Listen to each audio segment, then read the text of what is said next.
The Committee on Oversight and Government Reform will come to order. I want to welcome everyone here today. Without objection, the chair may declare a recess at any time. I now recognize myself for the purpose of delivering an opening statement. This morning, we'll explore how we can make the federal government work better for all Americans. President Trump promised he would eliminate Washington waste and reform the unchecked federal bureaucracy. And he is delivering on his promise made to the American people.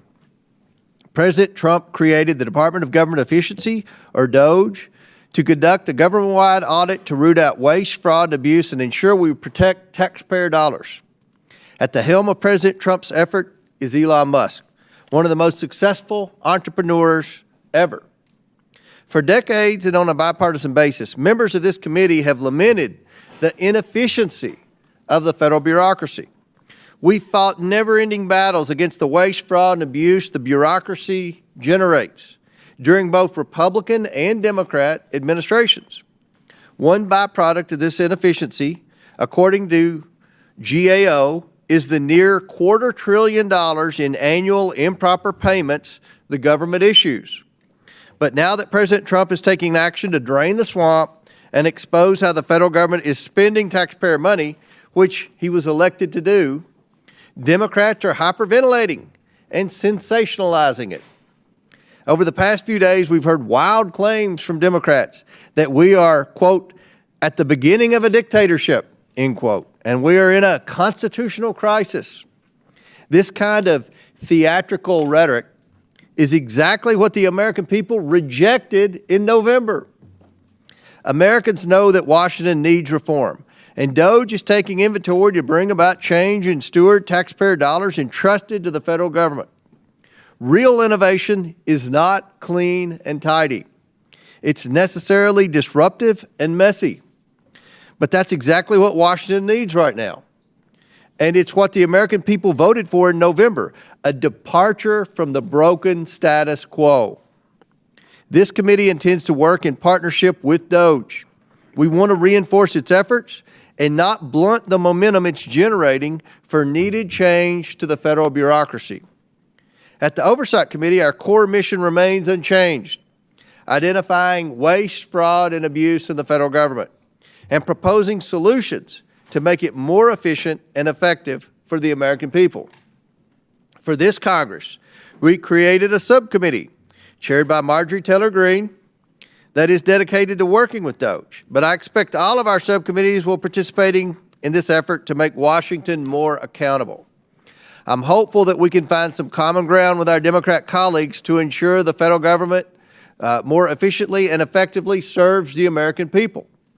I ask all my colleagues here today, who among us believes that the federal government operates at peak efficiency?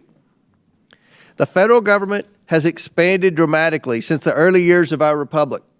There are today more than 400 executive branch agencies and sub-agencies, and roughly 1,000 federal commissions.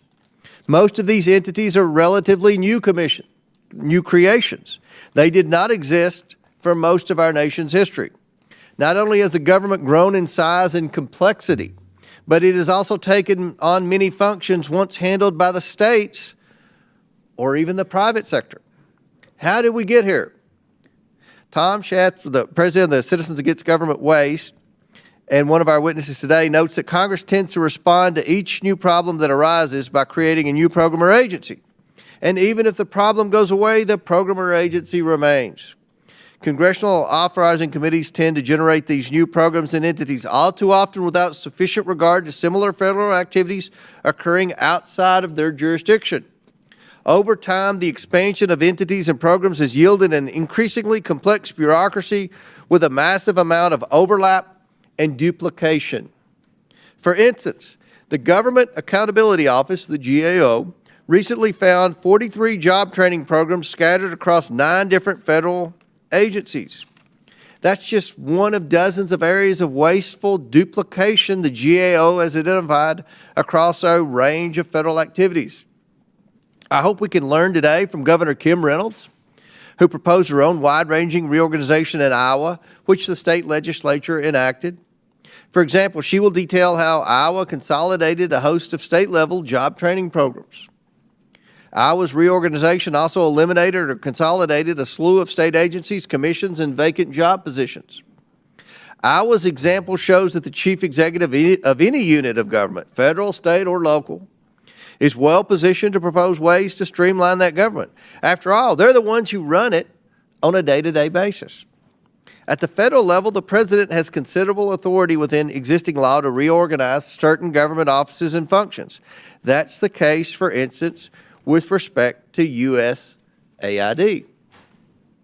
But some reorganizations do require changes in law. Throughout our nation's history, such reorganization legislation typically originated from the White House. That's in part because for much of the 20th century, presidential reorganization proposals requiring changes in law were granted special consideration by Congress. I think renewing that special authority, requiring Congress to take an up or down vote on reorganizations proposed by the president, would help facilitate needed improvements in government operations. In the meantime, I look forward to learning more about keys to successful reforms from our witnesses during today's hearing. I now yield to Ranking Member Conley for his opening statement. Thank you, Mr. Chairman.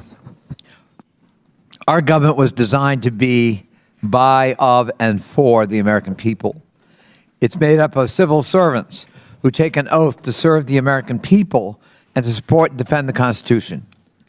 More than 1 in 3 federal workers is employed by either the Postal Service, ensuring every American can get mail, or the Department of Veterans Affairs, providing care to our veterans in VA hospitals, clinics, and nursing homes.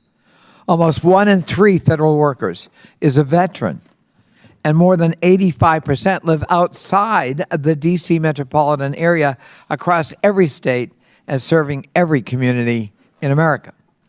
1 in 3 Americans and half of all American children are enrolled in a government program. Our government provides the support these Americans are counting on, including Social Security, Medicare, Medicaid, SNAP, Head Start, the National School Lunch Program. We depend on our government to safeguard our food supply and to ensure life-saving medication is safe to consume. We depend on our government to provide alerts about extreme weather through the National Weather Service, which you know all too well from the tornado that devastated your community, Mr. Chairman, a few years ago. And to provide disaster relief to communities where it's needed, such as in Los Angeles and the devastating fires of the last few weeks. This is the so-called deep state that President Trump and his acolytes continue to demonize, and these are the programs and services sitting on Elon Musk's chopping block right now. Their efforts to, quote, right-size government serve no one but themselves and fellow oligarchs who want to destroy, deregulate, and privatize, leaving everyday Americans to foot the bill with not only their paychecks, but even potentially their well-being and their lives. Just last week, the country watched in horror as a commercial aircraft and a U.S. Army Black Hawk helicopter collided over the Potomac River, killing 67 people, including several of my constituents, including young children. We know that disasters are more likely to happen when the agencies that ensure our safety are unsupported and under-resourced. Our nation's air traffic control facilities were already operating below recommended staffing levels.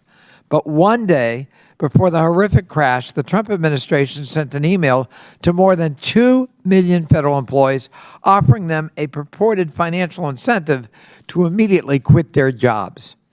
Can you imagine what might yet happen if our air traffic controllers accept this offer to quit en masse? This is just the tip of the iceberg. In its first 2 weeks, the Trump administration has ordered a hiring freeze on all federal civilian positions, ordered all federal employees back to the office full-time, unless, of course, you take their early retirement offer, and then you don't have to come to work for 8 months. Paved the way to purge more than 100,000 nonpartisan career civil servants and replace them with political loyalists, and wage war on our nation's commitment to civil rights by eviscerating diversity, equity, and inclusion programs.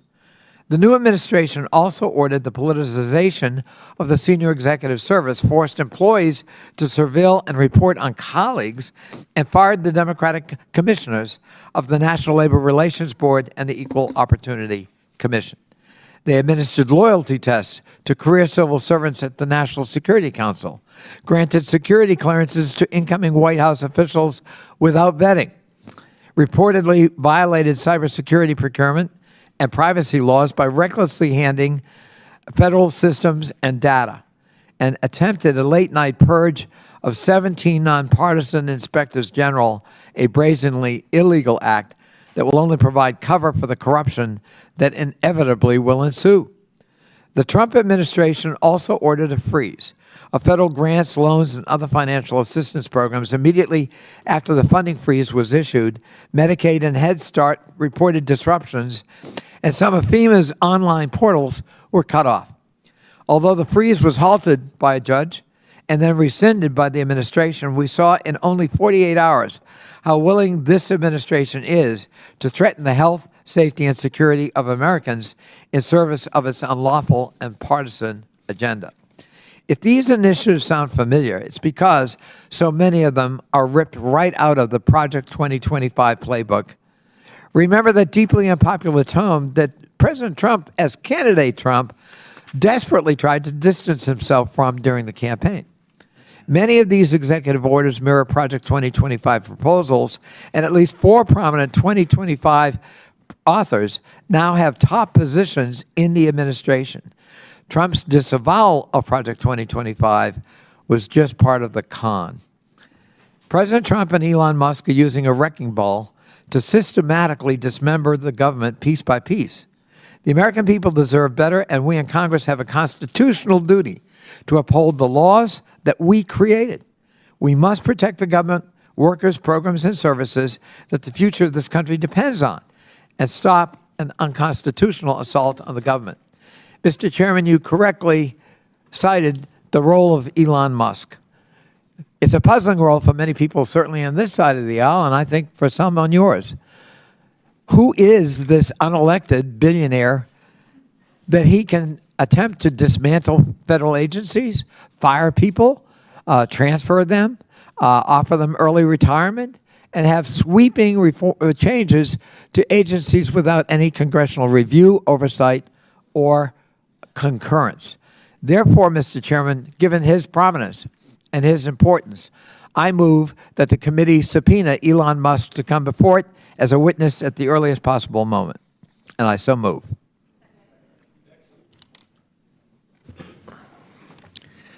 There's been a motion and second. The motion is not debatable.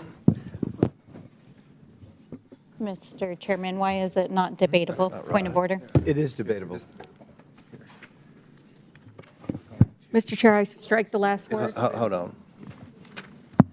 Mr. Chairman. We're going to table the motion. Right.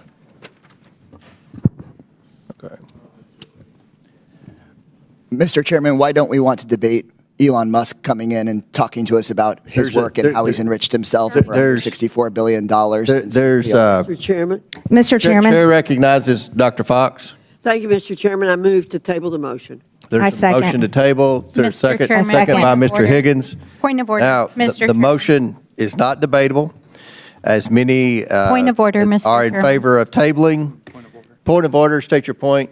Mr. Chairman, I think it's outrageous that this committee will not even entertain a motion. No, you state your. Chairman, that's not a point of order. Somebody You know, who's I- breaking I- the law agree. Point and of order. dismantling our federal There's agencies demagoguery. You're and hiring demagoguery. federal Out of order. employees No, and we don't listen to hacking demagogues. data. Out of And order. you will not Out of order. even Out of order. entertain a motion The to motion bring is this out of in order. front This of is the demagoguery. This is Oversight out of order. Many Committee. as are in favor of tabling. Yes, signify. let's have order in this country. Stansberry, you're out of order. You know you're out of order. You know the rules of this committee. There's been a motion. Mr. and a Elon second to Musk is table. out of No. order and dismantling. He's out of Oh, my order. God. I call the question. There's been a motion and second. Motion by Dr. Fox, second by Mr. Higgins to table. All those in favor of tabling signify by saying aye. Aye. All those opposed signify by saying no. No. In the opinion of the chair, the ayes have it and the motion Mr. is Chairman, tabled. I ask for a recorded A vote. recorded vote is ordered. We will set up for the clerk to call the roll.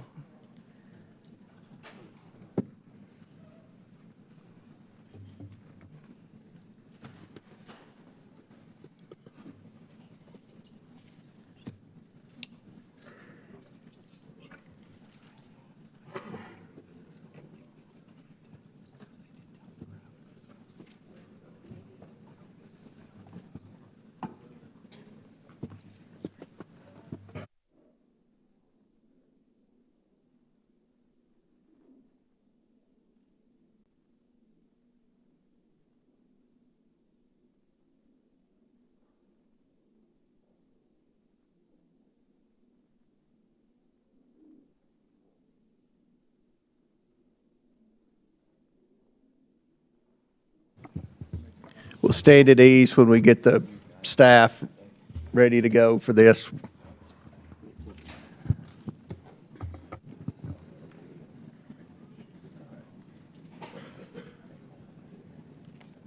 For those watching at home, they don't have the votes in the room.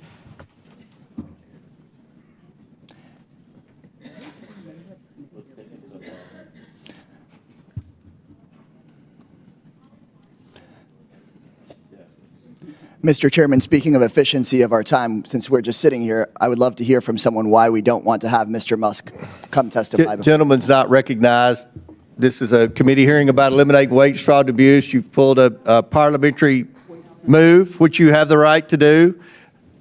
This wasn't expected. It wasn't in the agenda. We're trying to print everything and get it ready to have the roll call vote.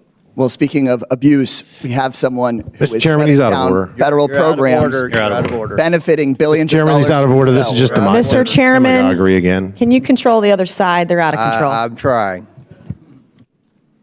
Hashtag irony.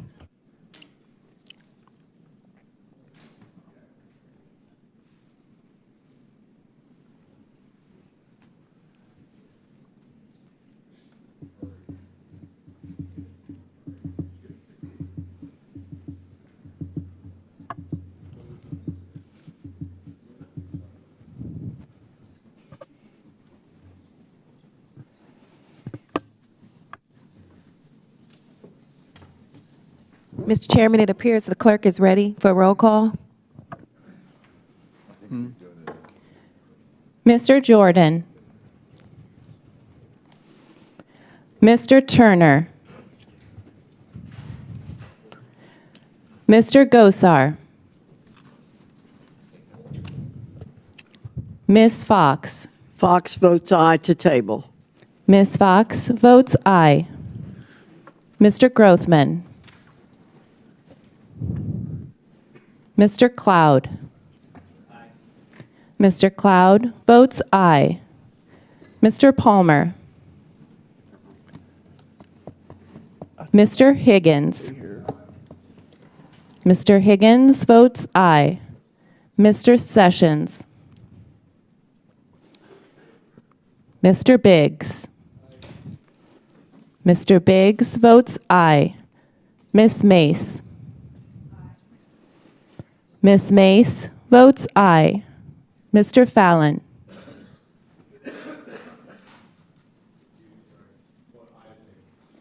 Mr. Fallon votes aye. Mr. Donalds. Mr. Perry. Mr. Timmons.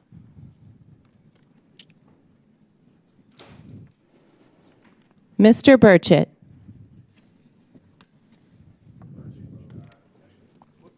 Mr. Burchett votes aye. Ms. Green. Ms. Green votes aye. Ms. Boebert. Ms. Luna. Mr. Langworthy. Mr. Burleson. Mr. Crane. Mr. Crane votes aye. Mr. Jack. Mr. McGuire. Mr. McGuire votes aye. Mr. Gill. Mr. Gill votes aye. Mr. Connolly. Nay. Mr. Connolly votes nay. Ms. Norton. No. Ms. Norton votes no. Mr. Lynch. Mr. Lynch votes no. Mr. Krishnamurthy. Mr. Krishnamurthy votes no. Mr. Khanna. Mr. Mfume. Ms. Brown. Brown votes no. I'm sorry. Yes. Yeah. You vote no to table. Yes, voting no to table. Ms. Brown votes no. Ms. Stansbury. I vote no to a motion that would table a subpoena for Elon Musk. More demagoguery. It's out of order to discuss what the motion is? Okay, guys. It's out of order. All right, order. All right, let's go. Keep- Ms. Stansbury votes no. Mr. Garcia. Mr. Garcia votes no. Mr. Frost. Mr. Frost votes no. Miss Lee. Miss Lee votes no. Mr. Kassar. No on the motion to table our motion to have Elon Musk at this committee. Mr. Kassar votes no. Ms. Crockett. No on giving the American people the transparency that they deserve by bringing this Demagoguery oligarch again. before More of us. this. Nope. Ms. Crockett votes no. Ms. Randall. Ms. Randall votes no. Mr. Subramaniam. No. Mr. Subramaniam votes no. Ms. Ansari. No. Ms. Ansari votes no. Mr. Bell. No. All right, Bobert here. Mr. Bell votes no. Ms. Simon. No. Ms. Simon votes no. Mr. Min. Min is a hard no. Mr. Min votes no. Ms. Presley. Yeah. Ms. Presley votes no. Ms. Tlaib. I decided to put my residents before Elon Musk, and I'm voting no. Ms. Tlaib votes no. Mr. Chairman.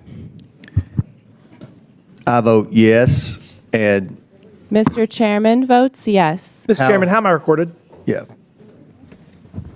Who recognized? Mr. Chairman, how am I recorded? Oh, has Mr. Timmons been recorded? Mr. Timmons is not recorded. Aye. Mr. Timmons votes aye. Mr. Chairman, how am I recorded? Representative Perry? Mr. Perry is not recorded. Representative Perry votes aye. Mr. Chairman, how is Mr. Boebert? Perry votes aye. Mr. Chairman, how is Boebert recorded? Ms. Boebert is not recorded. Boebert votes aye. Ms. Boebert votes aye. Mr. Chairman, how is Burleson recorded? Mr. Burleson is not recorded. Votes aye. Mr. Burleson votes aye. How is Mr. Grothman recorded? Mr. Grothman is not recorded. I'll vote aye. Mr. Grothman votes aye. Mr. Chairman, how is Mr. Gosar recorded? Mr. Gosar is not recorded. Aye. Mr. Gosar votes aye. Mr. Chairman, how is Mr. Donalds recorded?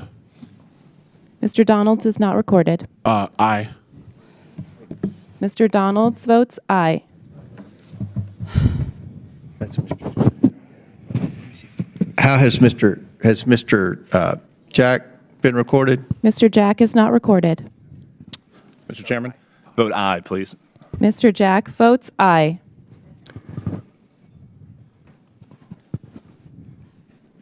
Are there any other members who have not been recorded?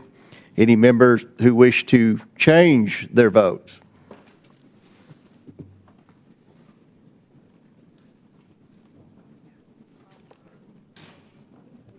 Do we have a member en route? Point.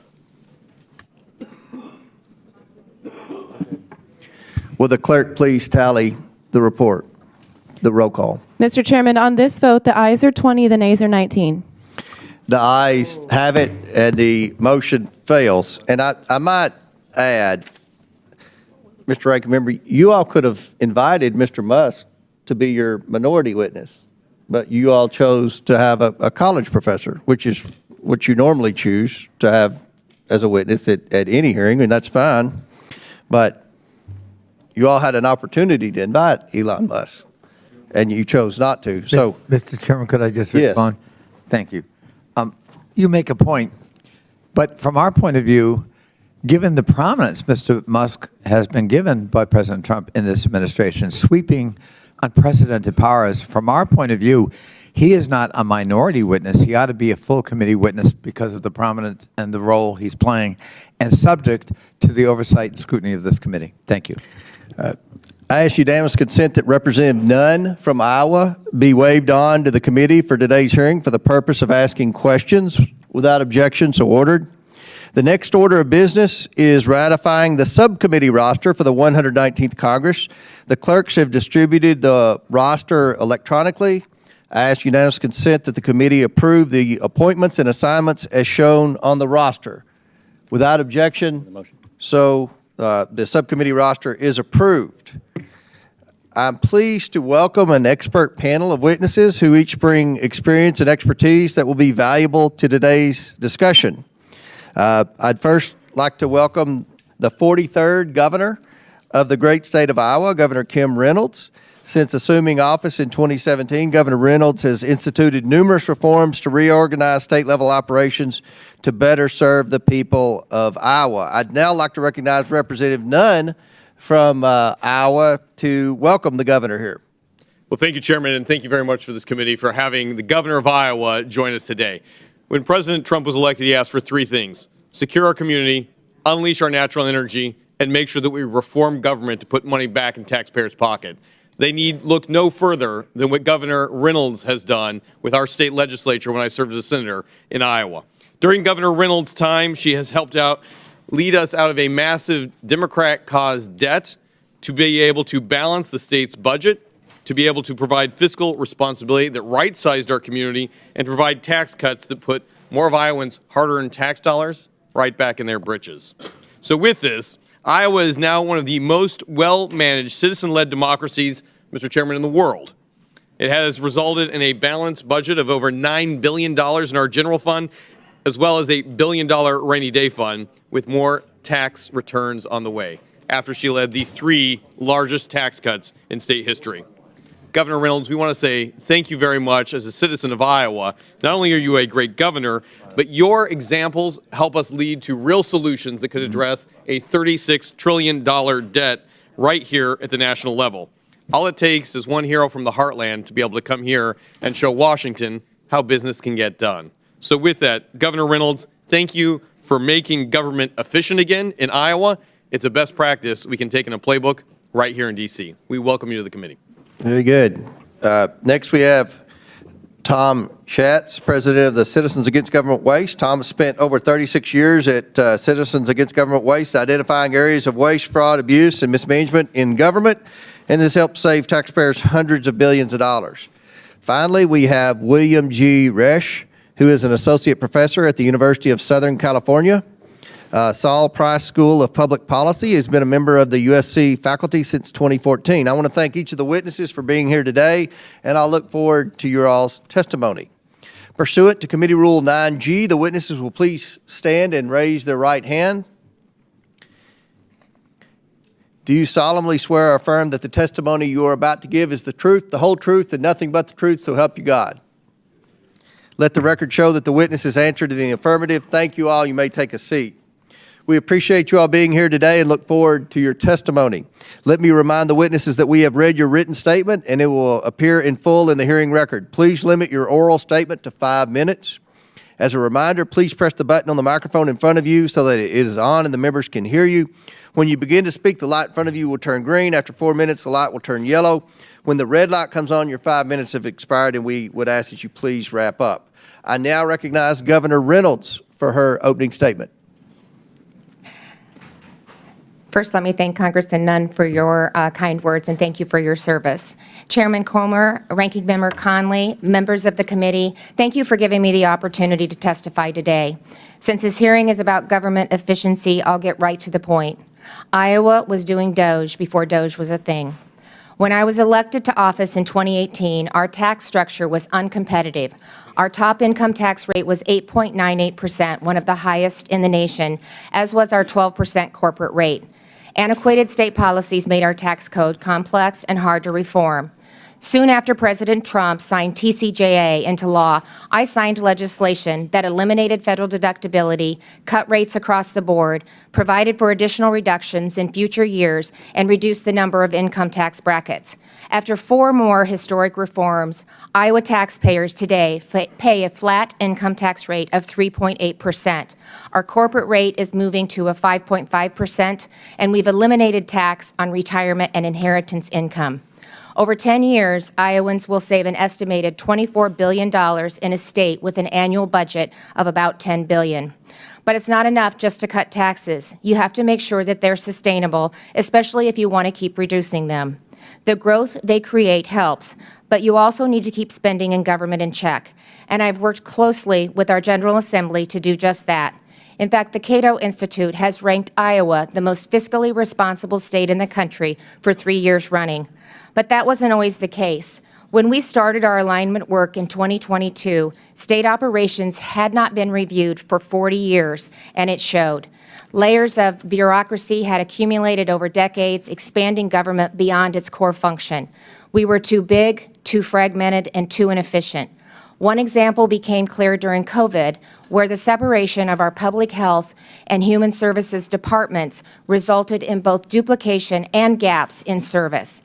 We merged them into the Department of Health and Human Services in 2022, the first big step in our work to align state government. It was a successful proof of concept and a roadmap as we saw similar misalignment across state government. We had 11 separate state agencies operating workforce programs. 136 professional licensing functions were spread across 11 agencies. Our administrative code had ballooned to more than 20,000 pages with 190,000 restrictive terms. At one point, I discovered that the state owned a cow-calf operation, and to make matters worse, it operated at a loss. Given our limited staff and scope of the initiative, we partnered with an outside firm while bringing agency directors and their staff into the discussion early, and we asked the hard questions that bring about accountability and change. What is the core mission of each agency? How is it funded? How is it staffed? And what does it own? Are the programs working? How did the structure of the agency compare to other states? Is there duplication or misalignment? Next, we benchmarked Iowa against our neighboring states as well as those with similar populations and budgets. We found that my 37-member cabinet was the most by far, while our expenditures on a per capita basis were the third highest. In 2023, we eliminated we introduced, a 1,300-page bill that passed with only one technical amendment and took effect less than a year after we began the process. I also initiated a moratorium on new rulemaking and ordered a comprehensive review of all rules already on the books. Together, these actions cut 21 agencies from my cabinet, eliminated 600 open positions, removed 1,200 regulations in year one, and identified 4,700 acres of state-owned farmland to sell. Nearly all licensing functions are now in one agency, and we're currently in the process of consolidating 6 separate licensing platforms into one. One agency that operated out of 10 buildings now operates out of just one. Altogether, we've saved taxpayers $217 million in just 18 months, surpassing our initial projections for the first 4 years. And our government isn't just smaller, it's better. Getting your medical license recognized used to take 65 days, now it takes 3. Unemployment case rulings used to take 3 months, now it takes 11 days.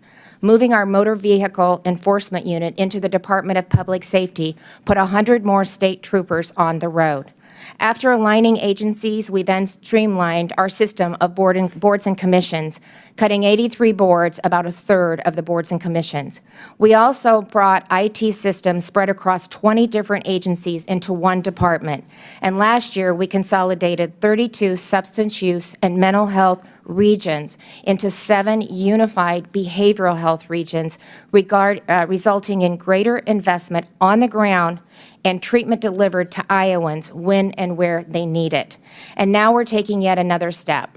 I recently announced my intention to launch an Iowa Doge to continue reducing the cost of government, maximizing the return on taxpayers' investment. Like most Americans, I'm thrilled by the priority that President Trump is placing on shrinking government and making it work better. Not only do I believe Iowa is a model, but I'm committed to doing everything I can to help in the months ahead, and I look forward to working with you and the Trump administration to do just that. Thank you. Thank you, Governor. I now recognize Mr. Schatz for his opening statement. Thank you, Mr. Chairman and Ranking Member Connolly, for the opportunity to testify today. Citizens Against Government Waste was founded following the report of the Grace Commission under President Ronald Reagan, the last time there was a comprehensive review of the federal government by the private sector. The Commission made 2,478 recommendations that would save $424.4 billion over 3 years. Since CAGW was created to follow up on the Grace Commission recommendations, we have helped save taxpayers $2.4 trillion through the implementation of Grace Commission and other cost-saving recommendations.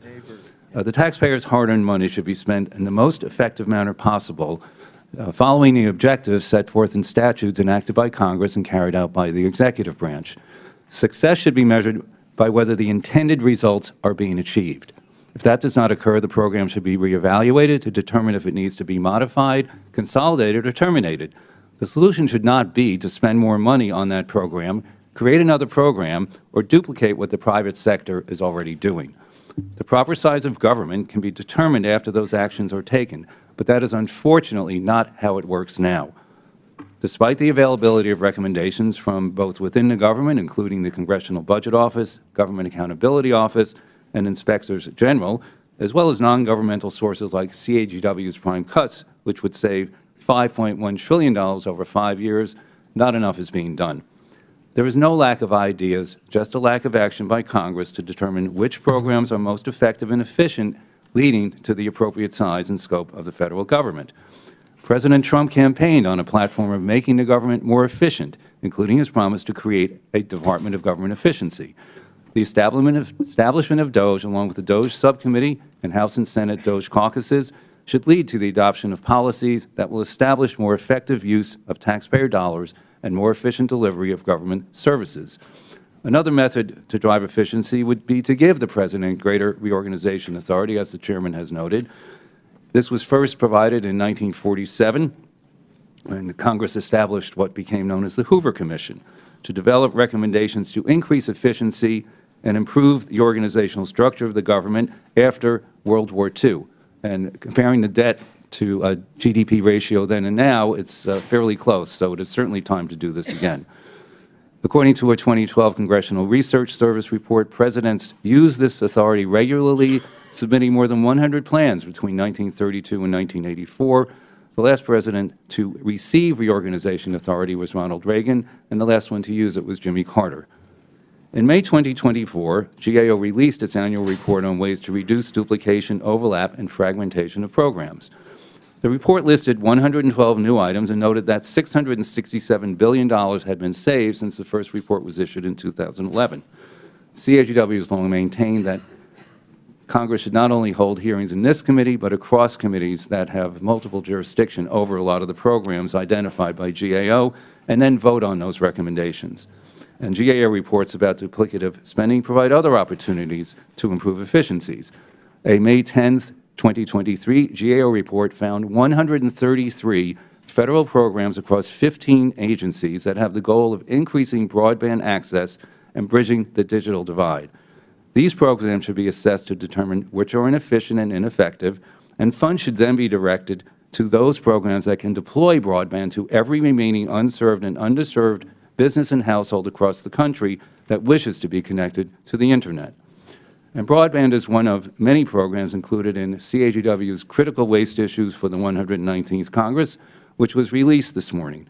The report contains 12 policy areas, including greater accountability and transparency, budget reform, earmarks, health care, privacy, technology, and telecommunications. I want to also remind the committee of CAGW's concerns about the U.S. Postal Service, which we provided in testimony submitted for the record for the December 10, 2024 oversight hearing. Right-sizing government is an objective on which all members of Congress should agree. It requires constant vigilance and oversight to determine if federal tax dollars are being spent in the most effective and efficient manner and achieving intended objectives. Increased efficiency will go a long way to restore the public's confidence in the ability of the federal government to avoid as much waste, fraud, abuse, and mismanagement as possible. Thank you again for the opportunity to appear before you today. I look forward to answering your questions. Thank you. Chair recognizes Dr. Risch. Mr. Chairman, Ranking Member Connolly, And make sure your microphone's on. okay, sorry. Mr. Chairman, And if you don't care, pull it to you. If it's okay. Yeah. Now we're in business. All right. Thank you. I'm so sorry. So, Mr. Chairman, thank you for having me, Ranking Member Conley and committee members. Thanks for the opportunity to address you today on the critical issue of right-sizing government that takes place amongst recent administrative actions that I find somewhat troubling, not just myself, but according to the literature, the scholarship, and observations through history that show that these types of actions threaten integrity, effectiveness, and stability of our federal workforce. For decades, debates over the size of government have focused too narrowly on a head count of civilian employees, which obscures a more pressing concern, the growing misalignment between federal responsibilities and the government's capacity to manage them. While the number of civilian federal employees has remained stable at around 2.4 million, not including postal workers, federal spending has increased fivefold since the 1960s. More than $759 billion was spent on contracts in 2023 alone, and this is relatively small in comparison to the last year of the first Trump administration, where estimates were as high as $1.2 trillion in contracts, meaning that much of what government does today is carried through private firms rather than through career civil servants. Some estimate that there is as many as 3 to 4 contract employees for every federal civil servant, and this shift has weakened oversight, increased inefficiencies, and created accountability gaps, leaving taxpayers footing the bill for cost overruns on contracts, delays, and policy failures that come not from incompetence of the civil service, but from incapacity. At the same time, civil servants are underpaid relevant to their private sector counterparts, earning on average 23% less than similarly qualified professionals in the private sector. The salary gap, combined with mounting political pressures and the expanding scope of government responsibilities, has made it increasingly difficult to attract and retain top talent. This is particularly concerning given that 70% of federal employees work in national security roles, 80% serve outside of Washington, providing vital services to the communities across the country. And despite these challenges, recent administrative actions threaten to destabilize the civil service further by increasing politicization and eroding the principles of professional nonpartisan workforce. The so-called policy/career reclassification would strip job protections from tens of thousands of career civil servants, allowing them to be dismissed and replaced with political appointees at will. And this risks creating a climate of fear and self-censorship, where professionals hesitate to provide objective, evidence-based advice for fear out of political retaliation. History and research are clear. Governments that rely on merit-based civil service systems perform better. They're less prone to corruption and deliver more effective public services. By contrast, increased politicization, substituting experienced professionals with short-term political loyalists, reduces efficiency, complicates long-term planning, and increases the risk of policy failures. Beyond inefficiency, politicization weakens the very mechanisms that ensure accountability and integrity in government. Civil servants are often the last line of defense against waste, fraud, and abuse, ensuring that government funds are spent wisely and in accordance with the law. When experienced professionals are replaced by individuals selected for political loyalty rather than expertise, government oversight erodes and leads to costly mismanagement and a decline in public trust. This dynamic is not theoretical. It has played out in past administrations and has been extensively documented in research. Countries that move toward greater political control over bureaucracies see decline in effectiveness, increased regulatory capture, and greater difficulty in responding to crises. Conversely, nations that invest in independent professional civil service see better policy outcomes, stronger economic growth, and higher public confidence. The U.S. has long benefited from a stable, merit-based civil service that has helped sustain democracy through times of war, economic upheaval, and national crises. Attempts to weaken the system, rather than whether it's through mass firings, loyalty-based appointments, or the dismantling of institutional safeguards, do not lead to a more effective government. Instead, they result in greater instability, inefficiency, and governance failures that harm all Americans.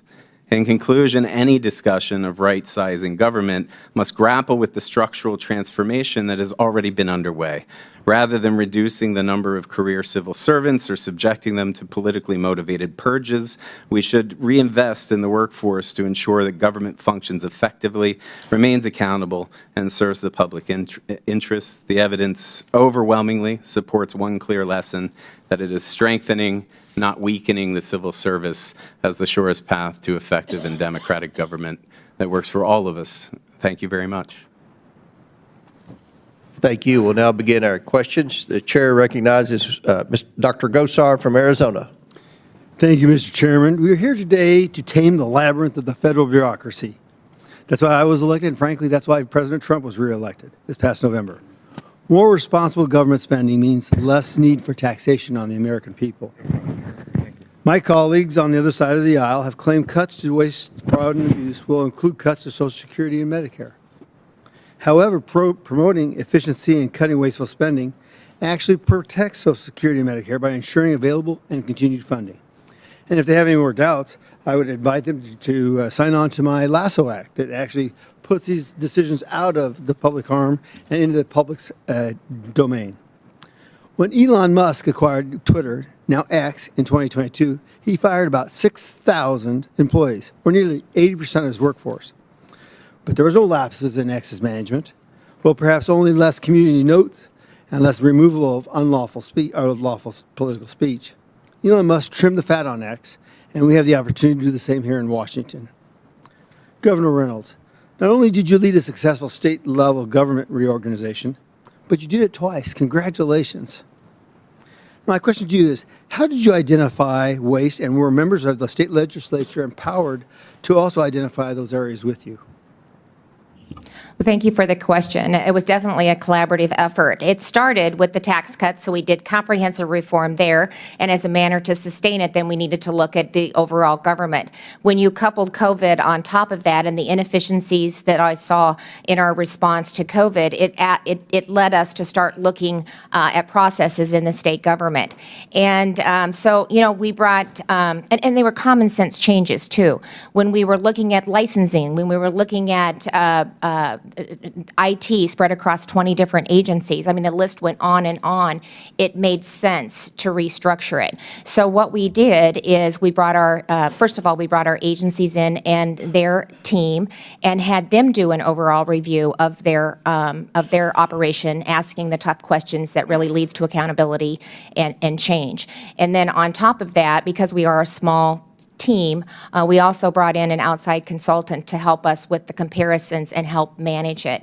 And then we worked closely with the legislature for any ideas that they may have. We spent a lot of time walking through the bill in its entirety. We put, when we were working with our agencies, that gave us an opportunity to understand where some of the pushback might be, so we could also get in front of that with the answers to the questions that might be posed from realigning state government. But it's made us more efficient. It's made us more effective. It is common sense. I think the data is proving out. We're seeing it every day. So we'll have data to actually point to on how we are more efficient and more effective. And we're taking dollars from the administration and from the bureaucracy, and we're actually putting it into programs, getting it on the ground, and putting it into people. So it's been very efficient from that perspective as well. Well, and I noticed you sold state-owned land to eliminate waste and generate revenue. Is that correct? Yeah, we had about, I think it was about 5,400 acres that we were able to sell. I had a cow-calf operation with the Department of Corrections. We were not aware of that. Then to come to find out we were operating at a loss, that's, we need to get back to the core function of government. And as the bureaucracy continues to grow, the scope also grows with it. And that's when we start to see the inefficiencies. Well, I tell you what, that is music to my soul because, I've got a HERD Act because it mimics what Harry Reid did in Southern Nevada. He found out that Las Vegas was surrounded by BLM. He couldn't grow it. Yeah. And so what they did is they found out that the federal government has the propriety to look at what the land's used for. Does it have a purpose? And if not, it has to be sold. So I think there's great opportunity there. Mr. Schatz, I want to touch base with you in regards to the 2024 Prime Cuts Report recommends that the National Park Service, Forest Service, and BLM suspend federal land purchases until they effectively manage their currently owned land. I agree with you wholeheartedly. Do you generally agree that selling public land to states and local communities would eliminate unused assets, generate revenue, and provide an overall benefit to the federal government and to local communities? Yes, Congressman, and it would generate about $15 billion over 5 years. 3 years. So there's a lot of land out there. In fact, the government probably doesn't even know what it owns. Yes. Now, and it needs to get done. The one thing I really want to make note of, and I'm running out of time here, is the National Emergencies Act. We have spent $12 trillion over the last, since Bill Clinton, and it's about 1/3 of our national debt. I would love to work with you in regards to cleaning these up, cleaning them out, and getting some aspects and assets back to the people. Thank you. I yield back, Mr. Gentleman yields back. Chair now recognizes ranking member for 6 minutes. Thank you, Mr. Chairman, and thank you for your consideration. Governor Reynolds, welcome, and your story is a very impressive one. I was the chairman of a county of 1.2 million people, 1/3 your population, and what you talk about resonates with somebody like me, hands-on, trying to make sure things work. Right. Iowa has a population, as I understand it, of 3.24 million people, and you've got a state workforce of 16,700 full-time employees. Is that correct? That's correct? Yes. Now, of course, with respect to the federal government, we're talking about 2.4 million. So it's not only a matter of scale. I mean, we're just talking about very different kinds of entities. That doesn't mean we can't learn from a state like Iowa, but I do think that the challenges we face at the federal level are, formidably different than what we face in my county or your state. As I said, doesn't mean we can't learn from it at all. And I listened carefully to you.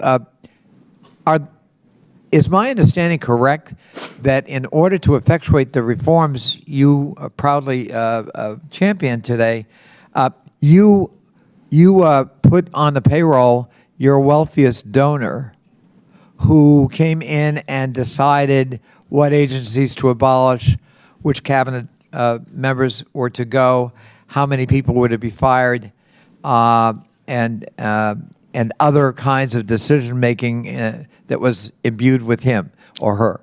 Is that how you did it in Iowa? Your wealthiest donor took that lead? No, that's a complete misstatement. And first of all, we did it without any layoffs whatsoever. We made that commitment when we moved into our No realignment. layoffs. Absolutely no layoffs. Well, I was able to eliminate 600 open positions that had been open for over a year. But through the transition process and what we've been able to accomplish, we did that right now without laying off any state and employees. excuse me, because my time is limited, Governor, I don't mean to be interrupting you, but so the idea that your wealthiest donor kind of shepherded all of this is false. That is false. That's false. And you didn't lay off people. You tried, in fact, to move people around, or No, we made that commitment at the beginning you of made the a process. commitment to that?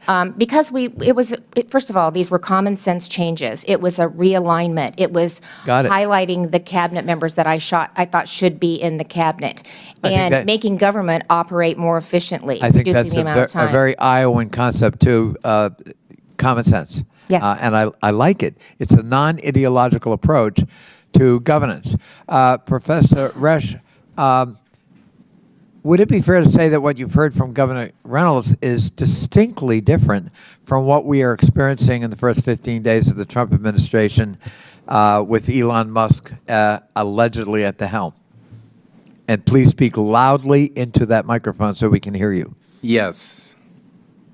Yes. Quite simply, yes. Very different. It seems different, yes.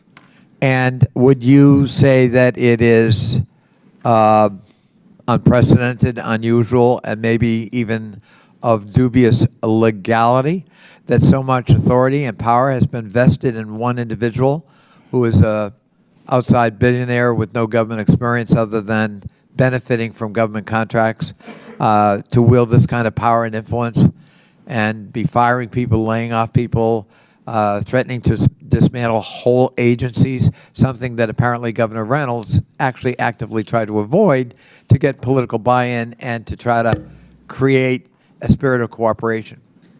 It seems to me that the actions that are being promulgated by Doge lack legal authority. I am not a legal scholar. I am a scholar of executive politics and public management. But from what I can tell, this violates several legal authorities that are granted by Congress, not unilaterally by the president. Governor Reynolds made a point of saying she worked with the legislature to effectuate the reforms, which always sounds to me like a pretty good idea. You want to work with your legislators. Here in Washington, there are laws on the books. You know, for example, you may want to dismantle the Agency for International Development, but Congress created AID, that agency, in the Foreign Assistance Act of 1961, and it seems to me that if you want to dismantle it or fold it into another agency, you got to come back to Congress and amend that act. Do you think that's a fair statement? I think that's a fair statement. And likewise, when it comes to freezing funding for federal agencies, you know, the Impoundment Control Act of 1974 governs impoundment, and the Supreme Court ruling during the Nixon years made it very clear that the power of the purse is exclusively vested in the legislative branch of Congress under the Constitution of the United States. Is that a fair statement? It's a fair statement, and it's the standing position of the I'm court. sorry? I said it's a fair statement, and it's the standing position of the courts. Thank you. I yield back, Mr. Chairman. Thank you. Gentleman yields back. Chair recognizes Ms. Mace from South Carolina for 5 minutes. Thank you, Mr. Chairman. There's been a lot of pearl clutching over the last several days from my colleagues across the aisle on Donald Trump, Secretary Rubio, the Department of Government Efficiency's plan to reorganize the U.S. Agency for International Development, or as we all now know, USAID. They're screaming about Elon Musk over there, but hey, George Soros and his boy are okay. You know, they scream that we're all a threat to democracy when they've been systematically dismantling democracy before our eyes. They've been caught with their hand in the cookie jar. And there's no going back. So I would tell my colleagues across the other side of the aisle, take your salty tears and sit right back down. USAID has long strayed from its mission to effectively and efficiently administer aid to advance American interests. USAID has become rotten to its core, sacrificing the prudent use of taxpayer dollars at the altar of advancing radical, sinister social and political agendas abroad. From discriminatory DEI initiatives to extreme gender ideology to marginalize real bona fide biological women. For decades, while homeless veterans sleep on our streets, our communities rebuild from natural disasters, and American families struggle to get by, USAID has pillaged and plundered the American treasury, essentially lighting American taxpayer dollars on fire, funding some of the dumbest, stupidest, just dumbest initiatives imaginable, all supported by the left, and that's why their party is crumbling. Today, I'm going to expose some of the initiatives USAID has funded over the years and ask each of you a yes or no question. If you believe these expenditures of American taxpayer dollars put America first. So it'll be yes or no. USAID awarded $2 million to strengthen trans-led organizations to deliver gender-affirming health care in Guatemala. So to each of you this morning, does this advance the interests of American citizens paying for trannies in Guatemala to the tune of $2 million? Yes or no? Governor? I have no position. Of course you don't. Okay, USAID awarded over $750,000 to fund alleviating loneliness among migrant garment workers in India. Does this advance America's interests, Governor? No. No. I have no position. USAID awarded $1.5 million for providing a gender-sensitive response to migration at the Venezuelan border. Does this advance America's interests, Governor? No. No. I have no position. Does this advance the interests? Okay, so USAID awarded $4.3 million on October 1st, 2023 to a group to fund comprehensive health services for men having sex with other men in South Africa. Does this advance the interests of American citizens, Governor? No. No. I have no position. I bet you don't. Okay. USAID awarded $1.5 million to advance diversity, equity, and inclusion in Serbia's workplaces and business communities by promoting economic empowerment and opportunity for LGBTQI plus people in Serbia. Does this advance America's interests? No. No. Nope. You have no idea, right? Okay. USAID awarded over $70,000 to a group to deliver a live musical event to promote the U.S. and Irish shared values of diversity, equity, inclusion, and accessibility. Does this advance the interests of America? No. No. No position. No position or no clue. Okay, USAID awarded $1.5 million to fund strengthening community support structures to upscale LGBT rights advocacy in Jamaica. Does this advance our interests? No. No. No position. USAID awarded $28 million to a group to facilitate the economic insertion of Venezuelan migrants and refugees in Peru and Ecuador. Does this advance our interests? No. No. No position. Okay, USAID awarded $17.5 million to fund voluntary medical male circumcision overseas. Does this advance America's interests? No. No. No position. I don't know what circumcision overseas has to do with America First either. USAID awarded nearly $150,000 to fund HIV prevention services targeting men who have sex with men and transgender. Does this advance America's interests? No. No. No position. Yeah, unfortunately, I'm limited to 5 minutes, but these are the programs Democrats are so desperate to save. Our foreign assistance system is badly broken, and this ends now. Thank you, Mr. Chairman, and I yield back. Gentlelady yields back. Mr. Chairman, parliamentary inquiry. Yes, sir. The gentlelady has used a phrase that is considered a slur in the LGBTQ community and the transgender community. And let me please finish without interruption. And Tranny. I don't really care. You want penises in women's bathrooms, and I'm not going to have it. Okay. No, thank you. Let the gentleman state his parliamentary inquiry. to me, a slur is a slur. And here in the committee, a level of decorum requires us to try consciously to avoid slurs. You just heard the gentlelady actually actively, robustly repeat it. And I would just ask the chairman that she be counseled that we ought not to be engaged. We can have debate and policy discussion without offending human beings who are our fellow citizens. And so I would ask, as a parliamentary inquiry, whether the use of that phrase is not, in fact, a violation of the decorum rules. Mr. Chairman, I'm not going to be counseled by a man over men and women's spaces or men who have mental health issues dressing as women. I'm not being counseled by some guy. My inquiry is to the chairman, Okay. Mr. Chairman. Order. The inquiry is about decorum. Decorum is at the discretion of the chair. That's I will be mansplaining, honest, Mr. Chairman. with the ranking member. I'm not up to date on my politically correct LGBTQ terminology. We'll look into that and get back with you on that. I don't know what's offensive and what's not. I don't know much about pronouns or I appreciate that, offensive Mr. Chairman. terms. in Mr. that Chairman, we don't have to community. anymore. So, I thank the chair for his willingness to further engage in this matter. all right. Chair now recognizes Ms. Norton from Washington, D.C. for 5 minutes. Thank you, Mr. Chairman.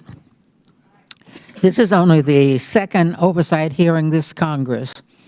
The first one was about denigrating federal employees. This one is about denigrating federal employees, too.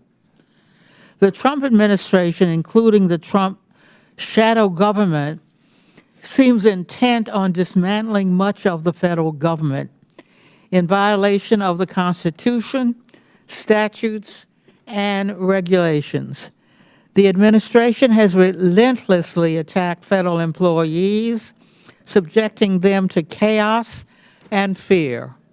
The administration has imposed a hiring freeze, offered deferred resignation, fired employees, put employees on leave, effectively established Schedule F, and ended telework and remote work.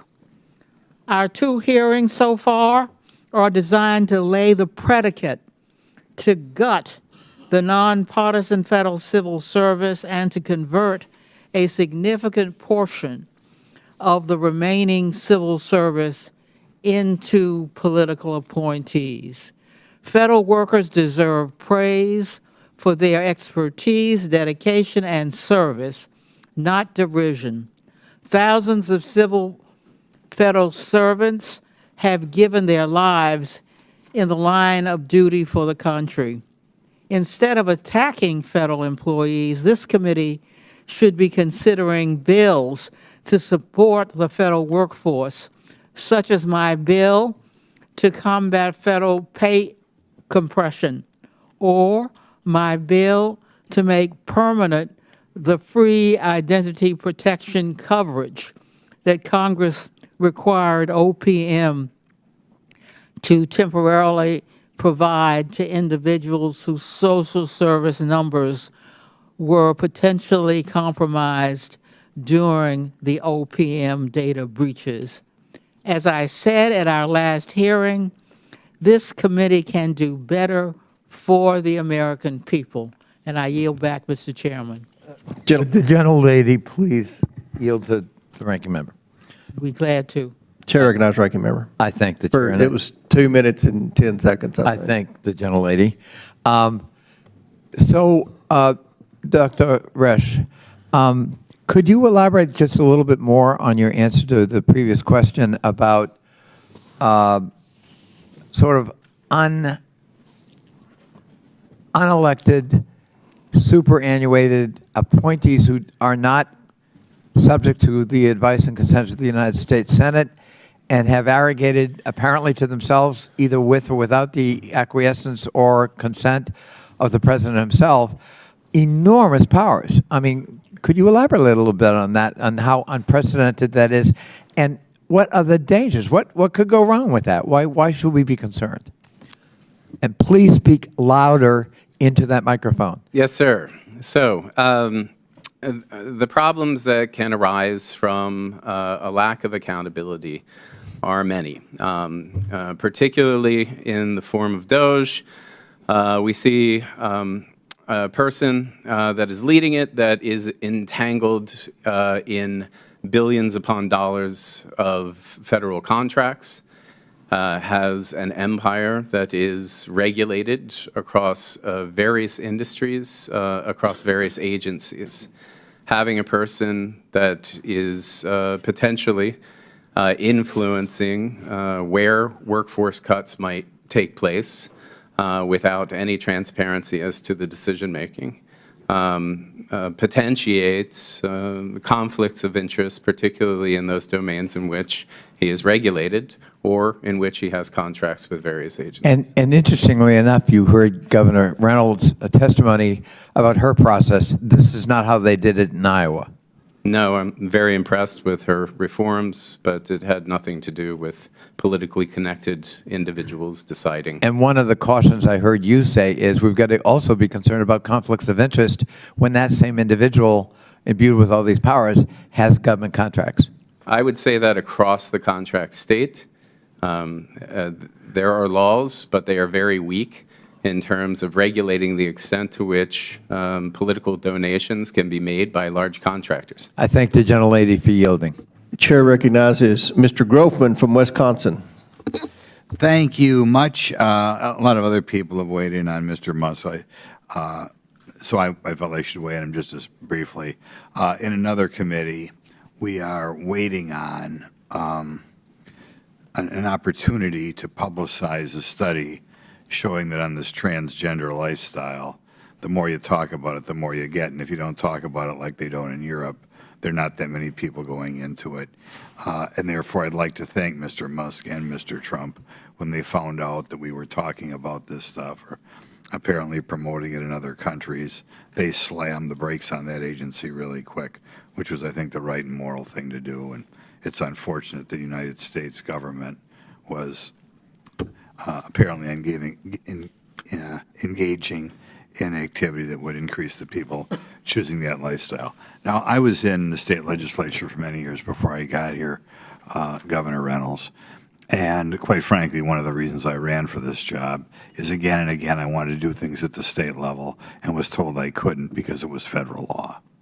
I wonder if you can give us some examples of things, and whether it be health care, education, welfare, what have you, where you wish you could do things in Iowa but can't do them because of federal mandates. The list is long, especially as we've aligned government and become more efficient. I would say the lack of accountability was what I saw in the incomplete review that we did. We reviewed over 800 agency programs in which there was not one KPI, there was not one metric, there was not one accountability measure tied to any of it whatsoever with the existing programs. And so nothing comes before me now from my agency, my cabinet, without a KPI and a metric tied to it if they want to continue the program or if they want to add to it. But I can talk about a couple different things. SNAP would be one example. We have an antiquated system, as does a lot of the governments, especially the federal government. And right now we have about 500 workers that are doing eligibility manually, validating it from a dozen different points. And we have, of course, have a fairly high error rate, of which there are fines attached to a delay, a timeliness and error rate. I have asked FNS for just the opportunity to issue an RFP so I can get a system that would allow me to use technology to collect all of the different data points, reduce the timeline and the error rate and the fines that my state is being charged. And I have been waiting for over a year to get an approval just on an RFP to go out and select a vendor to be able to offer that. And then it has to go back to them for a sign off on that. CMS is another nightmare. We've waited up to 3 years to get managed care rate approvals. I have a Thrive platform that I'm trying to put in place, which is a public-private partnership, which would allow faith-based organizations and nonprofits to help Iowans in need to partner with what we're doing at the government, at the state level.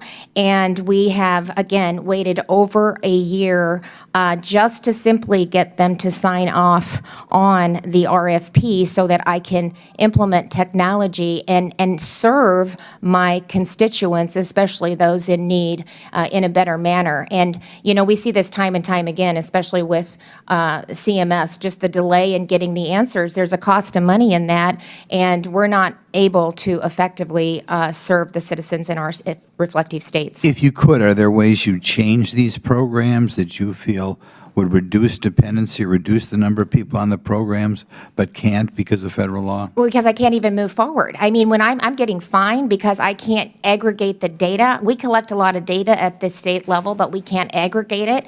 And I'm trying to stand up a system that would allow us to do that, and they're preventing us from doing that by simply signing off on an RFP so that we can move forward. Okay, I'll give you another. A block grant would be another example. Department of Education is a great example of how we could do things differently with the ESSA funding formula. Every single, there's 10 different streams. They all have different funding formulas. They all have different requirements. They all have different outcomes. And if we could streamline those into one formula with consistency across it and block grant that back to the states and give us the flexibility to be innovative and to really meet the various needs in our states, they're all different. Do you think you we get could do people out that. of the special education system quicker if you had more flexibility? Yeah. So that's another example. We could tie the two together, and it could be based on the state plan. I had the AEA, Area Agency Educators, are what run the special education program in our state. It's about $530 million with state and federal funding. Not one person that I talked to, not a school board, not a teacher, not anybody in the AEA system could tell me the cost of providing a service. You know, I mean, so when you continue to grow government, those types of questions, those types of analysis aren't even taking place. They just need more money, or they want to know if they've spent all of it. There's never an evaluation that's done. There's never an accountability. There's no transparency. And that's why we're getting the results that we're getting. Our scores are horrible. And when I tried to bring some accountability to the system, shut down. I mean, so it's happening at the state and federal level, but if we can work collectively together, I think we can get the results that we're looking for. Thank you very much. A big mistake whenever we do anything on a federal level. Chair now recognizes Mr. Lynch from Massachusetts. Thank you, Mr. Chairman. As former chairman of the Subcommittee on National Security on this committee many years ago, and as a member for many years as well, we had the opportunity to work extensively with members on both sides of the aisle, Mr. Grothman and others, to conduct oversight of our federal security clearance process. We had a very bad instance in the 2018 timeframe where our security clearance process that was conducted at OPM was hacked by the Chinese. And so they were able to get the identities of anybody who had appeared to try to get security clearance. It was a major intelligence failure. So in 2020, members on this committee and others, especially the Intelligence Committee, made an agreement that we shifted that responsibility over to DOD. And so since then, since 2020, the Department of Defense, it's called the Counterintelligence and Security Agency, DCSA, has been conducting those security clearance applications. And they've been doing very, very well compared to what was going on before.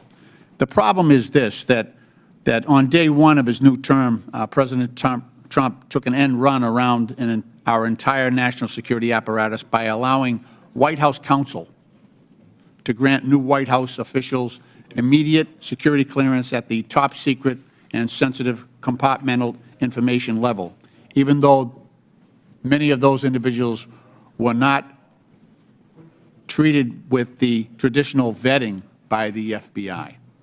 So top secret SCI security clearance allows individuals to access classified intelligence sources and methods. So these are some of our nation's most sensitive pieces of information, which could cause exceptionally grave damage to U.S. national security and to our intelligence personnel and others who cooperate with them if it was exposed. Dr. Resch, to make matters worse, Mr. Trump has now given Elon Musk and his so-called Doge team unfettered access to Treasury Department and Office of Personnel Management and other federal agencies and systems that manage personnel files, confidential payment systems, and highly classified information. What are the risks what are the risks of sidestepping the existing security clearance process run by DOD that has worked very, very well to protect our intelligence personnel? I think some of the risks are substantial, particularly given the extent to which this data could be used in training foundational models that Mr. Musk and his team could use to do this data analysis. I have no idea, actually no one has any idea exactly what servers are being used with the access to this data. There is privileged information that the Doge team could use to position themselves or their private interests as players in government contracts for satellite deployment, defense technology, even orbital logistics. He could leverage his ties to Trump to position his own foundational model, XAI, to have exclusive access to protected individual government data to train the models that are really black boxed. Could wield the advantage to undercut competition, shape the AI landscape in fairly frightening ways if this private individual information and government protected data is being used to train those models. Now, this is speculation, pure speculation, because I don't know and neither do you. And frankly, no one does. But beyond creating better performing models, exclusive access to government data would give significant edge in securing long-term contracts. But Dr. Resch, yes. Beyond the speculation, why is it important that sensitive information is only handled by those who have been vetted and granted access to that information? Well, for exactly these reasons, so that it cannot be used for corruptible purposes. Yeah, there are positions in place for our federal career employees to pass through various ethics and conflicts of interest thresholds that SGEs just simply do not have. Okay. Mr. Chairman, my time has expired. I yield back. Gentleman yields back. Chair recognizes Dr. Fox from North Carolina. Thank you very much, Mr. Chairman, and I thank our witnesses for being here today to talk about this important subject. Governor Reynolds, as you're aware, our sprawling federal government has over 400 executive branch agencies and sub-agencies and nearly 1,000 federal boards and commissions. We must reduce the burden and cost of the federal government. With your government reorganization reforms in the state of Iowa, you are able to reduce the number of cabinet-level departments and eliminate many state boards and commissions. What was the impact of your reorganization effort?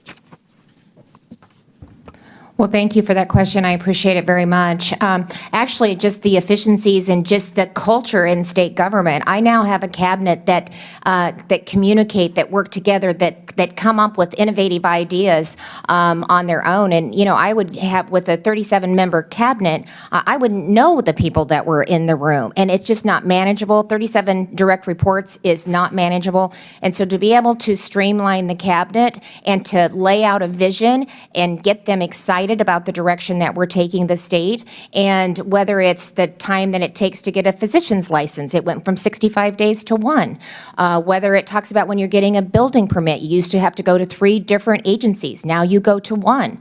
To be able to have IT all in one department, when that cyber attack hit with CrowdStrike, because we had all of our IT in one agency, we were able to get the state of Iowa back up and going shortly after lunch, and some of the states were out for weeks in businesses. So we're more responsive, we're more effective, we're serving citizens better, and again, not only are we returning taxpayer dollars back to our citizens and continuing to reduce the tax burden on them, but we're also utilizing those dollars in a better manner. We're reducing the administrative cost when you add federal administrative cost, and then when you have three different agencies that you're running through. Each one of them are taking an administrative cost off of the top. And so by consolidating and realigning, that puts that money back into the programs, back into the ground, and back into serving Iowans.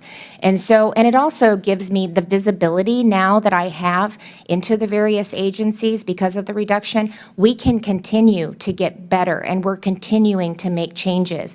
And we will, and a lot of those are coming directly from the cabinet. Let me follow up a little bit. Given your successful reorganization, what advice do you have for the Trump administration to reduce the cost and size of the government? And what advice do you have for Congress to work with the Trump administration to do this? Well, don't buy into the fact that you can't do it. You can do it, and it needs to be done. There's just so much waste at all levels of government, at the federal, at the state, and at the local levels, and we're all serving the same constituency. We need to do it better. Every time there's a duplication, that's a cost to the taxpayer. So we need to think about it holistically, and we need to think about how we can streamline the way in which we're providing these services. I'm a big advocate for block grants back to the states. Again, I think that, reduces a lot of the overhead, a lot of the bureaucracy. It streamlines. It takes an army of people to manage the federal programs that are coming in, especially with the Department of Education, and then the school districts also have to take people off their line of sight on really educating our students, and they're doing compliance instead of working on instruction. So it makes us all better. Thank you, Governor, for being a shining light for us. Mr. Schatz, the Grace Commission created by President Reagan in 1982 claimed that if its recommendations were followed, the national debt would have been $1.9 trillion by the year 2000. Its recommendations were not followed. Instead, the debt reached $5.6 trillion in 2000 and skyrocketed to over $36 trillion today.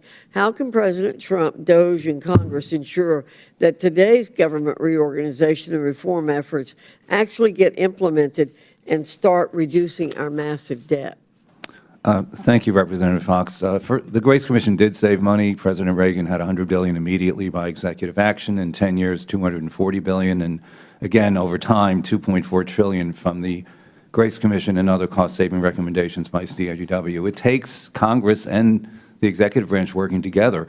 400 agencies, 1,000 commissions, that's far too much. The budget has only been balanced 5 times in the last 50 years. Think about that. If you're a family and you only balance your budget 5 times in 50 years, you're pretty much broke. And whatever and however it gets done, something needs to be done. And it may not be comfortable for a lot of people, but it really is time to move forward quickly, because if we don't, it's our children and grandchildren that will suffer. Social Security is already spending more than it takes in. So a lot of examples of what needs to be fixed, and quickly. Thank you, Mr. Schatz. Thank you, Mr. Chairman. I yield back. Gentlelady yields back. Chair recognizes Mr. Krishnamurti from Illinois. Thank you, Mr. Chair. Good morning, Mr. Schatz. On the campaign trail, Donald Trump said on August 15, 2024, grocery prices have skyrocketed. When I win, I will immediately bring down prices starting on day one. You don't dispute that, right? That was a statement, yes. Unfortunately, the price of groceries and eggs have only risen since Donald Trump took office. According to the USDA, the wholesale cost of a dozen eggs has increased from $6.59 on Inauguration Day until now it's $7.53, a 14% increase. Again, you don't dispute that, right? No. I assume you're not happy with this particular increase either, right? Oh, I wish the bird flu wasn't around, but it is. So well, I'm glad you brought that up. According to PBS and Axios, some of the reasons for high grocery prices and high egg prices are avian flu and recalls related to salmonella and listeria. You don't dispute that, right? Correct. My staff went back and checked the hundreds of executive orders that have been issued by Donald Trump, and yet not a single one has mentioned the words avian flu. You don't dispute that, right? As far as I know, that's correct. And not one has mentioned shutting down salmonella, right? I don't know if you can shut down a salmonella, but Or I guess combating salmonella? Again, if you say And not one has mentioned listeria? Again, if you say so. Well, I don't see a single executive order that will do anything to address high grocery prices or egg prices. This hearing is about right-sizing the federal workforce. I think we should right-size the cost of eggs, Mr. Schatz. Governor Reynolds, in your testimony, you said that the state of Iowa hired an, quote, outside firm to assist you with your efforts to modernize Iowa state government, right? Yes. Of course, at no time did you allow this outside firm to ever control Iowa's state payment systems, right? Correct. And of course, you did not at any time give this outside firm access to the private personal information of all Iowans in the state's payment systems, did you? No. Of course not. Let's talk about what has happened with Doge for a moment. According to this letter, which was sent by the Treasury Department, Jonathan Bloom of the Treasury Department, a Doge affiliate of Elon Musk is now, quote, a special government employee with access to the coded data of the Fiscal Services payment system. This is the most important federal payment system in the nation, responsible for making $6 trillion in payments every year to hundreds of millions of Americans. And just moments ago, Politico just disclosed that Doge now has access to all Medicare and Medicaid payments as well. Now, Elon Musk is in charge of Doge, Governor Reynolds. He has not been confirmed by the Senate to any position in the federal government, right? No. And he has not been elected by anybody to anything, right? Correct. He has not, to your knowledge, given a financial disclosure to Congress, correct? Not that I'm aware of. Ma'am, I want to bring your attention to something very disturbing that Musk just recently tweeted out. As we see at this visual, he said, the Doge team is rapidly shutting down illegal payments to Lutheran Family Services. Musk retweeted a post from Michael Flynn likening Lutheran Family Services to, quote, a money laundering operation. Governor, you don't believe that the Lutheran Church or Lutheran Family Services is a money laundering operation, correct? Look, I can tell you that in Iowa, the taxpayers of Iowa hold me personally responsible and accountable for state government, just as they hold President Trump accountable The Lutheran for his Church is as not the a money President of the laundering United operation, States. right? And the election that Ma'am, we just Des went Moines, through, Iowa I is think, the home to the Americans largest Lutheran overwhelmingly- congregation in the United States. Iowans overwhelmingly. Is the Lutheran Church a money laundering operation? Listen, Of course not. first of all, every program should be looked at, that's what we're trying to do. Okay, You have the to look Lutheran at. Family I looked Church at has some 800. connection to money laundering? Is that what you're suggesting? I'm not saying that, but I said every. Yes or no question. Is it a not a yes money or no laundering question. operation? I can't speak to that. You can't speak to that. Oh, my God. Let's go to this USAID issue. The USAID purchases crops from Iowa farmers. Recently, Elon Musk called it a criminal organization. Purchasing crops from Iowa farmers is not a criminal activity, correct? I am the governor of Yes Iowa. or no? I Is that don't a have criminal anything- activity? I am the governor of Iowa, and I don't work with USAID. It is not a position, purchasing and I'm crops not going to from weigh in. Iowa farmers a criminal operation? In general, purchasing crops from Iowans is not. Thank you. I yield back. Chair now recognizes Mr. Biggs from Arizona. Thank you, Governor Reynolds and Mr. Schatz. Thanks for being here. In 2021, Governor Reynolds, you led the state of Iowa in challenging OSHA's unconstitutional private sector COVID-19 vaccine mandate. Mr. Chairman, I ask unanimous consent that the filed lawsuit by Governor Reynolds and Governor Reynolds' November 5th, 2021 press release be entered into the record. Without objection, so ordered. Thank you. In that suit, Iowa, Arizona, my state, and 9 other states argued that the federal government lacks the constitutional authority under its enumerated powers to issue this mandate, and its attempt to do so unconstitutionally infringes on the state powers expressly reserved by the 10th Amendment. That's what the lawsuit said, Governor, and I agree with that. And guess who else agreed with it? The courts agreed with it. And it was the same vaccine mandate that led me to introduce my legislation, which is pending. It's called NOSHA, which would return to the states the authority to regulate workplace health and safety. And I noticed that Iowa and Arizona, along with 20 other states, currently operate under an OSHA state plan. Right. Is it correct that to approve a state plan, OSHA certifies that the state's workplace health and safety plans exceed federal requirements? Yes. And Iowa, like Arizona, has maintained an approved state plan since 1985. Yes. Do you believe that state officials and the people of Iowa are better positioned to set workplace health and safety standards than the federal government? I do.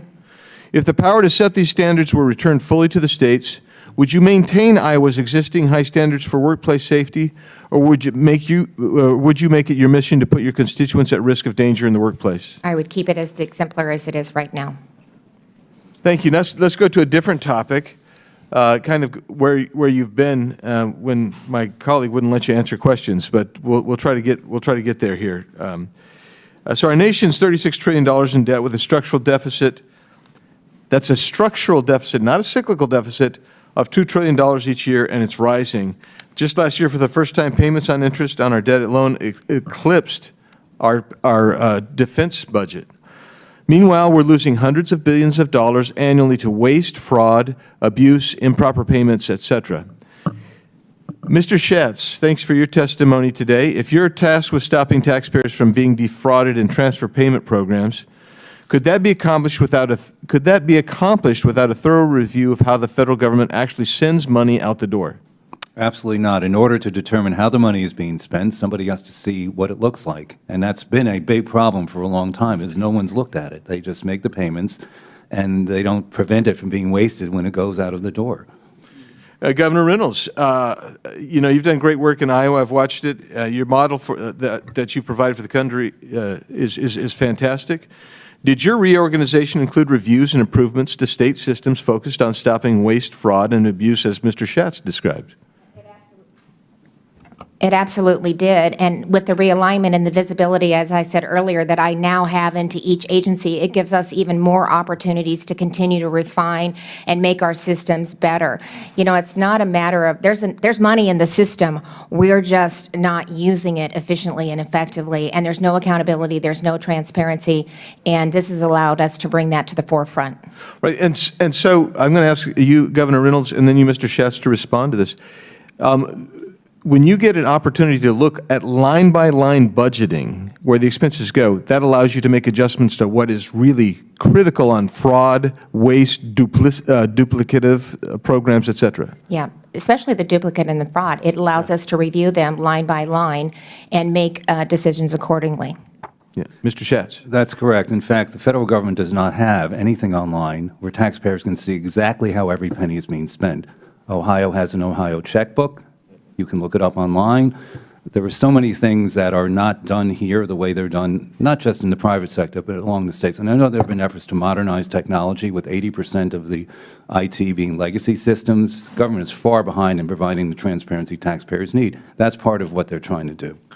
Yeah, so I'm actually baffled that instead of cheering the administration's efforts to conduct a thorough and necessary review of the systems, they're receiving, these doomsday scenarios, these statements that they want to stop it. And I don't know why you want to stop it. I mean, in my home state of Arizona, we actually do the same thing. You can go online and you can see a line by line. I asked for a line by line, one single agency. I just wanted one agency. Can you give me a line by line budget to look at? They brought me 2 books like this, and none of them were line by line. They didn't cover every program within that agency, and they didn't describe everything that was there.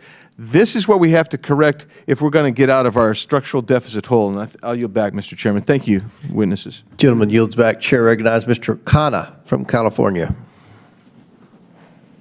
Thank you, Mr. Chair. Mr. Schatz, you have said that you believe that the Department of Education should not exist, that you grew up without the Department of Education, had a good education, and you believe it should go to the states and local government. Is that an accurate representation of your position? Yes.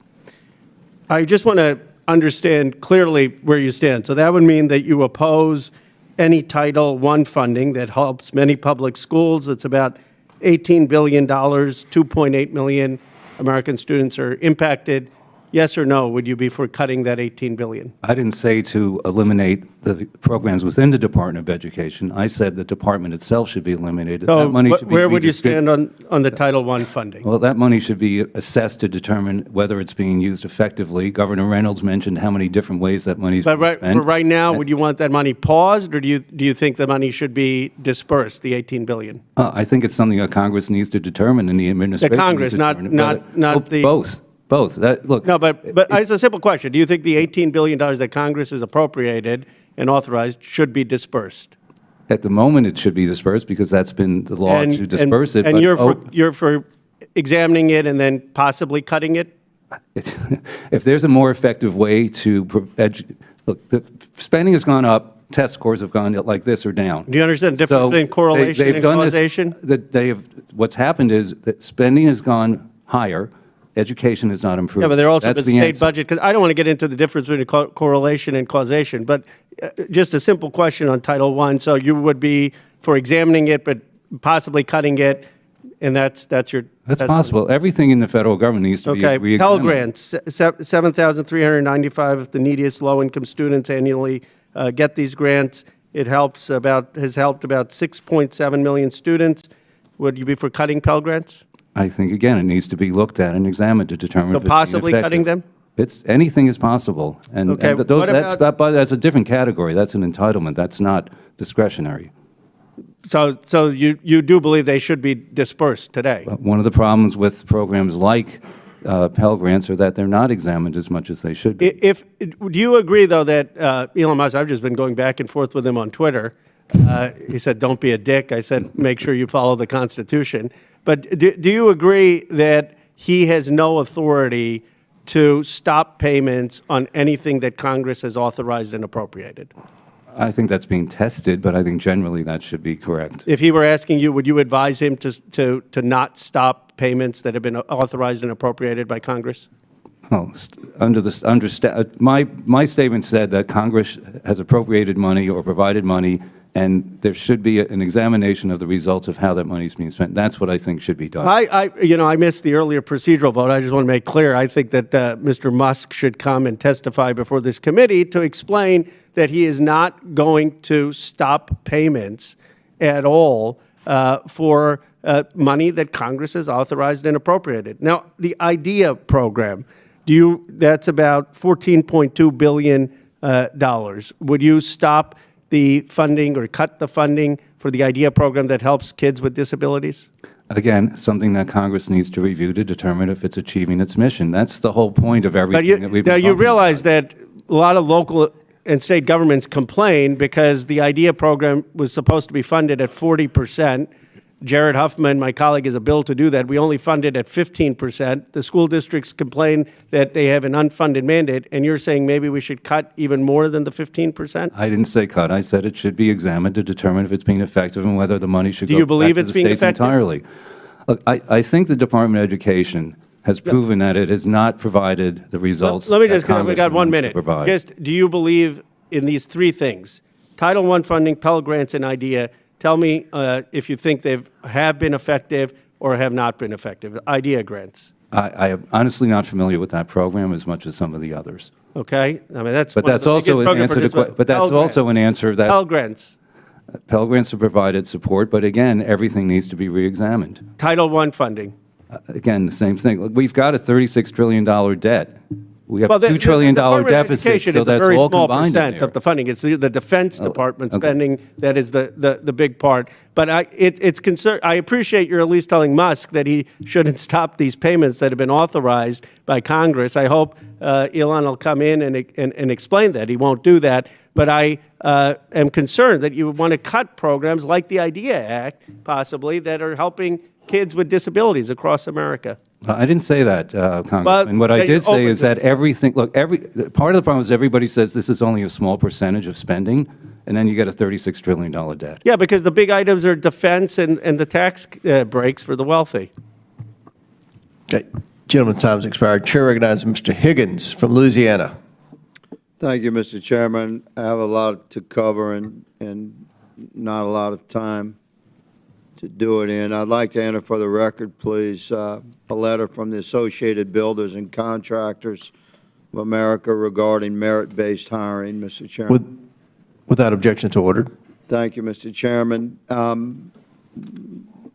My brothers and sisters across the aisle, on both sides of the aisle, we have a historical trend in our nation. We have an opportunity to address legitimately from both liberal and conservative perspectives. I think it should be embraced because generally speaking, we started losing our country about 40 years ago regarding the accelerated accumulation of debt.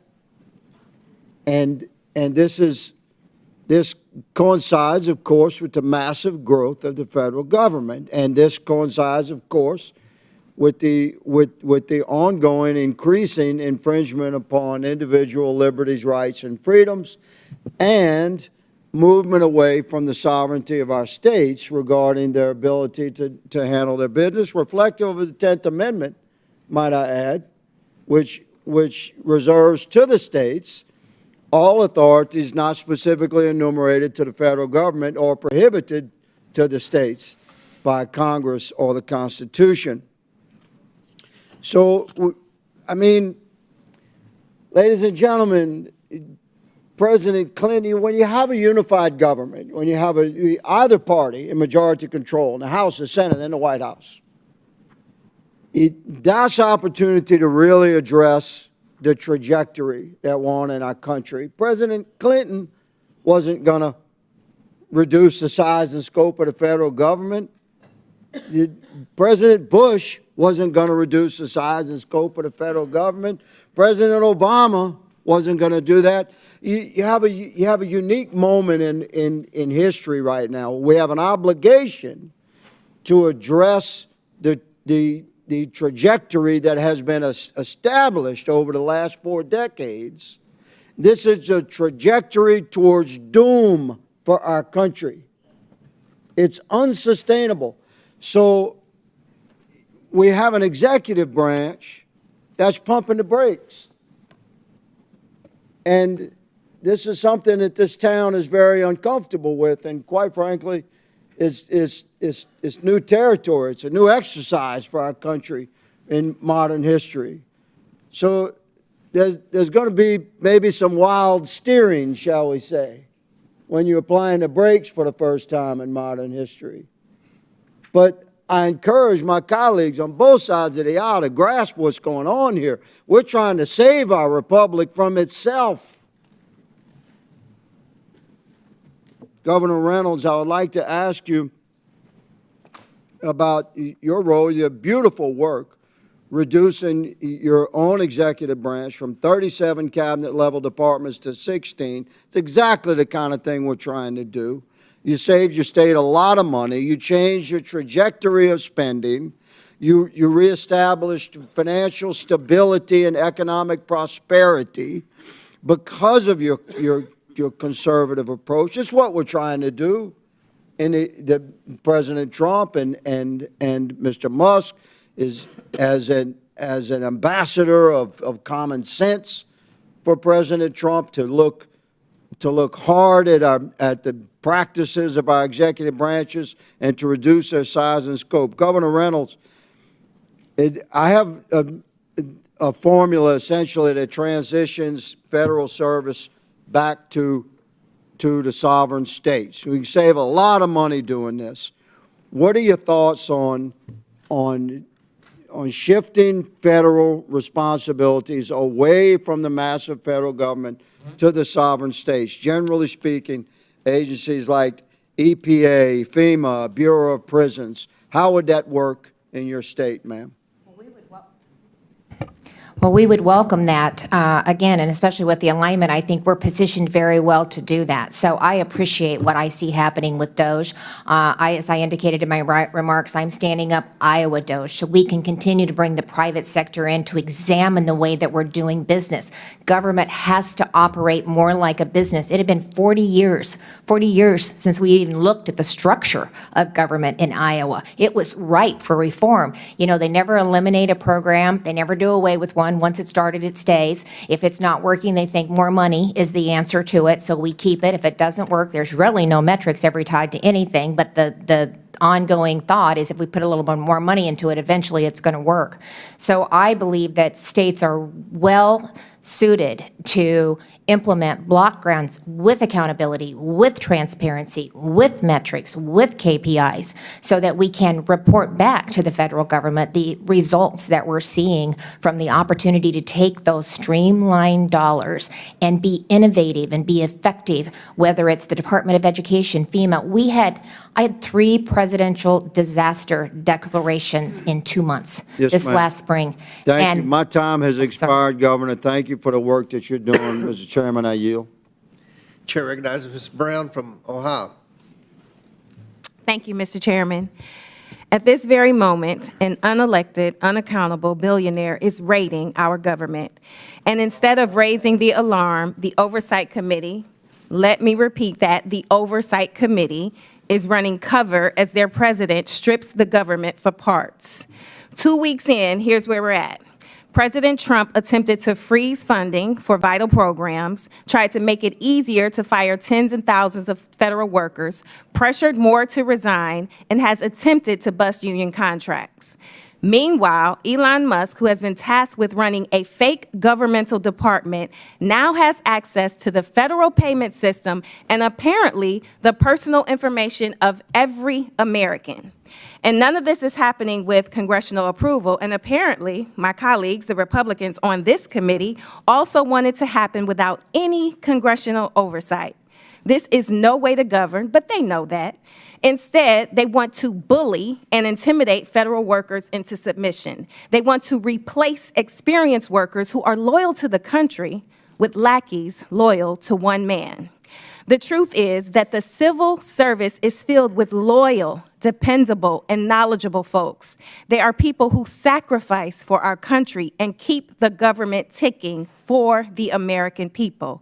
They ensure Social Security payments arrive on time, inspect our food and water to keep it safe, care for our veterans, crack down on corporate fraud, and track deadly outbreaks like the bird flu. Cutting these jobs doesn't make government leaner. It makes America weaker, and it makes life harder for everyday people. Look at what happens when the government is stripped down to the bone. In Ohio, Social Security field offices are on the verge of collapse. Recently, a field office in my district had to close its doors due to severe staffing shortages. The Social Security workforce has shrunk in the last 2 decades, but at the same time, its workload has increased by 25%.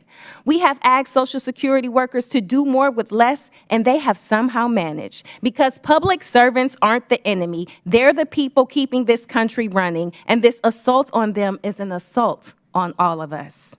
So, Governor Reynolds, thank you for joining us today. I want to ask you a series of yes or no questions. In 2023, did you sign a bill to gut the state auditor's ability to hold you and the state government accountable? Yes or no? A bill was signed to restrict the, I'll take addresses. that as a yes. Yes. Iowa law has a provision to hold lawbreakers in government accountable for sexual harassment, but your administration has paid out millions of dollars in settlements for harassment. This has cost the taxpayers in your state. Is that right-sized government, yes or no? Changes have been made to address that, but that Reclaiming was a my time. previous. Mr. Chair, I seek to ask unanimous consent to enter into the record this Iowa Public Radio article entitled, "Iowa Will Pay $4.15 million in Finance Authority Sex Harassment Settlements," into the record. Without objection, so ordered.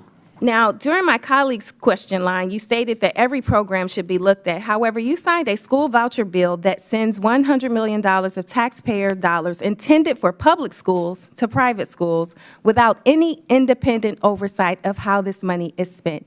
Yes or no? Is this protecting against waste, fraud, and abuse? They are held accountable. They are held Last question. accountable. Iowa has 10,000 federal workers. Which federal jobs do you think are redundant? Is it the staff providing care to veterans at the VA facilities in Des Moines and Iowa City? The USDA experts supporting your state's farmers? Or the Social Security staff ensuring payments reach seniors? Let's be clear about what's happening here. This isn't about right-sizing the federal government. It's about gutting it. And it's about weakening our government's ability to serve the American people. You want shorter wait times for Social Security, faster disaster responses, safer food and medicine? Then why attack the very workers who make it happen? The House Democrats are fighting to protect and modernize the federal workforce, hire and retain talent, and give federal workers the resources they need to serve the American people. That's what we are doing. And with that, Mr. Chairman, I thank you and I yield back. Chair recognizes Mr. Palmer from Alabama. Thank you, Mr. Chairman, and thank the witnesses for being here. And I want to get to a more constructive dialogue. First of all, in regard to Doge, as I've pointed out to some of my colleagues, this is not the first time that the federal government has engaged in an effort like this. One time in particular was during the Clinton administration. It was called the National Partnership for Reinventing Government, and it was led by Al Gore. I ran a think tank at the time, was invited to come to Washington to meet with some of the folks working on this, but after 7 years of this effort, they reduced the civilian employee population by over 426,000. They closed 250 federal offices. They reduced the Federal Registry by 700,000 pages and about 16,000 pages of regulations. And I understand, Governor Reynolds, that Iowa has launched a reorganization effort. Is the objective there to make government more efficient, more effective, and more responsive to the people of Iowa?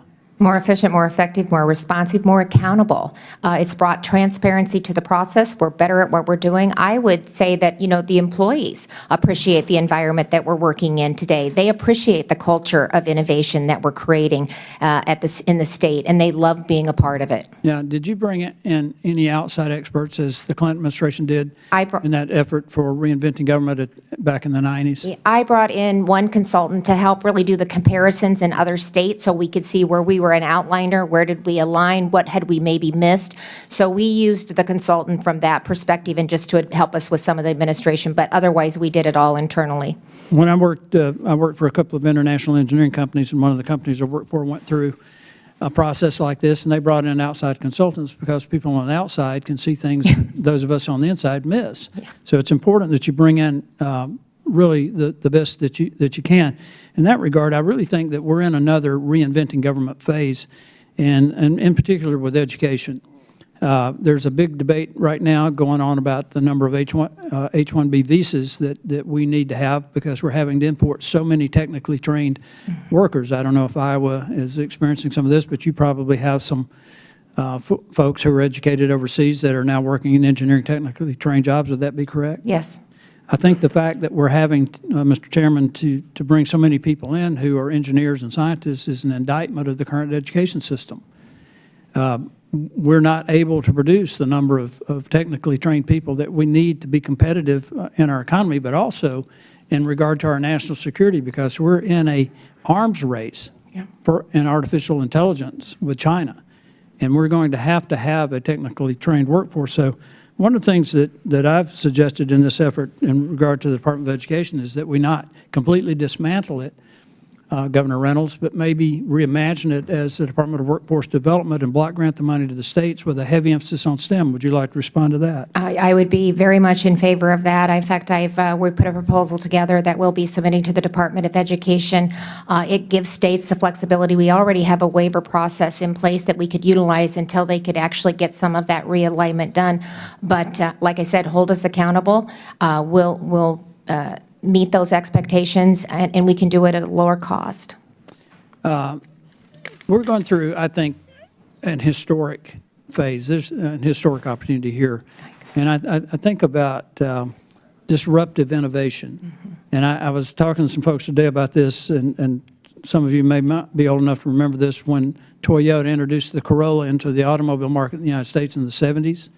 It forced U.S. automobile manufacturers not only to rethink what they were producing, but they literally retooled to do that. I think we're in that phase now where we're rethinking how government is run, and a lot of the innovation is coming from the state level, such as from Iowa.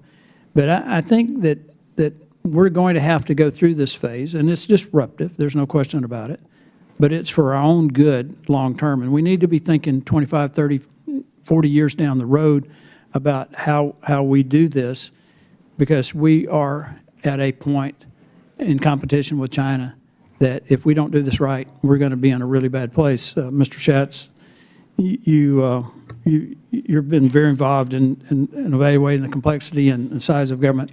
How would you respond to that we're in this disruptive innovation phase? Well, I think it's essential. What has been going on has not been working. That's why we have a $36 trillion debt, haven't balanced the budget more than 5 times in 50 years. So the changes that need to be made quickly before it gets worse. And thoughtfully. So, yeah, and thoughtfully. And the impact, by the way, all the discussion about individual agencies, what about the impact on taxpayers of this massive debt and the future of this country when the deficit goes up $2 trillion a year, every year for the next 10 years, and the interest on the debt doubles, and it's already bigger than the defense budget and everything else except Social Security. No organization can survive like that. So each discussion really should be discussed with that overall view. Well, I thank the witnesses for the questions. Mr. Chairman, I yield back. Gentleman yields back. Chair now recognizes Ms. Stansberry from New Mexico. Thank you, Mr. Chairman, Ranking Member, Governor, welcome to our witnesses. Thank you for being here today. I've really appreciated your commentary. It's been real, it's been substantive, and I support much of the efficiency work that's being done at the states. But I have to say, once again, welcome to the latest episode of the GOP Oversight Committee, where my colleagues at the beginning of this hearing once again voted to block a good government motion to carry out our most basic constitutional duty. They voted against a motion this morning, just a few moments ago, to bring Elon Musk in front of this committee to discuss what he is doing to supposedly right-size the government, as they are claiming in this hearing. And I have to say to my colleagues, with all due respect, why are you shielding Elon Musk from coming in front of this committee if that is what your intent is with this hearing and the work that you want to do? Why is the GOP in the White House shielding an unelected, unvetted, unqualified private citizen and billionaire who is literally dismantling our agencies while we sit here and is literally breaking the law?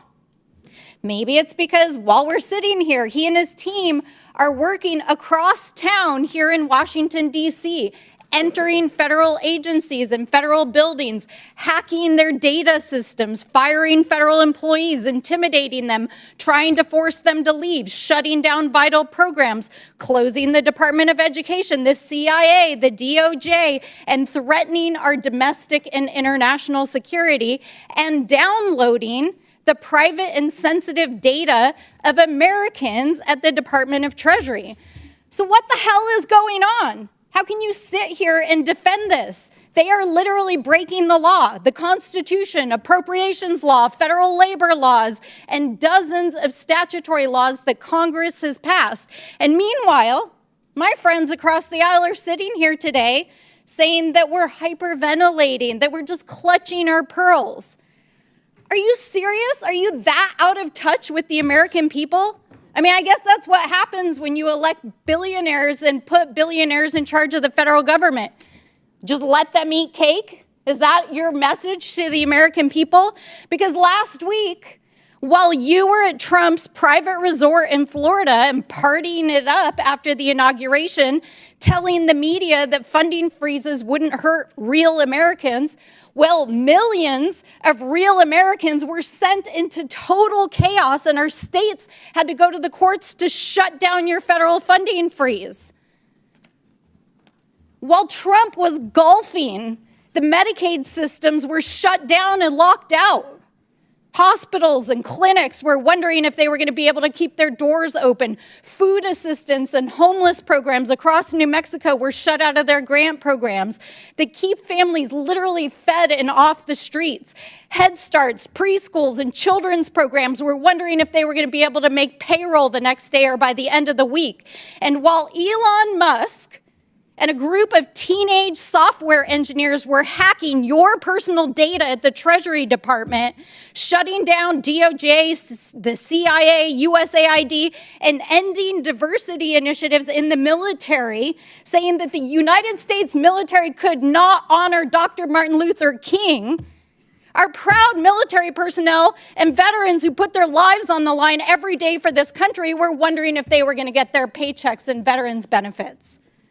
So, colleagues, we are not clutching our pearls or hyperventilating.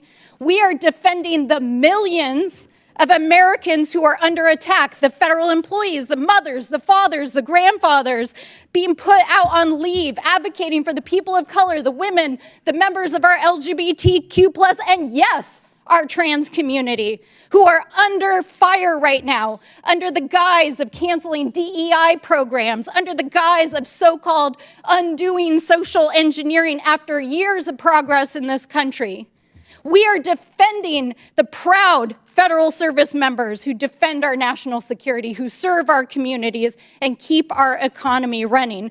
Because I want to tell you something, the American people are terrified, and if you are that out of touch with your people, then you should talk to your constituents. We had a town hall 2 days ago, and 12,000 New Mexicans got on our call because the people are terrified in this country, and that is why we are fighting back. That is why we are trying to bring Elon Musk to this committee, and that is why we are fighting against this agenda.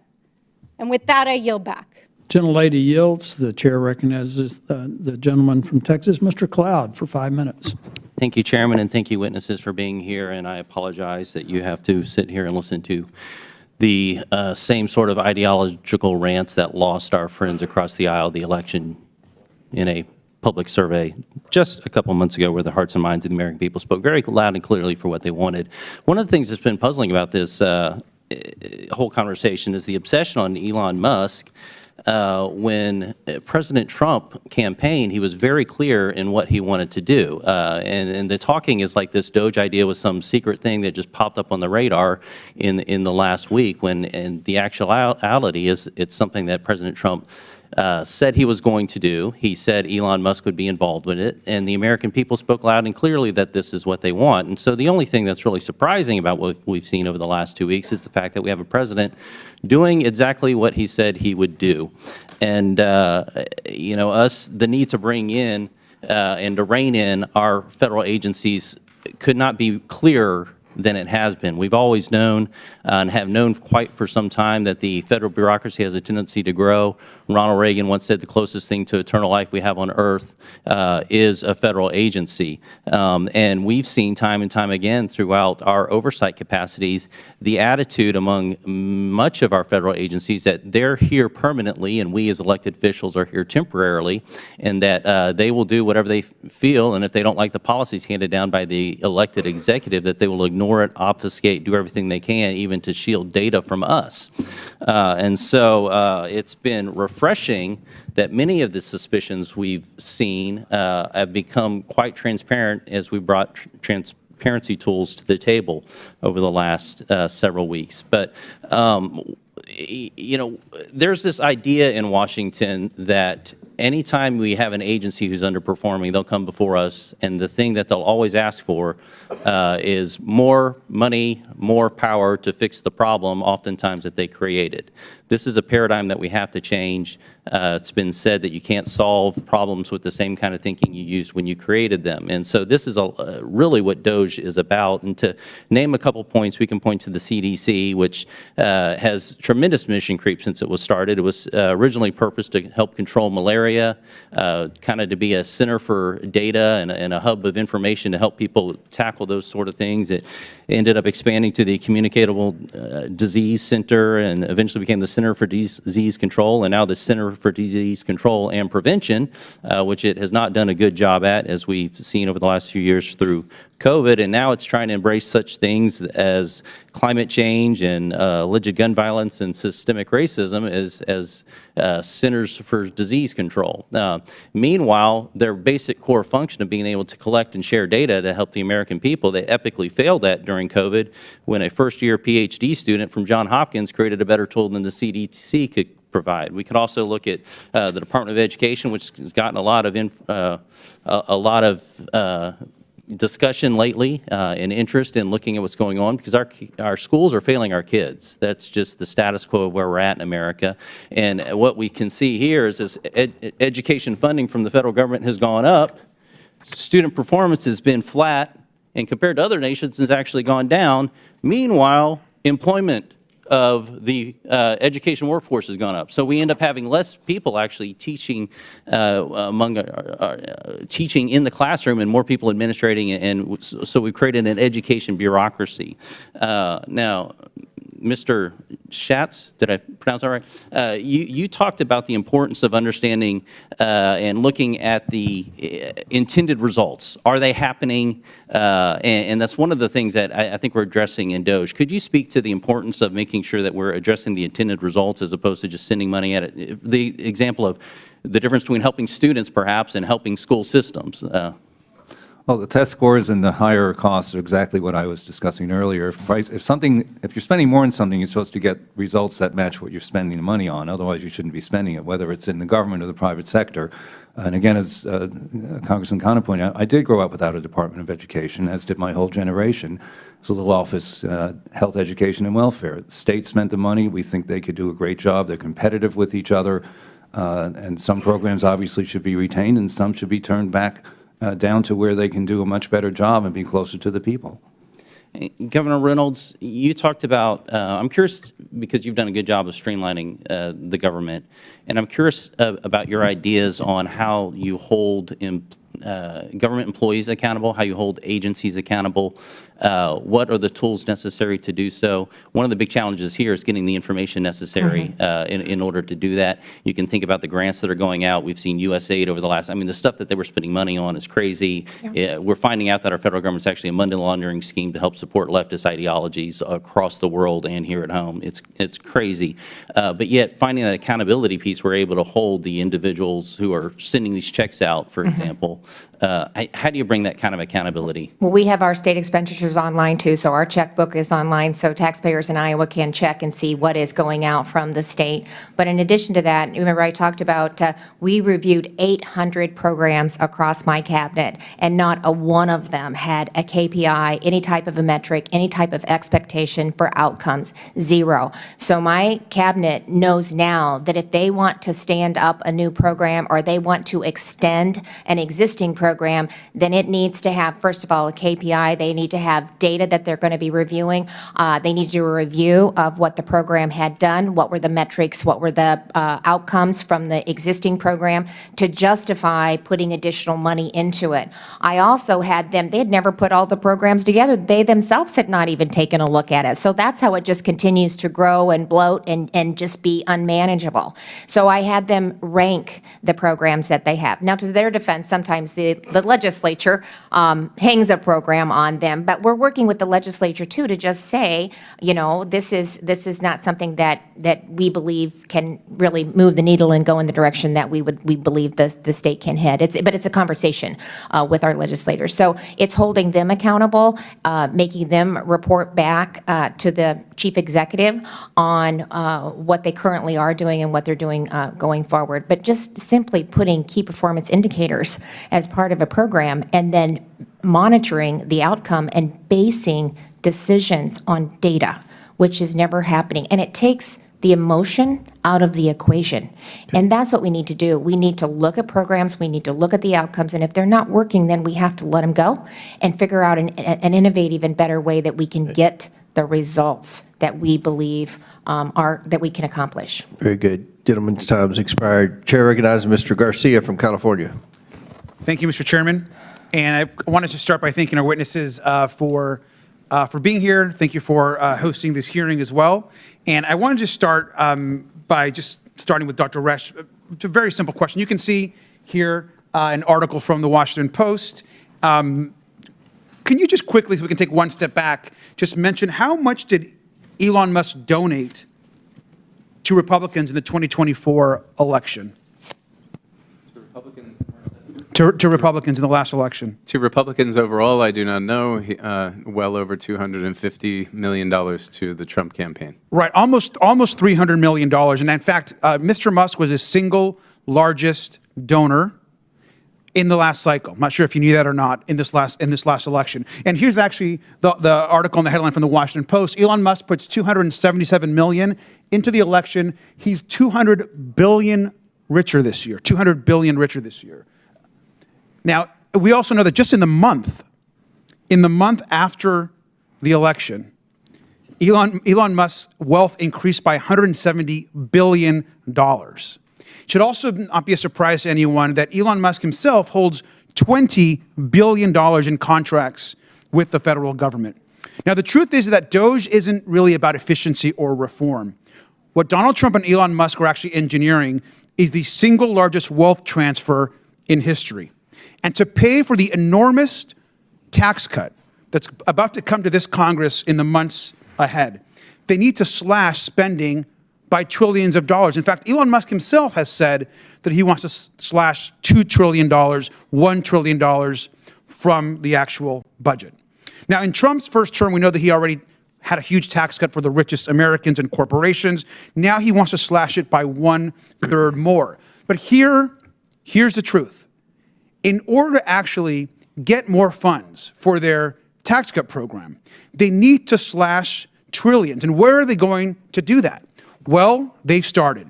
The Department of Education, the Department of Labor, Veterans Benefits, USAID, and eventually Social Security, Medicare, and Medicaid. Right now, as we know, Elon Musk, the richest man on the planet, is trying to destroy USAID with his Doge team. Now, this is the agency we know that distributes foreign aid, but that's just step one of their plan. Now, of course, we know they're going after the Department of Education. And here's an article from the Washington Post as well. Trump preps order to dismantle the Department of Education as Doge probes data. Now, let me just begin by saying that their mission is to destroy federal agencies like the Department of Ed, to then save money and then transfer that wealth to Elon Musk, his companies, and their billionaire friends through a massive tax cut. Eliminating the Department of Ed would be catastrophic for children all over this country. I'm a longtime educator. I spent 10 years in the classroom teaching and as an administrator. The funding provided by the Department of Ed is critical to children with disabilities, student loans for colleges, and ensuring that students are protected across this country.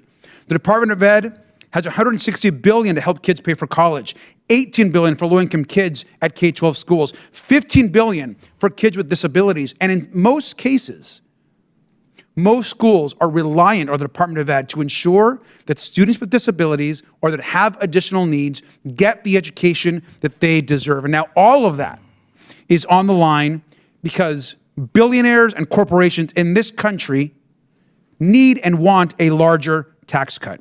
So let's be crystal clear about what Elon Musk is actually doing right now. It's a wealth transfer to himself and his billionaire friends. I also just want to note that just recently, and yesterday, in fact, the New York Times reported that now they are accessing the control centers for Medicare and Medicaid services. This can be catastrophic to people across this country. And so this committee, rightly so, has asked and demanded that Elon Musk testify under oath in front of this committee. We know that the law is on the side. We know that what he's doing is unconstitutional. And we demand that he come here and provide answers not just to us, but to the American public. And with that, I yield back. Thank you. Gentleman yields back. Chair recognizes Mr. Crane from Arizona. Thank you, Mr. Chairman. Mr. Chairman, would it be possible to get some therapy dogs in here for my colleagues on the other side of the aisle? We could ask Mr. Raskin's shrink to... I'm worried about their mental stability. You know, I think it's funny, Mr. Chairman, when I hear my colleagues on the other side of the aisle whining and complaining. I mean, those are insults, to be clear. Elon Musk. Excuse me, this is my time, thanks. Elon Musk and, you know, how much money he donated to President Trump. Yet I don't recall the same outrage when, you know, billionaires on their side of the aisle like Mark Zuckerberg, George Soros, you know, or any of the other ones that were donating massive sums of money to their side of the aisle. Mr. Resch, I want to start with you real quick. I read something you stated in your testimony. You said, rather than a bloated bureaucracy, we face a workforce stretched too thin, forced to oversee an increasingly complex web of outsourced operation with limited personnel and resources. Is that correct? Did you say that in your testimony, sir? Yes, sir. I'd like to read you a list of priorities over at USAID right now, one of the agencies that Elon Musk, who's triggered my colleagues on the left so much, the Agency for International Development, which had a budget of over $40 billion in fiscal year 2023. This is not a exhaustive list. It's a very small list, but $1.5 million to advance diversity, equity, and inclusion in Serbia's workplaces and business communities. $2.5 million for electric vehicles in Vietnam. $2 million for sex changes and LGBT activism in Guatemala. $6 million to fund tourism in Egypt. Hundreds of thousands of dollars for a nonprofit linked to designated terror organizations, even after an inspector general launched an investigation. Do you still stand by your comments, sir? Yes, my comments were in regards to the ability of administrators to adequately oversee the funds that Congress has appropriated to them for these programs. Yeah, so you don't think this is a bloated workforce when we're spending money overseas like that? Sir, are you aware that we're over $36 trillion in debt, Mr. Resch? Yes, I certainly am. Okay, so you still stand by your comments that this isn't a bloated federal workforce? The federal workforce represents 4% of the entire budget for every. Sir, do you know how much? Do you know what the annual deficit is every year? Please. It's over $2 trillion. I understand that. Okay, so you still stand by your comments that it's not a bloated workforce? $2 trillion is not reflective of the workforce that is the federal employee. Oh, it's not? We're not spending money on the workforce? Your Okay, entire budget, 4%. If you cut the entire workforce, 4% would be reflected. Do you know why often we use private companies and contractors in the federal government, sir? Because you can actually fire them. It's a lot easier to fire them if they're not performing. Sir, have you ever ran a large organization or a small business? No, I have not. I just find it interesting that we bring in a governor of one of the United States who has actually run a state to talk about all the cuts, the elimination of fraud, waste, and abuse, and how she's got her state high-performing and made a bunch of changes so that they actually have a surplus.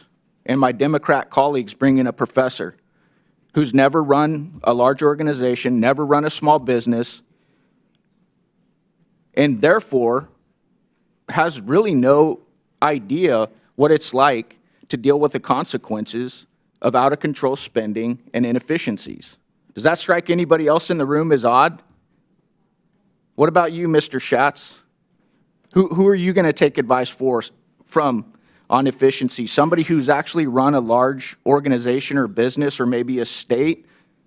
And I'm not trying to throw shade at Dr. Resch and his profession. There's been a lot of professors in my life that have brought me a lot of value. But when we're talking about trying to add efficiencies to the largest government in the history of the world that's operating at $36 trillion national debt, $2 trillion annual deficit, Mr. Schatz, who are you going to take counsel and advice from? Well, I think anyone who has an idea about how to cut spending should be welcome, and that could include academics, it can include nonprofit groups, governors. So the point is to get the job done, not to keep talking about it. That's right. And the last thing I'll say is, because my Democrat colleagues are losing their mind with Elon Musk, don't forget that Elon Musk campaigned with the president. The American people were very excited about Elon Musk using all of the tools and experience that he has and that he's used in the private sector to come in and streamline this federal government. Thank you, Mr. Chairman. I yield back. Thank you. Chair recognizes Mr. Frost from Florida. Thank you. Governor Reynolds, thank you so much for being here today. I've been to Iowa. I've spent a lot of time in Iowa. It's a beautiful state. So thank you for being here. Medicaid covers almost 700,000 Iowans, over a third of Iowa's children. In 2013, I believe, Iowa expanded Medicaid. I have a few questions for you. If Medicaid funding were to disappear, what would that mean for the people of Iowa? Well, I don't think it will disappear. Simply looking at a system and seeing if we can enhance it and make it better doesn't. That's not my question, though, Governor. My question is, if it were to disappear, what would that mean for your? Well, I don't think that's the intent of anybody, but we need to do it better, and we need to help these If it kids were to be disappear, successful. Governor, what would that mean for the? Well, I can't speculate on that because I don't believe that would happen. So you, as the governor of your state, can't say what it would mean to lose Medicaid for your people? Okay, we'll move on. How would people across Iowa react to rural and community health centers having to suddenly close? Well, we're, as I talked about in my opening remarks, we're actually working on maternal health and working on healthcare in rural Iowa. And that means, again, looking at regions. I took, 32 fragmented substance abuse, and mental health regions and unified them into 7 behavioral health regions. That's and great we're to hear, putting in Governor. place a hub and spoke model, which they will be a part of. I'm sure you're doing But great again, work. I it's want to the focus on duplication that you the don't want to questions I lose. have. I have limited time. I'm sorry, Governor. Okay. I'm sure you're doing great work on this.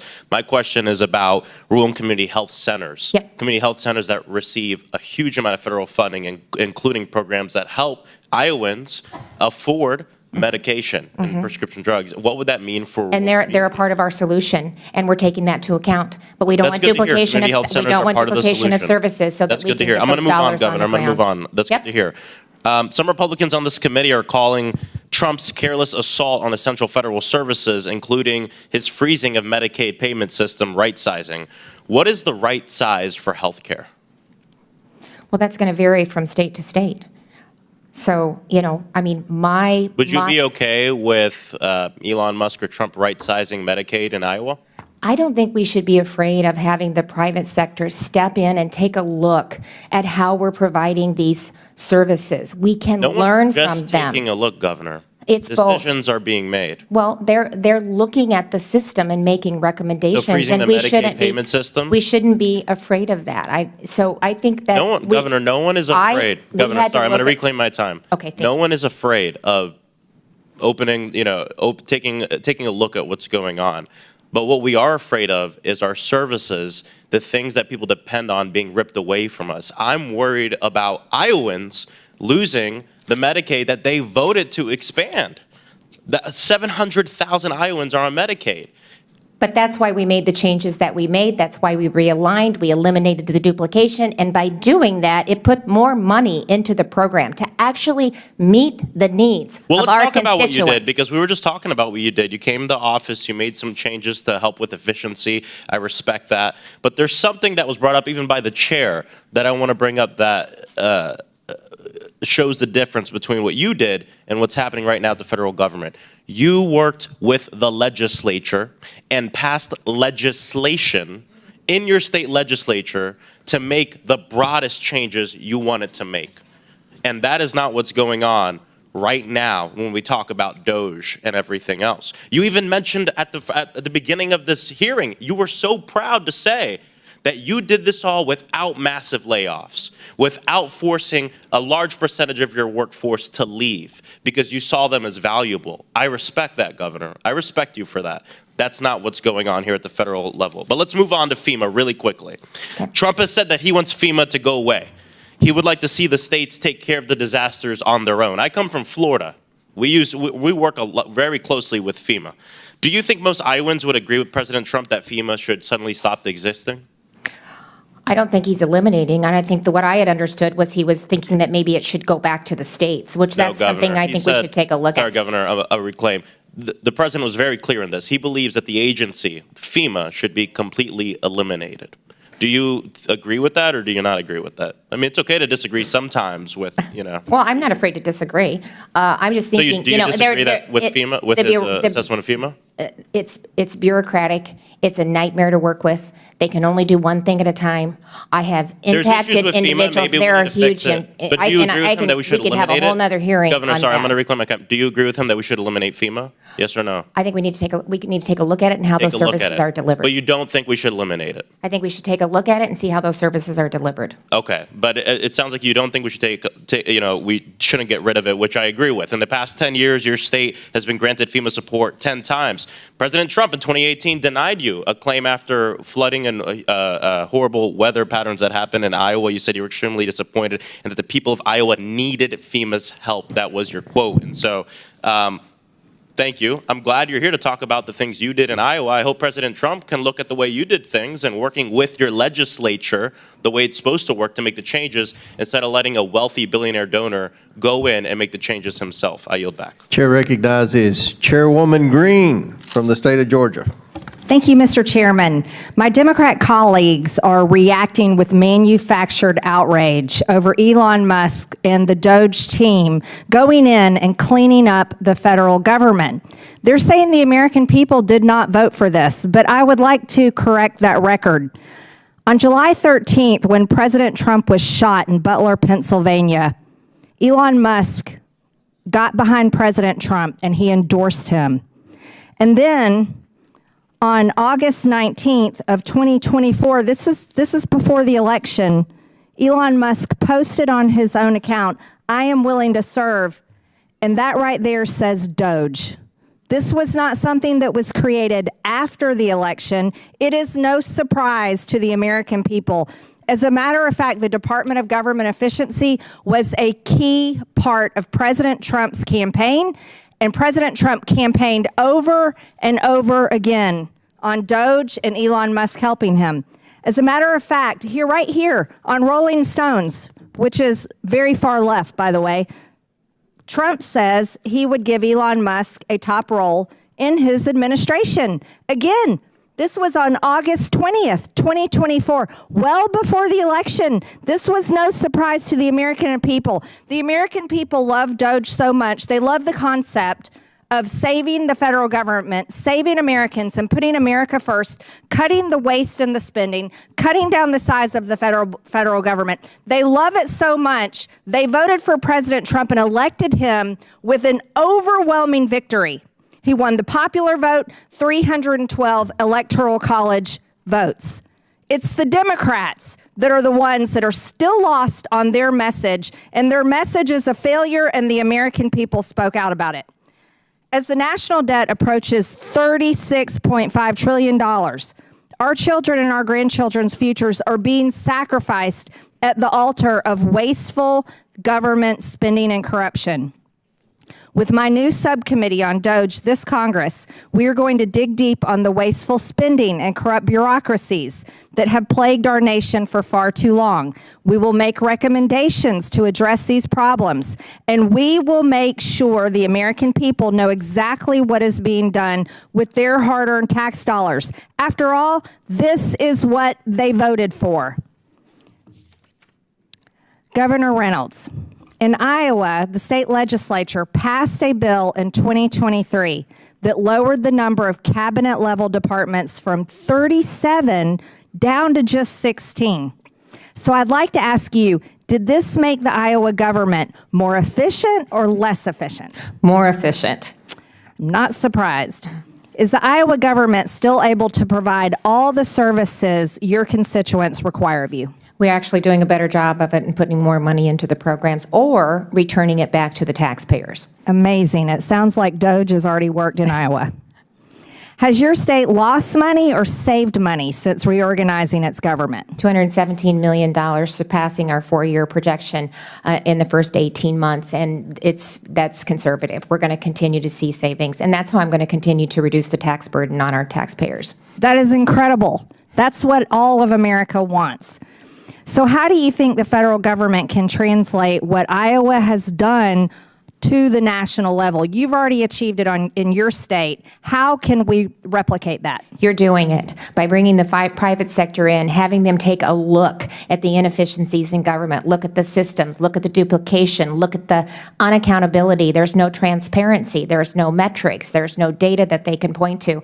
We're standing up Iowa Doge. We want to be a partner in that because I think it's really important that the federal government and the state government and the local governments work together to really implement transformational change. This is an incredible opportunity. I have so much respect for President Trump to put this initiative forward.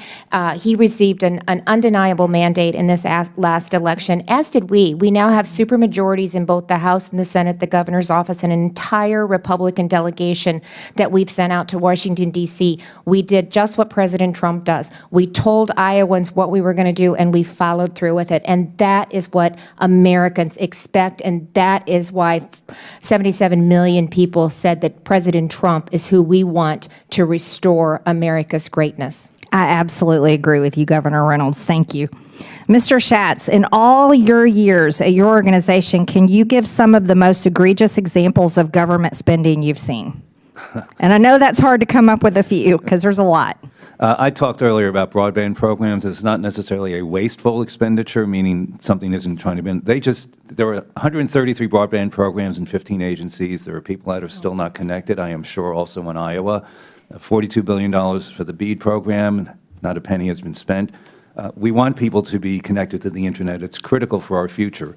But unless those programs are consolidated and someone figures out which ones are working best, we're not going to achieve that objective. It seems simple, but again, the problem here has been, as it usually is, something isn't working, spend more money, create another program, don't take the time to look at how it's working, and that's what Doge and your subcommittee is going to do. And we're happy to help any way we can, by the way. Thank you, Mr. Schatz. And you're right. Under the Biden administration, they actually canceled contracts with Starlink, which are far less expensive, and then never built out the infrastructure for broadband. True failure for the American people. Giant waste of money. Thank you, Mr. Chairman. I yield back. Gentlelady yields back. Chair recognizes Ms. Lee from Pennsylvania. Thank you, Mr. Chair. I am afraid that we are witnessing the biggest con in real time. Our federal government is being fleeced by a handful of billionaires at the expense of everyday people. They're what we call unelected billionaire oligarchs, and they are not trying to right-size the government. They're not trying to make things more efficient or improve services. They want to eliminate their competition and grow their private coffers. The collective net worth of the president's cabinet is over $460 billion. That is unprecedented in our country's history, even counting the days of the robber barons, or when the only folks who could serve in government were landowning wealthy white men. This isn't just government by the top 1%. It is government by the top 0.0001%. And these aren't just disinterested outsiders who are benevolent volunteers coming in to help us situate our government, right? These are people who have conflict of interests. They have financial stakes. They are even tied to litigation against the very agencies that they have been tasked to lead. Musk alone has nearly 100 government contracts across 17 federal agencies that total $3 billion. By all accounts, Musk is now running rampant through our federal agencies, accountable to no one, and doing what he pleases with federal systems and data with no transparency and no oversight. It's still unclear if he has security clearance or if he's passed a background check. He certainly hasn't filed any financial disclosures. This is absolutely outrageous, and Americans are rightfully mad. This is the Committee on Oversight, one of the most important committees, particularly in this era, yet Republicans did not bring Elon Musk, the private citizen, given access to all other private citizens' data, and the one leading all of this chaos. And just this morning, they blocked our efforts to bring him in. Musk has a bunch of 20-something-year-old child cronies accessing highly sensitive information and technology at the Office of Personnel Management, the General Services Administration, and Department of Treasury. They also have not been invited to testify before us today. So I think we need to ask ourselves, why does an unelected billionaire need access to Americans' Social Security numbers and the $6 trillion payment system? And if this operation is so legit, why is there no transparency? Why are we pretending this is about right-sizing? The only logical answer is greed and corruption. Dr. Resch, do you agree that there is a corruption risk with this level of unaccountable access, and that Musk could use this data to gain an advantage over his competitors? Whenever there is no security clearance, there is a corruption risk. Whenever there is entanglements in terms of being a contractor or a contracted entity and a regulated entity, but with access to data or unfettered access to protected government data, there is a risk of corruption. Thank you so much. Beyond Musk and the rest of the cabinet appointees, just look at the powerful tech CEOs who had front row seats to Trump's inauguration and also have financial stakes with the very agencies that Trump is now looking to fundamentally overhaul. Nearly every executive action taken so far has been designed to make corruption easier. In the first week alone, Trump fired 17 inspectors general across 18 agencies. These are nonpartisan watchdogs, and this includes the one from the Treasury Department who could have served as a guardrail against Musk's efforts. the hiring freeze, stopping federal spending, and trying to strong-arm federal workers to leave their jobs are all actions designed to make our government fail and move things over to the private sector, further fattening the bank accounts of these billionaires, these unelected billionaires. They'll consistently tell you that private is better, but meanwhile, the poverty gap keeps growing, and they keep laying off people. While Americans' wages remain low, their multi-million-dollar bonuses keep getting bigger. Republicans are pushing these cost cuts so they can pay for their tax cuts. Working-class Americans will not be benefiting from those tax cuts. But Musk, these tech billionaires, and Trump's wealthy cabinet officials, they certainly will. Meanwhile, working-class Americans will be paying the price in jobs, in lack of regulations, and in the loss of government services like Medicare and Social Security. Instead of a federal government designed to serve all the people, Trump is doing everything he can to turn the government into a tool to serve just one group, the rich oligarchs he calls his friends. Thank you for your time. I thank you. Thanks to the panel, and I yield back. Gentlelady yields back. Chair recognizes Mr. Timmons from South Carolina. Thank you, Mr. Chairman. And I want to thank the witnesses for being here today. I do my best to work across the aisle whenever possible. And I think that that is how this place is supposed to work. I try to earn the respect and the trust of all of my colleagues. I am sickened by the way that the left is categorizing and lying about what Elon Musk is doing in the federal government. I'm going to say what's true, and then I'm going to debunk their ridiculous lies. Number one, President Trump hired Elon Musk. He is a federal employee. He does not make enough to trigger financial disclosures. Those are the rules. If you don't like them, file a bill to change them. He has hired people to seek out waste, fraud, and abuse throughout all government agencies. He leads a team within the administration that has smaller teams across all of government. Their job is to bring sanity to this process. They don't have to be Senate confirmed because they don't make enough money and they're not in positions of control. They are in advisory positions. Their objective is to give a menu of options to the President, to the Secretary of Treasury, to the Secretary of Defense, to all the different agency heads who are Senate confirmed, of ways to conserve taxpayer dollars. That's what this election was about. We got $36 trillion in debt. We run a $2 trillion annual deficit. This is unsustainable, and the American people have spoken. So what is he and what are his teams doing? They're creating systems to track sources and uses. We haven't done that. When a government agency goes to the Treasury and says, we want this money, there's no system through which they actually can say, all right, Congress appropriated, authorized it, and what are you going to use it for, and then track all that. So what are they doing? They're creating systems to make sure that the money is going where it's supposed to go. And guess what? The Democrats are losing their mind. He's also creating systems to ensure accountability. All of this is going to be public. All of this is going to be public. And he's proven that he can turn around businesses that are failing, and he has offered his time to try to save this country. So I guess first, just ridiculous lies that are being told. Elon Musk does not have access to Americans' personally identifiable information at Treasury. He just doesn't. You have career bureaucrats that are mad that they're losing their jobs because they're no longer useful in the future of this government because they've gotten us in this situation. I had dinner with Treasury Secretary Bessent, and he assured us that all that the Doge employees at Treasury were doing was checking sources and uses to make sure that money authorized and appropriated by Congress is being spent on what it's supposed to be spent on. The fact that we haven't done that yet in 2025 is insane. So while people call my office and say, oh, Elon Musk has my records, that's a lie. It's a lie from the flailing bureaucracy that is no longer useful because technology can solve all these problems. Will the gentleman yield for a clarifying question? Sure, go ahead. Can you help us understand, based on what you're explaining here, then why nearly 2 million federal workers received an email from OPM with Elon Musk's letterhead, A Fork in the Road? You know. Okay, so I'm sorry.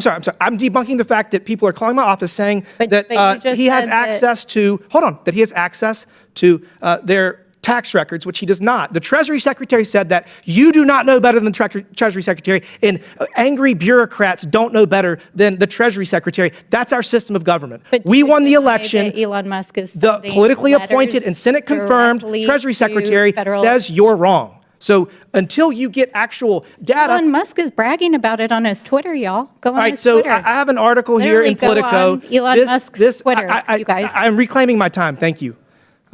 This is an article in Politico that was written after the dinner that we had Monday night with the Treasury Secretary, where he confirmed to the House Financial Services Committee that Elon Musk does not have access to American taxpayers' personal data.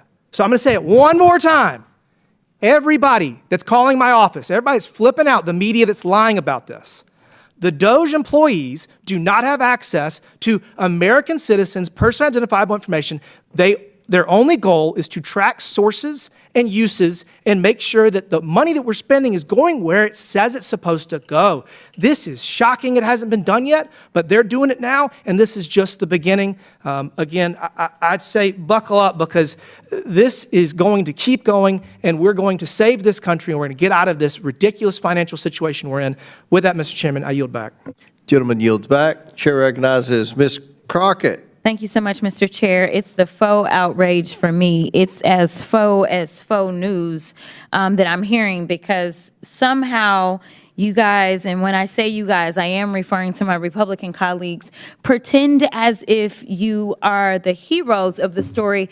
But let me remind you who set the House on fire. It was y'all. So let me go ahead and handle these receipts, because I know that I always have to have proof, even though I guess our education system is failing us, because it seems like facts don't seem to faze people that vote for y'all. But I'm going to do it anyway. So when we talk about debt, I'd ask for unanimous consent to enter into a record this article that says Donald Trump built a national debt so big, even before the pandemic, that it'll weigh down the economy for years. Without objection, so ordered. Thank you so much. In fact, it talked about the fact that he ran up our debt almost $8 trillion. It was estimated to be $7.8 trillion at that time. And this is it's actually the third biggest increase ever under any presidential administration. So I don't understand how y'all gonna play the heroes. I also want to just kind of be clear about some basic level setting of civics, because it seems like civics is evading us. And listen, Governor, I actually appreciate you. I know that in today's times, for whatever reason, if you got a D or an R in front of your name, it has to be all hostile. Listen, I am a former business owner. If I was not sitting in this seat, I would still have my law firm, but we have rules, right? So I'm not allowed to practice law. I'm not allowed to do a lot of other things, because ethics decides that that's not really a good thing, to make sure that the American people can trust that I don't have any divided interest. In fact, we do that for people that run our treasury typically. So I'm curious to know if you have an elected treasurer in your state. And you do, actually. We do. I know you do, because I looked him up. And I'm curious to know. So it's my guess that he's the one that actually controls all of the treasury systems that you have, correct? Some of the investments. He controls some of the investments, but also monies that need to be disseminated by the state, that's done by him, correct? Department of Management in the Treasurer's Office. Okay. In the Treasurer's Office. Two separate agencies. Okay, but you have an agency that does that, correct? Yes. Okay, and as you are having this agency do that, these are people that have some sort of ethics that they have to follow, I'm sure. I'm going out on a limb, because I don't know how anything works in Iowa. I'm just being honest with you. Yes. Okay. Here is the deal. I want the American people to understand that Democrats are not against efficiency. In fact, the last time that this country actually ran to the extent that there was a balanced budget and actually there was a surplus, it was a Democrat in the White House. His name was President Clinton. So we are not against this. What we are against is this idea that we will evade the Constitution, or we will evade our own constitutional in fact, it's not even an invasion. At this point, it feels as if y'all have just decided that y'all are going to castrate your constitutional duty and hand it over to someone who is unelected. It doesn't matter how many cheerleaders he had on the field campaigning for him. That doesn't mean that he gets to go in and sit atop any of our agencies. And the fact that we had a vote today and we asked to bring him in because we have a constitutional duty, we all took our oath, and maybe some of y'all just don't take it seriously. But I take it seriously when I take an oath to do a job, and my job is to look out and make sure that we don't have any kings or queens in this country. But it seems like y'all have decided that it's going to be Mr. King and his queen, and y'all can pick which one is which. But either way, I want to also talk about Governor. I'm curious to know if you know the answers to these questions. Which party controls the White House? Republican. Which party controls the Senate? Republican. Which party controls the House? Republican. Is that about what the makeup is in Iowa? Yes. And that has allowed you to be able to get your agenda across, correct? Yes. And you haven't had to bring in somebody to basically usurp any types of norms because you worked through the process, correct? Well, I did executive orders, Yes or no? 2080 Yes or agreements, no? and then Yes- went yes to the or no? Because legislature we've as only well. got It wasn't all of the above. I'm going to reclaim my time because I All of only the got above. so much time left. All of the I above. also want to point out that you specifically talked about that you recently had 3 national declarations for disasters, and I want to enter into the record a unanimous consent. Trump moves to abolish FEMA, shift disaster response to states. Without objection. And my Order. final unanimous consent I'd ask says that Mike Johnson's budget plan is at risk of collapse, even though we know that y'all control all 3 levers of government. So if this is what y'all want to do, then go ahead and clean it up and fix it and just go through the process. And honestly, there's nothing that we will be able to say about it. Order. And with that, I will yield. Okay. Without, all right. Thank you. Gentlelady's time's expired. Chair recognizes Ms. Boebert from Colorado. Thank you, Mr. Chairman. The outrage here has been absolutely unhinged. As we've seen in the media, we're seeing Politico, who's laying folks off, and as they're being defunded of American tax dollars, they can no longer sustain themselves. And so the outrage is just going to continue from those who are no longer going to be able to support their businesses from American taxpayers, and we simply want accountability. We want oversight. This is the Oversight Committee, and unfortunately, Congress has done a crap job of oversight and accountability over quite some time, I would say decades, and that is why we have this new commission that is created, and Americans are grateful for it. President Trump campaigned on having this Doge commission to have oversight and accountability, and it is our responsibility to codify what happens. I am pleased with the expedited efforts that have taken place to really get this out in the open and expose to the American people what their money is actually being sent to. And let's just be honest with the American people. Unelected bureaucrats have been funneling their hard-earned taxpayer dollars to ridiculous and even malicious causes. Doge is doing the hard work to uncover the truth and make our government work for the people rather than funding policies that are actively hurting them. For example, Dr. Rush, in your testimony, you state that the recommendations from the Department of Government Efficiency will exacerbate public health crises. How is that the case when Doge is advocating to defund EcoHealth Alliance, which was involved in the research in the Wuhan lab that created coronavirus, that created this global pandemic that killed people and ended the livelihoods of many others? My statement was in reference to across-the-board firings without specific. I think government employees have been given the option. They can have an. And those that will be given the option will be more competitive on a private market basis than those that stay. So then you'll be losing your best public employees. Were our best public employees at the Wuhan lab of virology?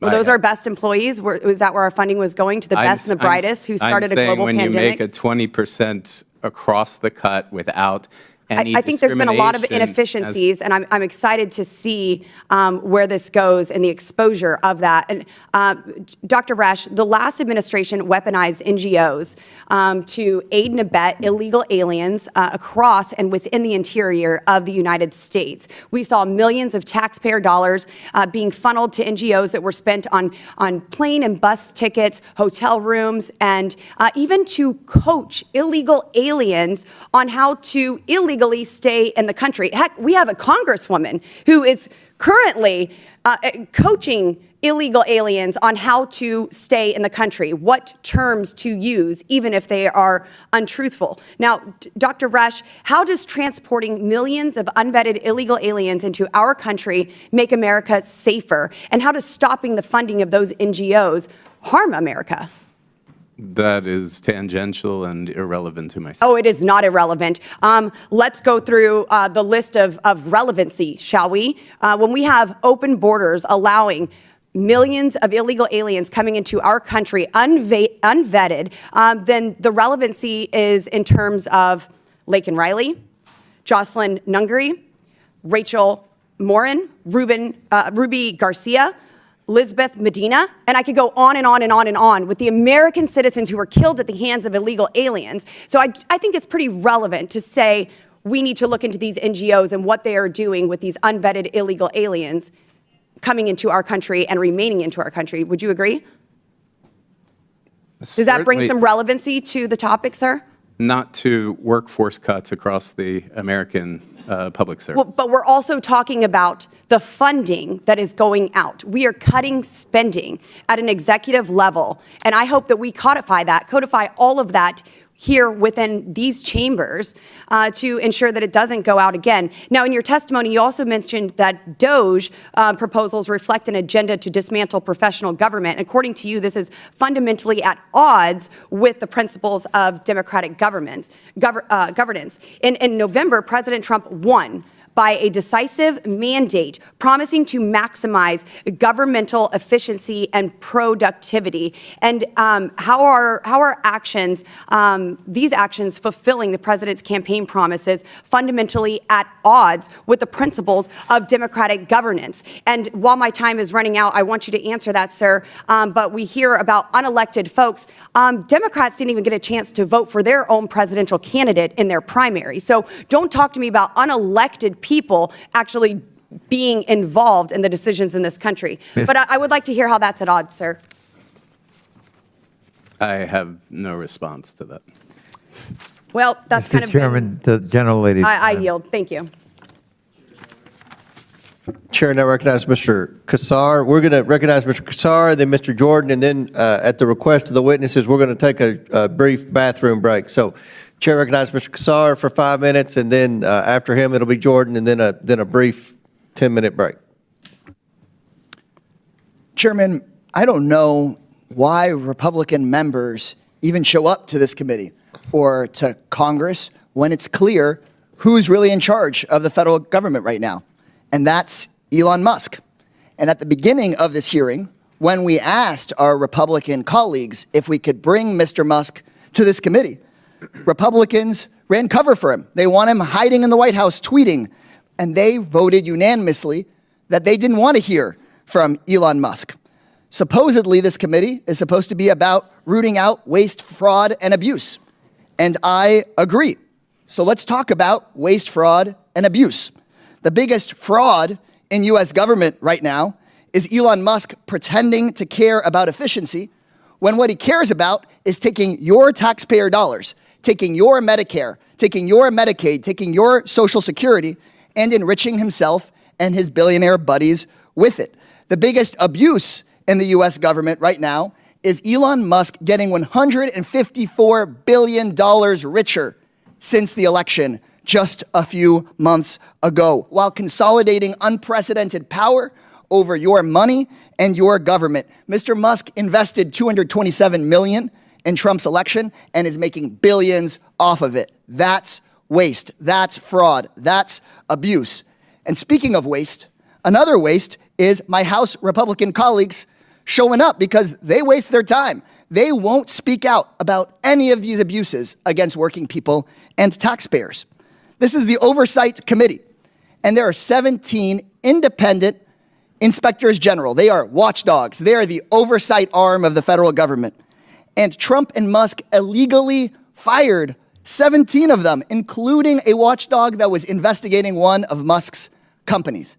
And what I've heard from House Republicans is either silence or defending that kind of behavior. You guys know that it's embarrassing and it's wrong, and that's why you voted to not have Musk here before us. Elon Musk is not doing anything to make government more efficient for working people. He's using his position to more efficiently raid your taxpayer dollars to enrich himself and his friends. I'm told that this hearing is about right-sizing government. So I propose that we start right-sizing our federal government by firing the most dangerous man in it, and that's Elon Musk. To protect our taxpayers, we should fire Elon Musk. To keep American Social Security numbers private, fire Elon Musk. To protect Medicare and Medicaid, fire Elon Musk. To save schools and our jobs, fire Elon Musk. And to protect the idea that American people have a government for the people and by the people, and not for the ultra-rich and by the ultra-rich, we must fire Elon Musk. Attacking working families is nothing new for him.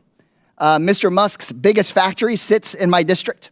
And the first thing I did after I was elected to Congress was to call for an OSHA investigation into the injuries and deaths of workers building that very factory. Those are investigations to be launched by the Department of Labor, where later today, we're hearing that Musk's minions are going to go and maybe start shutting down parts of that key agency that is built to oversee big corporations and defend the interests of workers. Musk's companies, like Tesla, have been sued and found liable for many labor violations. Screwing over working people is just part of the game for him. He has been found liable for improperly giving not safety training to construction workers and withholding wages. OSHA fined Tesla for exposing workers to hazardous chemicals without proper training and monitoring. OSHA opened up investigation into deaths of workers at the Tesla Gigafactory in 2024. SpaceX, another one of Musk's companies, was found responsible for the deaths of one of their workers, Lonnie LeBlanc, due to head trauma that he got on the job. So now Musk has seemingly unlimited power to take advantage not just of his own employees, not just of American consumers, but of all Americans. Unlimited power to Americans' data. Unlimited power to choke off funding meant for Americans and the programs that people count on. Enough is enough. But thankfully, our country isn't one of Musk's companies. Our country is ours. A billionaire whose career is built on the abuse and exploitation of workers should not have unlimited power in this country. He should be before this committee. And when he comes before this committee, if somebody wants to do the right thing, all you got to do is turn on your mic and say, fire Elon Musk. Thank you, Mr. Chairman. I yield back. Gentleman yields back. Before I recognize Mr. Jordan, Ms. Boebert, did you have a Yes, Mr. Chairman, I have a document I'd like to submit for the record. proceed? So this is a press release from the White House at USAID. Waste and abuse runs deep, and just some examples: $2.5 million for electric vehicles in Vietnam, $47,000 for a transgender opera in Colombia, $32,000 for transgender comic books in Peru, $2 million for sex changes and LGBT activism in Guatemala, $6 million to fund tourism in Egypt, and these are just some of the many, many examples. And I would like to submit that to the record. Without objection? Thank you. So ordered. Chair now recognizes the chairman of the House Judiciary Committee for 5 minutes. Thank you, Chairman. Mr. Schatz, is the federal government too big? Yes, the expenditures certainly are, which makes the entity itself too big. $7 trillion in annual spending, 400 agencies and sub-agencies, 1,000 boards and commissions. I think anyone, maybe even the people on the other side of the aisle, I think anyone would say, almost everyone would say, that's too big. And when you have big government, does big government have a tendency to spend taxpayer money on stupid things? That's part of the reason that we're here, and it's one of the things that Citizens Against Government Waste has been documenting for many, many years. You've been highlighting this for like 100 years. I mean, I've known you for a long time. Organization, God bless you for persisting. Organization, 41 years. I've been there 39. And when you spend money, when you're the person spending money on something stupid, you just assume, you would just kind of hope that people don't really notice that, right?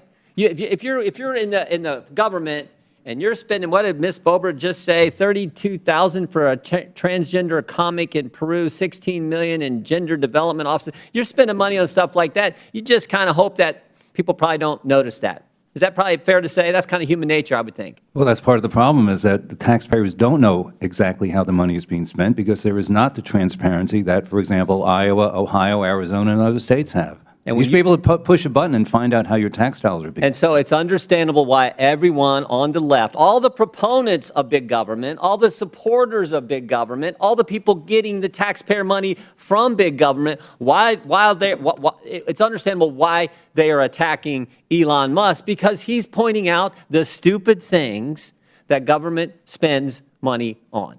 Is that fair to say? Well, he's not making it up, and in fact, many of the recommendations he's making Great point. He's not making it up. He's citing every single thing. Right. Go on, I'm sorry. Yeah, no, it's there. I mean, look, the Department of Education has been something that was recommended by President Reagan to be eliminated, and many others since then. U.S. Digital Service, U.S. Doge Service. Digital Service was duplicating the private sector. Same with 18F at GSA. So he's already helped save money by doing that. So Democrats, instead of saying, yeah, we should probably not spend $32,000 for a transgender comic in Peru. Yeah, it's probably not a wise expenditure of taxpayer money to have Sesame Street played in Baghdad, Iraq. It's on all that list. Instead of saying we should figure out how we stop that, they're saying, no. We got to stop the guy who's pointing out the stupid things that government's spending money, taxpayer money, the money that people in the 4th District that I represent, their money on these kind of stupid things. Now it's being reported that there's something even maybe worse going on. It's been reported today that media outlets were paid millions of dollars by USAID. Now, the media outlets are saying this is for subscriptions to their publication, but I find that interesting. And one of the particulars that's pointed out, the FDA paid Politico $517,000 for 37 subscriptions. That seems kind of high to me. Does that seem that way to you, Mr. Schatz? Doing the math quickly, that seems excessive, yes. Yeah, that seems a lot for now. Maybe there's some explanation here. Maybe maybe Politico is so darn important that it costs that much and taxpayer money should be spent for it. But I find that interesting, particularly $517,000 for 37 subscriptions when it's the press, the government paying the press. Does that in some way maybe jeopardize what the press, the free press that we're supposed to have in our great country? Well, it's certainly something that taxpayers probably didn't know until today. I didn't know that. Didn't know until today, and it's also government paying the press that kind of money. 37 subscriptions will give you $500,000. Might Politico write favorable things about the particular administration who's paying that money? I don't know. I'm not saying that happened, but you can sure look at some of the things that's been reported by some of the press, particularly Politico, and you can't help but ask that question. Governor Reynolds, I got like 50 seconds. You came all the way from the great state of Iowa. I'll give you a chance to comment on any of the things I raised there. But I do think this is amazing. The guy who's pointing out the stupid things the government spends money on, that's who gets attacked, versus no, let's fix the stupid things and not spend money on them. I just don't get that. And I think the American people have common sense, and that's how they look at it. My guess is, I know lots of good people in Iowa, they have lots of common sense. That's probably how they look at it. That's exactly how they look at it. $36 trillion in debt, $2 trillion annually being added to the debt. Kevin and I have 11 grandchildren. I want them to have the same opportunity I did growing up, and I appreciate President Trump trying to right-size this ship and get it back in line. And I don't hear any answers to the contrary. What are their answers except for leave everything the way it is? And that's not working. So thank you. That's not what you did in Iowa. You didn't leave everything the way it is, and you changed things, and taxpayers got more efficient government, which is exactly what we want. I yield back. Thank you. Gentleman yields back. Pursuant to the previous order, the committee will recess for 5 minutes to accommodate a witness request. The committee stands in recess.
All right, the committee will come back to order.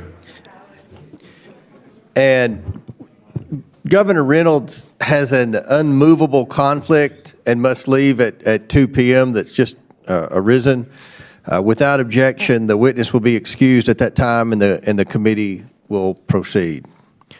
Without objection, so ordered. Chair now recognizes Mr.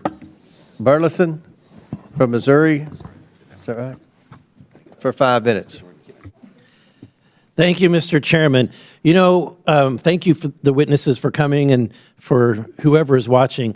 But what you're witnessing is the dying scream of addicts who realize that tomorrow they're going into recovery. Because this town, Congress, has been addicted on spending opium or other people's money for a long time. And that's what you're witnessing today, is this desperate cry of individuals who don't want to see fiscal responsibility. But we've gotten to this point, and it's a point of, we're getting close to where we're at a point of no return. And so a group called EPIC, which is the Economic Policy Innovation Center, said that we're nearing a fiscal cliff. We're nearing a point in which we're going to start going down a debt spiral. They say that will occur under current policies if we don't cut any spending in the next 15 years. It gets worse. 15 years seems like a long ways out, but you've got to slow this freight train of spending down to have any impact 15 years from now. In addition, the Social Security is going to go bankrupt in 8 years, right? And the Medicare has another ticking time bomb in just 10 short years. So look, the spending spree is over. We have got to return to some form of fiscal sanity, or we won't have a country. This is not a Republican problem or a Democratic problem. This is a math problem, period. And so I would have expected Democratic colleagues to see and recognize that this is a serious problem, and let's all get behind this and figure out a way to solve this problem. And the way to do that is to figure out the easy way to do that with the least harm is to figure out how to make government more efficient with the dollars that we're bringing in, right? And reduce that burden on the American people. As was said, we're at $36 trillion in debt. Our interest is over $1 trillion a year, which now eclipses all other spending. We're at 120% of debt to GDP. So it's absolutely unsustainable. We've never been at that level of debt. Actually, we're beyond the level of debt that we were just after World War II. And we had just finished fighting a world war. This puts us in a very critical situation where if we are faced with any kind of global conflict, we have no money, we have no room to go. So, and then when it was talked about some of the opportunities for waste and bringing in outside consultants to identify and expose some things, because this town is a little bit incestuous. I mean, they generally do not think outside of the box. This town is really good at doing one thing, and that is saying why something can't be done, right? So it's good to have people outside of the box come in like Mr. Musk. And I want to ask Governor Reynolds, thank you for being here today. I understand in Iowa, you were Doge before Doge was cool, right? So in Iowa, you rely on outside expertise to come in, correct? Yes, we did. Because otherwise, I mean, when you're in it, you see it one way and you get accustomed to what you're doing. And I think it's beneficial to have somebody from the outside come in and take a look at some of the practices and some of the initiatives and how we're operating. So it was actually beneficial. We hired a consultant to do the alignment to help really manage it, but to also help us compare how we were doing business with other states. And we're standing up Iowa Doge, and we're bringing this private sector in again for that very reason, so they can look at some of the processes and how government operates and give us recommendations on what we could do different. Yeah, would you embrace if Elon Musk offered to you to come in with no pay, with a team of people with 200 level IQs Yeah. All with no pay. Would you embrace that? I would welcome that, especially when we look at the legacy systems and the antiquated systems that government is working under.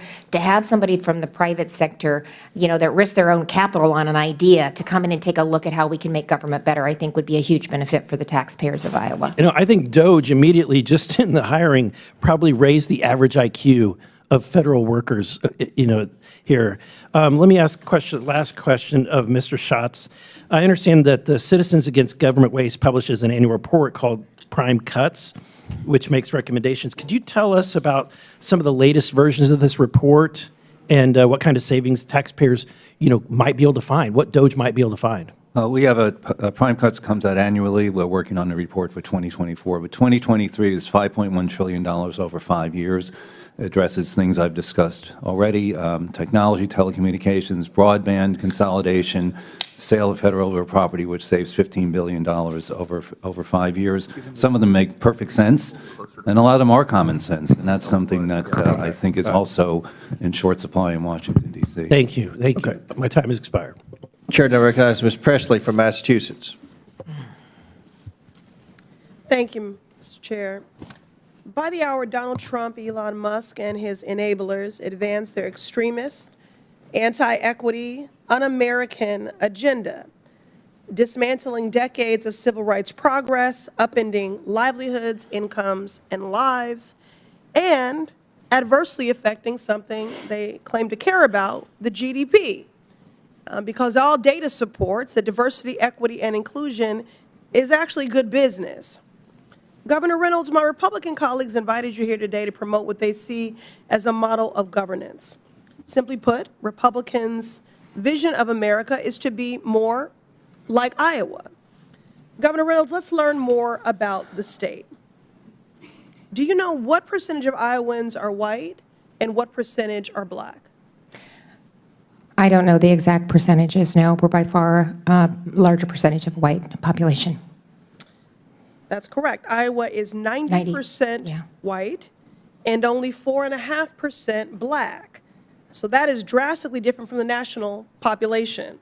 So when Republicans suggest Iowa should be a national model, they're advocating for a government that doesn't reflect our country. So let's talk about what this model of governance actually means in practice. In Iowa, you signed State Senate Bill 2385 to eliminate more than 80 state boards and commissions, including those representing Black Iowans, Latinos, women, people with disabilities, and Asian, Pacific Islanders, communities that are marginalized and vulnerable and have fought for decades to have a seat at the table. Now, Republicans call this fiscal responsibility. I just call it erasure. Governor Reynolds, the Iowa Legislative Services Agency conducted a nonpartisan analysis of that bill. Do you know how much money was saved when you eliminated those commissions? Actually, it was not about saving money. It was about putting more resources behind the Department of Human Rights so that we could actually provide them more resources for minority communities. Reclaiming my time. Let me help you with the math. Roughly $112,000 in your state budget was saved. So that is 0.001%, barely a rounding error. So honestly, given your current salary, Iowans would have saved more money just by eliminating your salary. Mr. Chair, I ask unanimous consent to enter the LSA fiscal note into the record. Without objection, it's ordered. In addition to cutting boards and commissions, Iowa started closing government agencies. Now, this is the same thing that Elon Musk and Donald Trump are trying to do at the national level. Now, Governor Reynolds, let's be clear. I have no problem with Iowans, but I do with your leadership. So let's look at the results, shall we? In Iowa, there have been skyrocketing maternal mortality rates. Mr. Chair, I ask unanimous consent to enter into the record this article titled, "Iowa's Maternal Death Rates Rise as Birthing Units Close." Without objection, it's ordered. In Iowa, students' test scores have been declining. Mr. Chair, I ask unanimous consent to enter into the record this article titled, "Iowa Scores in 50 State Education Rankings Decline from Years Past." Without objection, it's ordered. In Iowa, more kids are going hungry. Is this the kind of government efficiency y'all are talking about? Mr. Chair, I ask unanimous consent to enter into the record this article titled Iowa's Food Pantries Hit Record High Numbers This Summer. Without objection to order. So let's be clear about what Republicans are actually doing. You are making people poorer. You are making people hungrier, more vulnerable, and gutting their civil rights. These attacks on diversity, equity, and inclusion, they were never about efficiency. They certainly were never about merit.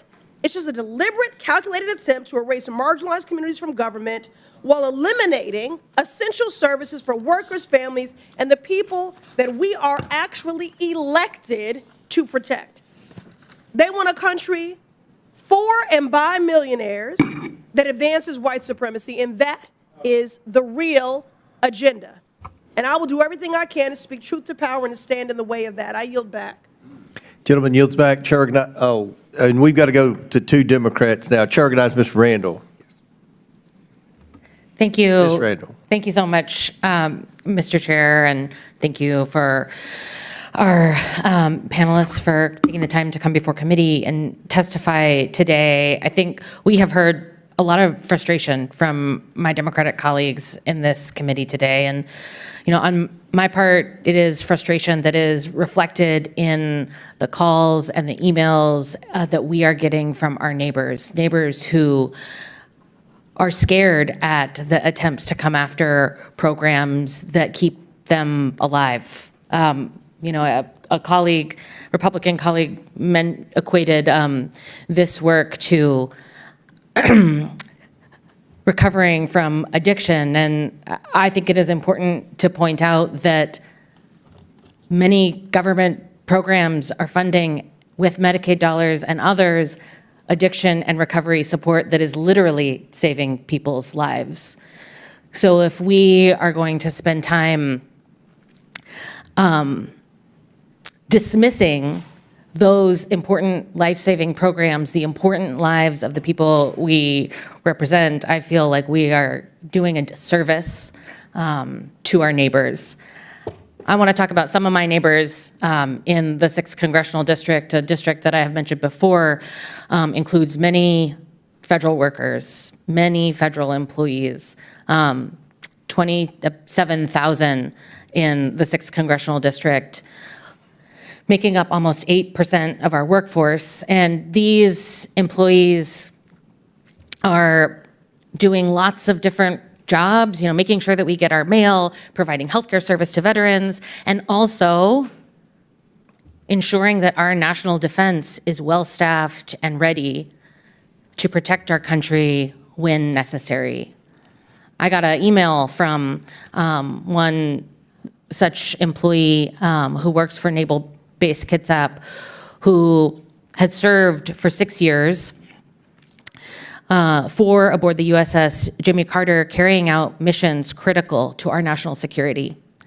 And after transitioning to the federal government, he finds himself subjected to daily harassment, despite the only goal being to provide for his family. He hasn't had a day off in 2 weeks because he is supporting the PSNS and IMF mission, and is rated 70% disabled by the VA, but refuses to let that stop him from doing his job to protect our country.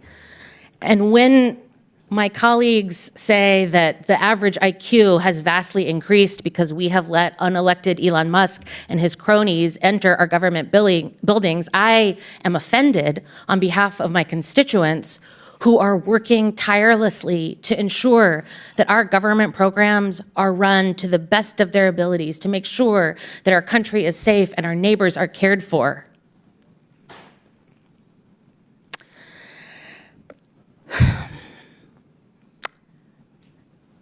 I believe in government accountability. I represented the people of Washington for 6 years in the state legislature, where we have one of the most transparent budgeting operations, and we have a AAA bond rating. We have good budgeting practices and good programs that invest in community. I believe that government can do both, can invest in our neighbors and be accountable.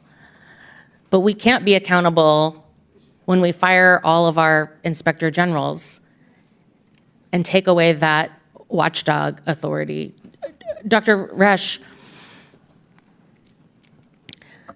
our veterans have sacrificed so much for us, and a 2024 report by the VA Inspector General noted that 86% of Veterans Health Administration facilities reported severe occupational staff shortages for medical officers, 82% had shortages for nurses, and yet we are seeing an unelected billionaire striving to immediately decrease 5 to 10% across the board cuts to our government's workforce, including the VA. What would happen to agencies and departments like the VA if 5% of their employees suddenly left their jobs? Well, again, when you're making broad cuts indiscriminately, you're not choosing, per se, poor performers, you're just making blanket cuts. Again, it's going to create an environment of fear, an environment of uncertainty, and you're certainly not going to be attracting the best people to public service under those conditions. Okay. And so what I would say to you is that what it will do is diminish the very capacity that you're looking for in government. It's almost as if by losing the best people that work for you, being a corporation, firing your accountants and expecting profits. Chair Lake's time's expired. Chair recognizes Mr. Fallon from Texas. Thank you, Mr. Chairman. You know, you hear a lot of interesting things when you sit on the Oversight Committee. Doge. It's curious that it seems to me that that's like a dirty word for many Democrats. They recoil when they hear it. Doge. Or if they say the word Doge, it leaves a bitter taste in their mouth, very acidic. They'll say Doge. But what does it stand for? I'll tell you what it doesn't stand for. It doesn't stand for oligarch. It doesn't stand for billionaire. It doesn't stand for unelected billionaire. It doesn't stand for Project 2025, and it sure as hell doesn't stand for Elon Musk. It's the Department of Government Efficiency. Who in their right mind would oppose our federal government operating with more, wait for it, efficiency? Who in their right mind believes that a 1.7 million strong civilian federal workforce operates currently at maximum efficiency? Of course it doesn't. But I figured I'd hear certain things, and our colleagues across the aisle didn't disappoint. They went to the tact of venerating the flawless federal worker without whom we would all see our lives disintegrate before our very eyes. How dare we even question these benevolent public servants? In far too many instances, federal bureaucrats have become not the public servants, but they've evolved into public masters. Now, do some federal workers do a fabulous job? Absolutely. Do some federal agencies provide critical services for Americans? Of course. But not all. And where there isn't value being provided, we need to trim the excess, we need to eliminate waste, we need to expose the abuse, and we need to streamline efficiency. Take, for instance, the Department of Education. When you say you want to eliminate the Department of Education, liberals' heads will explode. But it was formed in 1979. And when you look at the proficiency in math and reading from 1979 to current day, it's stagnant. It's a rounding error. It goes up a little, goes down a little bit. But when you look at adjusted for inflation, the spending per pupil on education, it was $9,615 in 1979. It's now just under $20,000. So we spent double the money, but it's not reaching classroom performance. Block grants would be a far better way rather than spending $79 billion on a Department of Education at the federal level. We went to the moon without a Department of Education. So the growth in the federal government has been staggering. If you look at just the last 100 years, in 1929, the federal government spent $3.6 billion. Adjusted for inflation, that's $66 billion. Today, that number is $7,300 billion, 110 times in 100 years, or 11,100% in a century. There are 400 executive branch agencies and sub-agencies and 1,000 federal boards and commissions. I think we should look to the states, and we have Governor Reynolds here. And Governor Reynolds, I commend you for taking the cabinet position numbers from 37 to 16 and eliminating 500 unfilled positions and then eliminating 83 state boards and commissions. How much is it projected to save your taxpayers, Governor? In the first 18 months, it's saved $217 million, and that's exceeded what our original projections were for 4 years. So I will continue to see savings as we move forward, as we've really have visibility into the agencies and look for opportunities to continue to make us better. $217 million, and having been in a state legislature for 8 years, that's real money at the state level, particularly in a state the size of Iowa. What is the feedback you're receiving from, is it Iowans? Not Iowites, right? Iowans? Iowans, yeah. Iowans, okay. Yeah. What are Iowans telling you about this? Well, they appreciate it. First of all, I have an obligation to make government accountable to the taxpayers, and I want to continue to bring the taxpayer burden down on Iowans. And by keeping spending in check and making government more efficient, we're going to be able to do that. I started my comments today when I took office. Our individual income tax rate was 8.98%. Today, January 1st of 2025, it's 3.8%. So when we saw 9% inflation under the Biden administration, this was a way that I could help give back to Iowans some of their hardworking dollars so that they could offset some of the cost of gas and groceries that they were experiencing. And Governor, what advice would you give the federal government as we try to streamline our services for the American taxpayer? I think, it makes us, go for it. Everybody's going to tell you can't do it. I haven't heard any other suggestions on doing something different. In Iowa, it had been 40 years since we'd taken a look at the structure of government. That's ridiculous. It was bloated, it had grown, and we could do things better. And this has been an opportunity. It's changed the culture of our agencies, our cabinet, and most importantly, our employers. They feel like they're making a difference, and they're making a difference in how they're serving Iowans. Amen. Thank you. And coming from Texas and looking at the growth of Texas and Florida, people vote with their feet, and they're moving to the states like Iowa, Tennessee, Texas, Florida, because we're doing it the right way. And at the federal level, Mr. Chairman, we can and we must do better. And thank you, Governor, and thank you, Chairman. I yield back. Chair now recognizes Mr. Subramaniam from Virginia. Thank you, Mr. Chair. I've just been listening to the comments today during this hearing, and I hear these things like we want to trim the inefficiencies in government. We want to do the least amount of harm, is what someone said. We want to get rid of the low-performing employees, but that's not quite what's happening, is it, right? These are blanket cuts across the board that are indiscriminate. And let's be clear, this Doge effort it can't be about getting rid of waste, fraud, and abuse. Because if you look at our federal spending, civil servants are a drop in the bucket when it comes to our budget. The math doesn't work, actually. In fact, civil servants actually save us a lot of money down the road. They prevent food illnesses. They prevent a lot of bad things from happening that would cost us more money down the road. So, yes, there are inefficiencies in government. Let's fix them. That's bipartisan. I've done that work myself. But if the kitchen cabinets in your house are broken, fix them. Don't burn the house down, right? And I don't think this is about waste, fraud, and abuse. I think this is about revenge over civil servants who may have slighted the president. I think this is about control over the federal agencies and federal government, ones who especially had actual oversight and did actual regulation of companies that were slighting consumers. And this is about stopping the protections of consumers. And it's about having civil servants with a certain ideology. And this is not legal, and this is not constitutional. And I wish we had the Doge folks in here today, but we don't. So we just have the governor of Iowa. And so I'll just ask Governor Reynolds, when you made Doge reforms in Iowa, did you freeze all spending while you were doing your review? No, we did not. And when you brought in those consultants, did you let those consultants take over your payment systems and give access to every person's personal health information to them? We did not.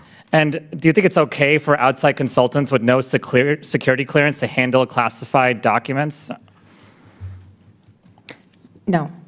And do you think it's okay for outside consultants to handle sensitive data haphazardly that could cause cybersecurity breaches? I'm just curious. That's not been our experience in Iowa. Yeah, we don't know who the people are. At least you knew who your consultants were, right?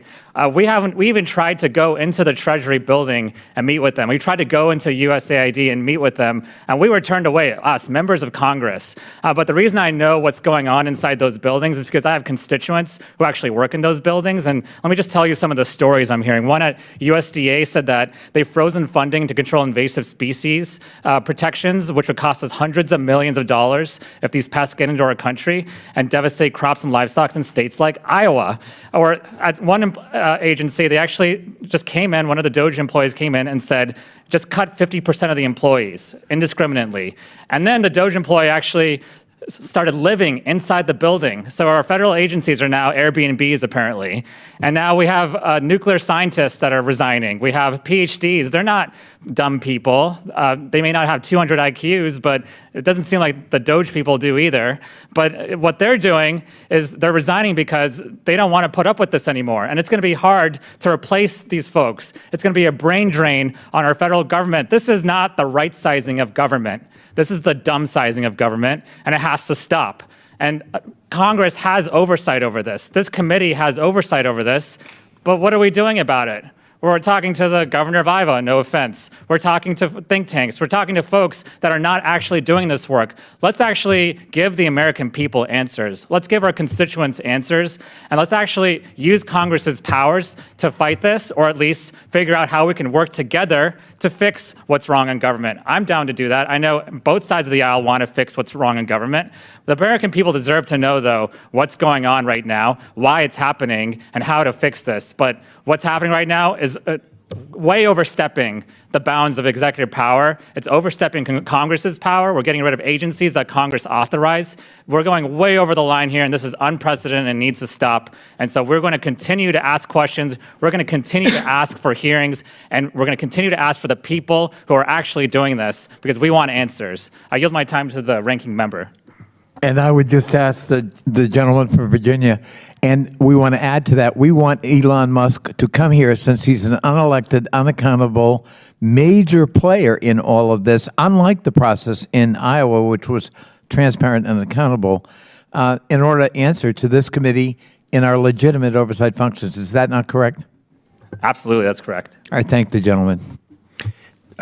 Chair, now recognize myself for the purpose of asking questions. Governor Reynolds, again, thank you for being here. You're a role model for government efficiency. That's why we asked you to come in, and you've done a tremendous job explaining what you did in Iowa as we work, at least on this side of the aisle, to sincerely try to reform government and reduce unnecessary spending in Washington.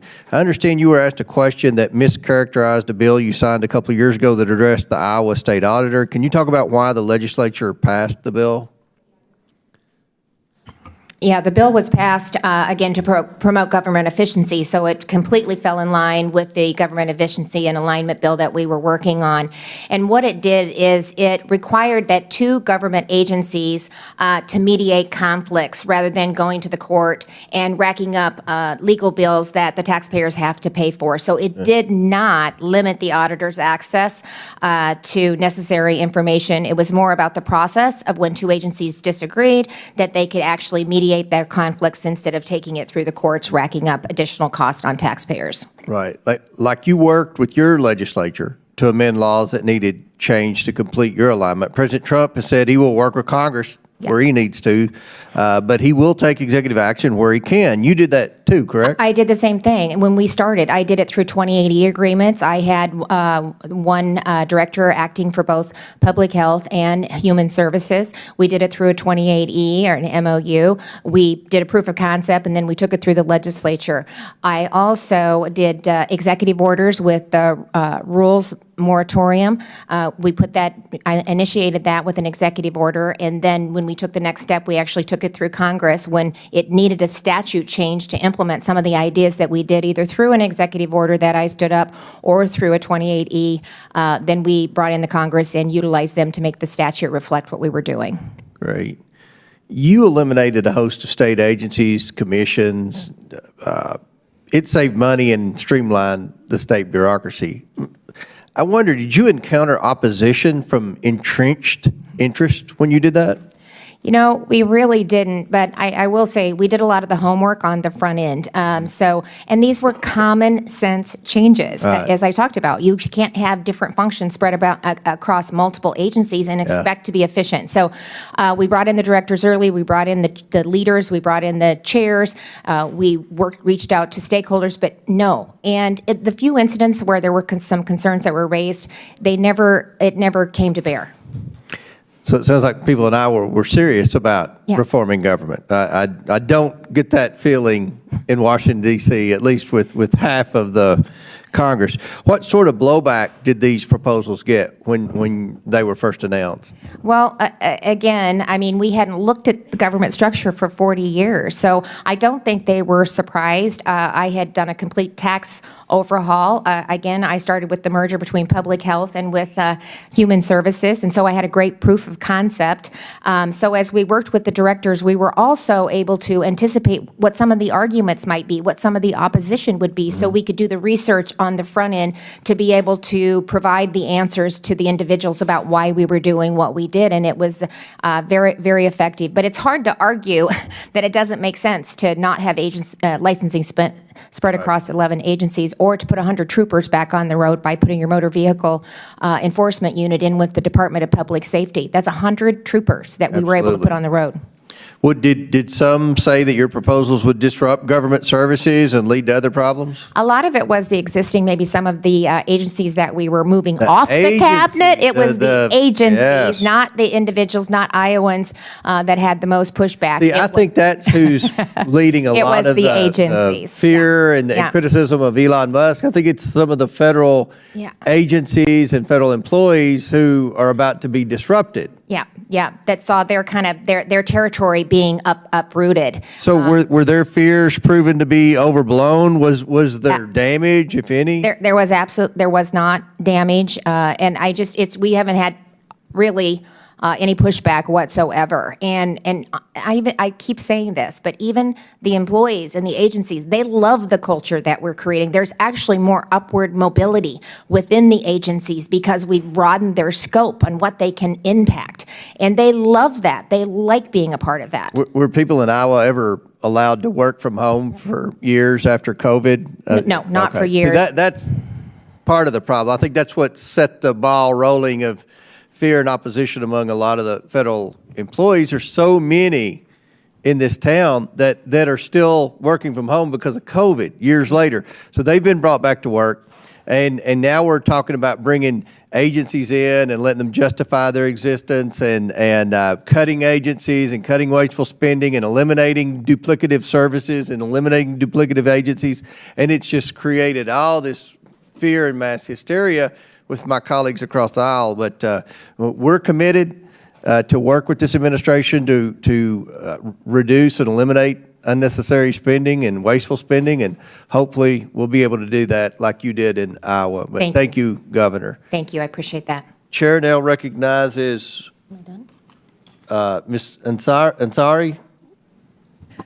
Thank you, Mr. Chairman, and thank you to the witnesses for being here today. This is an unprecedented moment in our nation's history. Donald Trump and an unelected billionaire, Elon Musk, are illegally dismantling our government agency by agency and illegally stealing your data, your money, and your services. I would love for Mr. Musk to come here and testify before this committee so we can understand his qualifications to do this, because last I checked, running a social media platform does not qualify you for understanding how the U.S. government works and making sure that it can operate and serve the American people. One of my Republican colleagues just went after the IQ of federal workers. They want us to think that federal workers are faceless, nameless bureaucrats roaming the halls of Washington, D.C., when the reality is that over 85% of federal employees live outside of Washington, D.C., and they're your neighbors, your friends, and your families. More than 34,000 federal employees live in Arizona, and about 7,000 live in my district. They make sure that your highways are running smoothly and safely so we can get to work on time. They make sure your grandparents get their Social Security checks on time so that they can afford food. In my district, we have multiple VA health centers to make sure our veterans get access to basic health care. Maricopa County, one of the largest counties in the United States, has over 245,000 veterans who do not know if they're going to keep getting their benefits. That is absurd and disrespectful to so many Arizonans who put their lives on the line for this country. Because of the Musk funding freezes, I had constituents calling my office panicking about whether they would be able to get urgent surgeries. Renters on subsidies are distressed about whether or not they will get aid or get evicted and end up on the streets. Even after Trump realized how disastrous his misguided freezes were and reversed some of them, there are healthcare clinics in my district that are laying off staff and cutting critical programs like STD prevention and substance abuse care because they were labeled as DEI. Republicans want to take a vote about fentanyl later today, and yet they're cutting care to get people off of fentanyl. I previously served as the vice mayor of Phoenix, Arizona, the 5th largest city in the country, and I can tell you firsthand how much federal funding and agencies matter to a city like Phoenix. It literally keeps your grandparents and your children fed, your streets safe, your public safety and police and fire running, make sure public transportation is operating, and that air conditioning is running during our extremely hot summers. While Trump and Musk are allegedly concerned about making our government more efficient, they want to lay off and dismantle the very people and departments who are keeping the country running. These loyal, dedicated employees are doing more and more with less and have been for decades. This graph shows the federal workforce. It has remained at nearly the same level for 50 years, while the U.S. population has grown by 100 million people. The bottom line is that Donald Trump and Elon Musk are lying to you, they're lying to the American people under the guise of efficiency. They are dismantling every department. That's not efficiency. They are breaking down the government illegally, from U.S. aid that's vital for national security to the Department of Education, to the Department of Labor, to the Environmental Protection Agency. They are going after your healthcare, your schools, your safety, your data illegally and unvetted. And what is the ultimate aim for all of this? To distract the American people, to cut a little bit of money so that they can gift their billionaire buddies with massive tax cuts. Just watch them. Thank you. I yield back. Would you yield to the ranking member? I yield back to the ranking member. No, thank you. Just real quickly, and does Elon Musk bring some specialty or some expertise in terms of ameliorating or cutting back or pruning or making qualitative judgments about the value of the programs you described that are being hurt right now? Does he bring some special expertise to that task? He does not. He has not shown any interest in the issues that affect Phoenix or any other city that I've heard of. And that would be quite different than the process that we saw unfold in the reform effort in Iowa, would it not? What I heard from the governor was very different than what I've seen thus far. There were no funding freezes.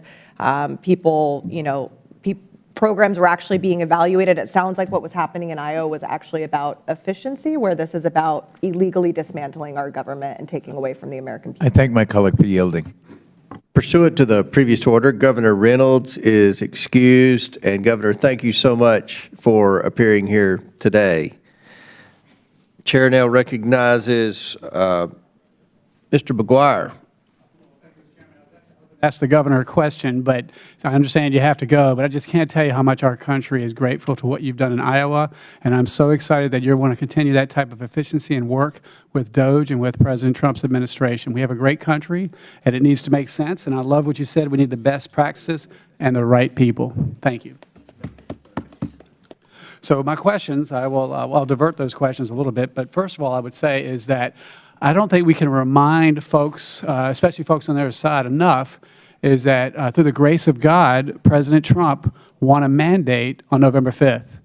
He won the popular vote, the Electoral College, and the American people have spoken. And I don't understand why every time he puts in an executive order or makes a decision, it surprises folks, because every decision I'm seeing is what he campaigned on, and that's what the American people voted for.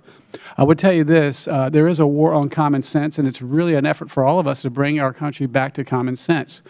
We have to have a meritocracy. We have to have the right people in the right place, or people get killed, and we don't have time to go over all the examples.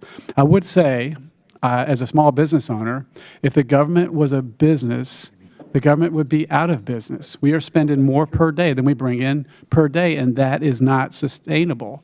If the government were to build a car, first of all, it would be it would cost overruns. It would cost $1 million, and nobody in this room would buy it. It is amazing what the free market can do and how innovative it is. We probably saw Elon Musk created this rocket for 10 times cheaper what it would cost the government to do the same thing. And I heard some folks on the other side talk about these young people involved in what's going on with our data. But I want to remind them that young people are very capable. You ought to research the ages of our founding fathers like Thomas Jefferson when they created this amazing country. But if you look at the young people saved the world during World War II on the Normandy beaches from Nazism. So young people are quite capable, and if you have the bright young minds, I don't care. I got to tell you, as a veteran, if you saved my life on the battlefield, I wouldn't care if you call yourself a Democrat, Republican, Independent. I don't care if you're young or old or pink or blue. We're all Americans, and we're in big trouble. And I think we're on the way to a sovereign debt crisis because we're spending so much. And I hear this talk, and we all know the government's not efficient. Corporate America and the corporate world is talking about how people perform better face-to-face in an office environment. And so we want to bring people back to work, yet folks on the other side are saying it's a terrible thing to bring people back to work. I got to tell you, people in my district have to go to work every day, and they don't understand why people who work in the government don't have to go back to work. We also heard a testimony in this committee about a week or so ago about a guy it took him 3 years to fire. I talked to a very, very successful businessman on breakfast yesterday, and he said if we have a guy who's not performing, we get rid of him in 3 minutes.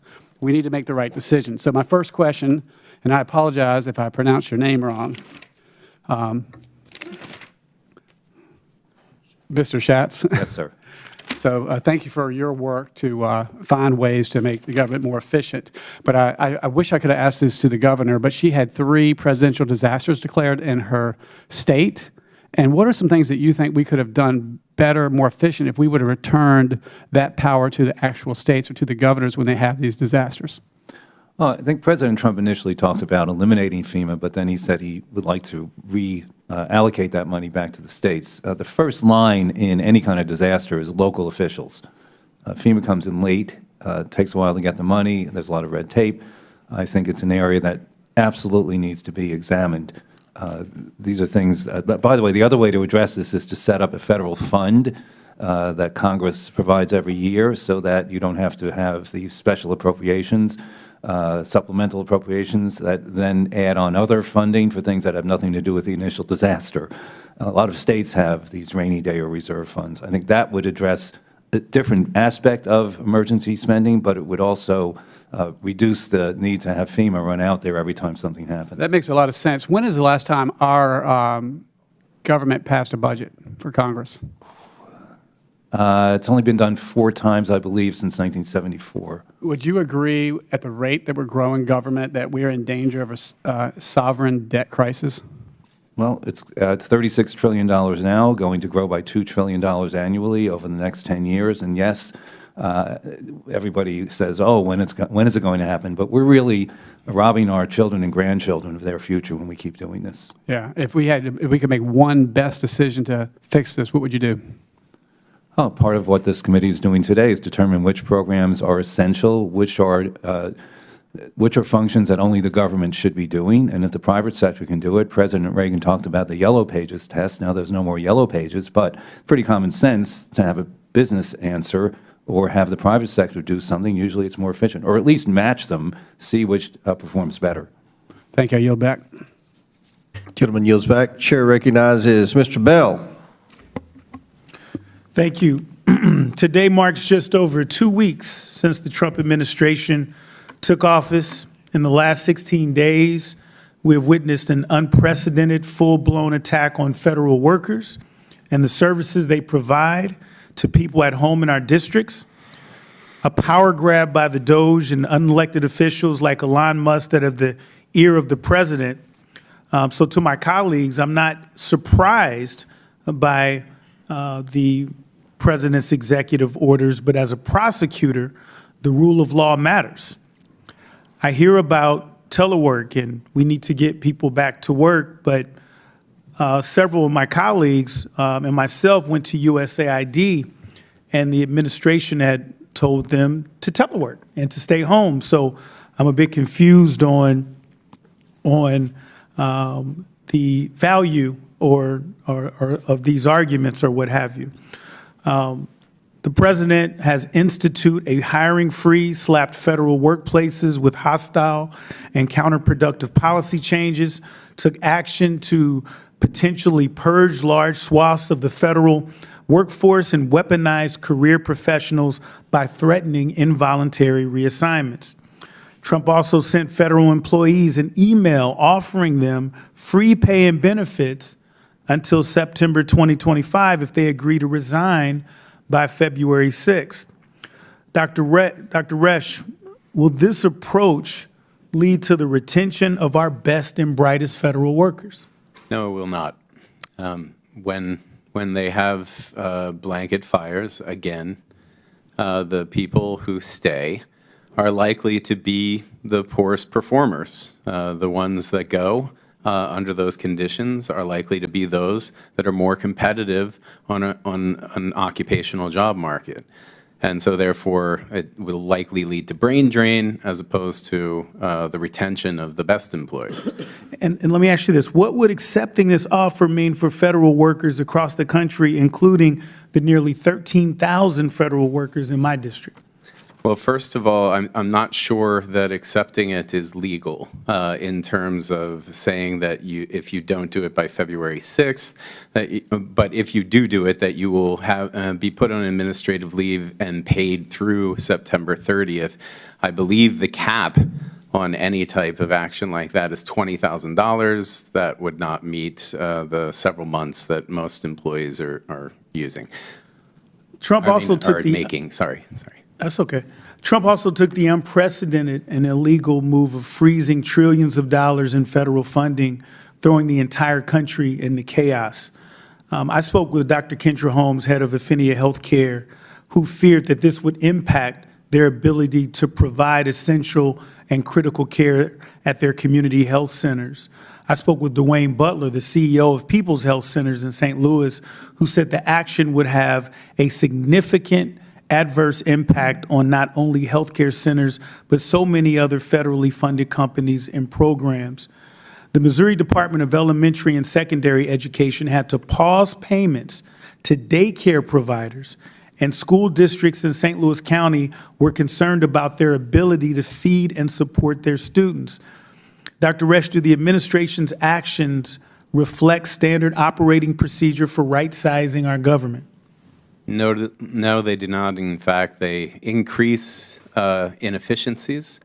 Many of our partners, whether they be private sector partners, universities, nonprofits, first of all, have to also pause their operations. They have uncertainty in the reliability of the federal government as a partner. And yeah, I think that's enough to get the picture. Our federal workers go to work every day dedicated to serving the American people. They are the reason that communities across the country receive critical federal funds that support health care, safety, education, and infrastructure. They deliver congressionally mandated services and administer congressionally directed funds. The Trump administration should be supporting them in their mission to deliver the best possible services to the American people, not making that mission impossible. We cannot and will not allow a takeover of our government or our democracy. Thank you, and I yield my time to the ranking member. I thank the gentleman for what he just said, and I know that my constituents as well as his who work for the federal government appreciate it. Thank you. Chair recognizes Mr. Gill from Texas. Thank you, Mr. Chairman, and thank you for putting on this hearing. You know what? It's great to be on the side of the aisle after having won a massive mandate from the American people. President Trump, of course, winning not only the Electoral College, but the popular vote, delivering us a majority in the House and in the Senate.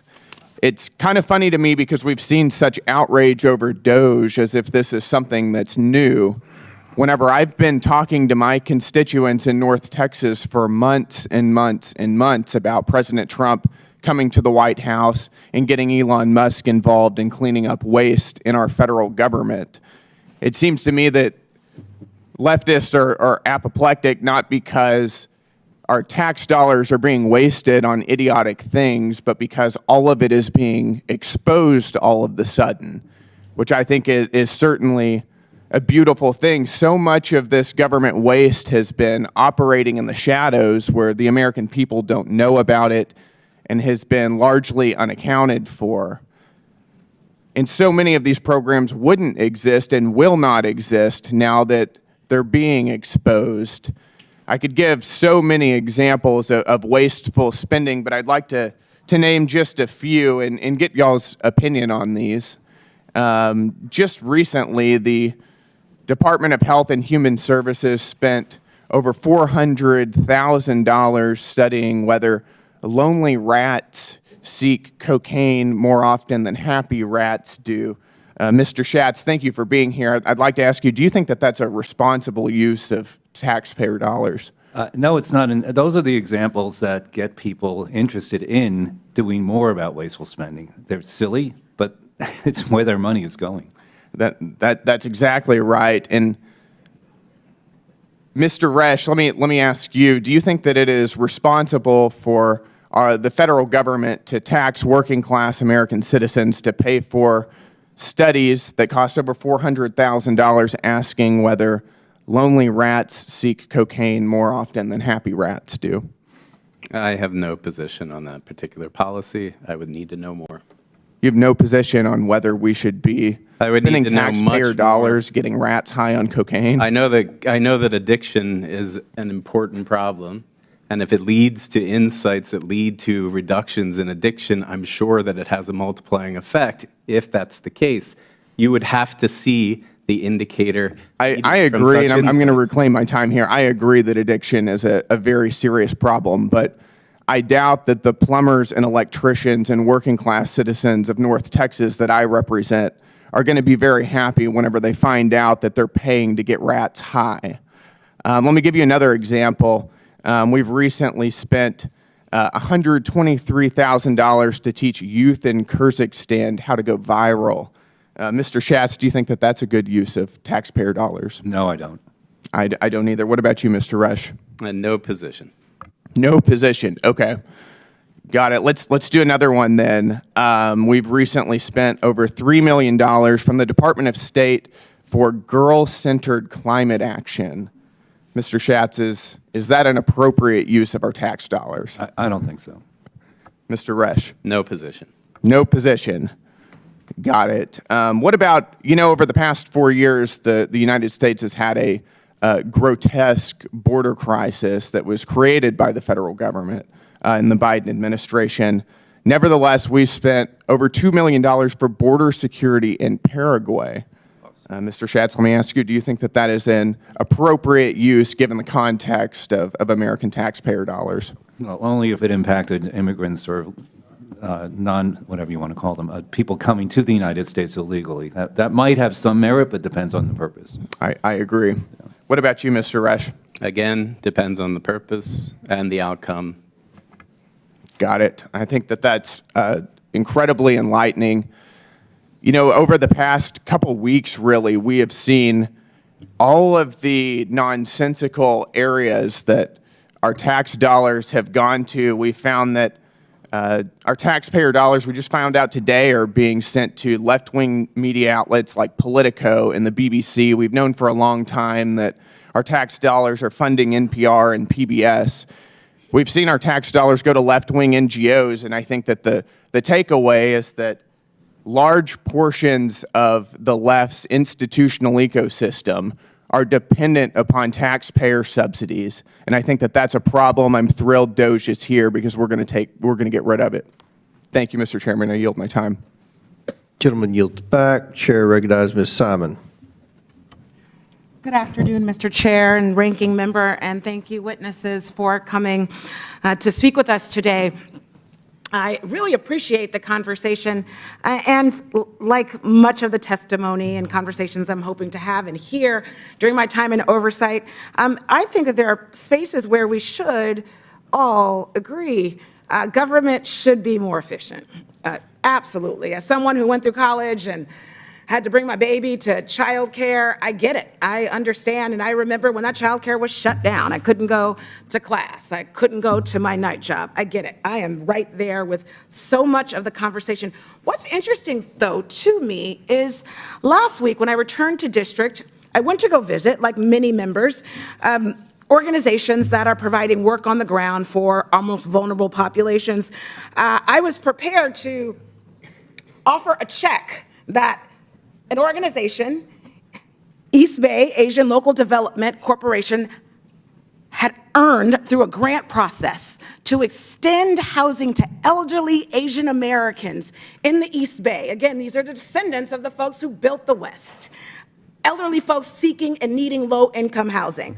Clearly, they're not going to get that money right now.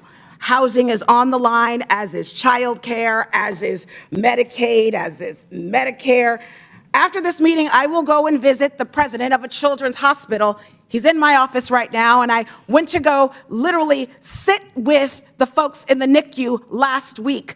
Care is in jeopardy. There is a heart transplant that is in jeopardy. A small child, I would like for us to look at in the faces of that parent. What's really interesting to me, actually I have a question for you, Dr. Rush. Like you, I've had this amazing benefit to study government budgeting. I have an MPA with a focus on municipal and federal finance.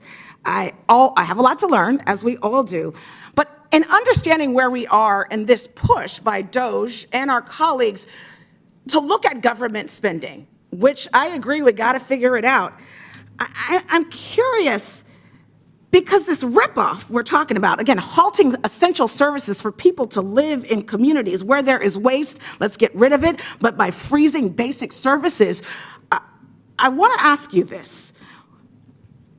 By weakening the country's social service structure within a week, causing chaos, would you agree with me that instead of going after the Department of Education, again, if you have a young woman in college and she is abused, the Department of Education has an infrastructure to investigate that rape.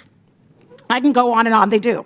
We get rid of the Department of Ed, what happens there? Instead of going after the Department of Ed and USAID, wouldn't it make a lot of sense for us to think about other areas that are right in our face? Listen, the constituents of California's 12th district are paying over $6 billion in tax dollars for DOD.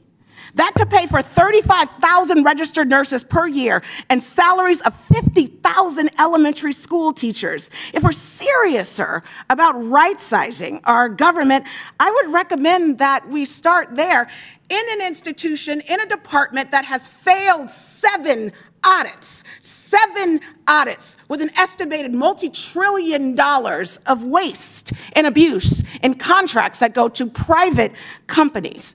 Would love to know, Dr. Rash, your thoughts on where we should start. Congresswoman, thank you for the question. I'd just like to note that throughout this testimony, I've been asked questions about a very, very insignificant proportion of our federal budget, and that is domestic discretionary spending. If the committee is serious about right-sizing government in terms of dollars, then it should not. That very tiny proportion of our overall federal budget has seemed to be the focus throughout this meeting. $14,000 grant to something through AID is nothing compared to the non-discretionary funds. But if we were talking about the Department of Defense, it is not subject to some of the same scrutiny as well as these programs that offer social services, so on down the line. Thank you to all the witnesses. Thank you to all the witnesses that came today, and thank you, Dr. Rash, for your answer. I yield back. Chair recognizes Mr. Jack from Georgia. Well, thank you, Mr. Chairman, and thank you for letting me get a little exercise this morning. I appreciate that. I want to start by saying, throughout this hearing, I've heard over and over and over again from our colleagues on the other side, Elon Musk's name invoked. And to me, it rings very similar to what I experienced over the last 9 years I've worked for President Trump. It seems like the Democrat playbook from 2015 through 2025 has been to singularly target one individual and over repeat talking points against that individual. And some pre-political advice.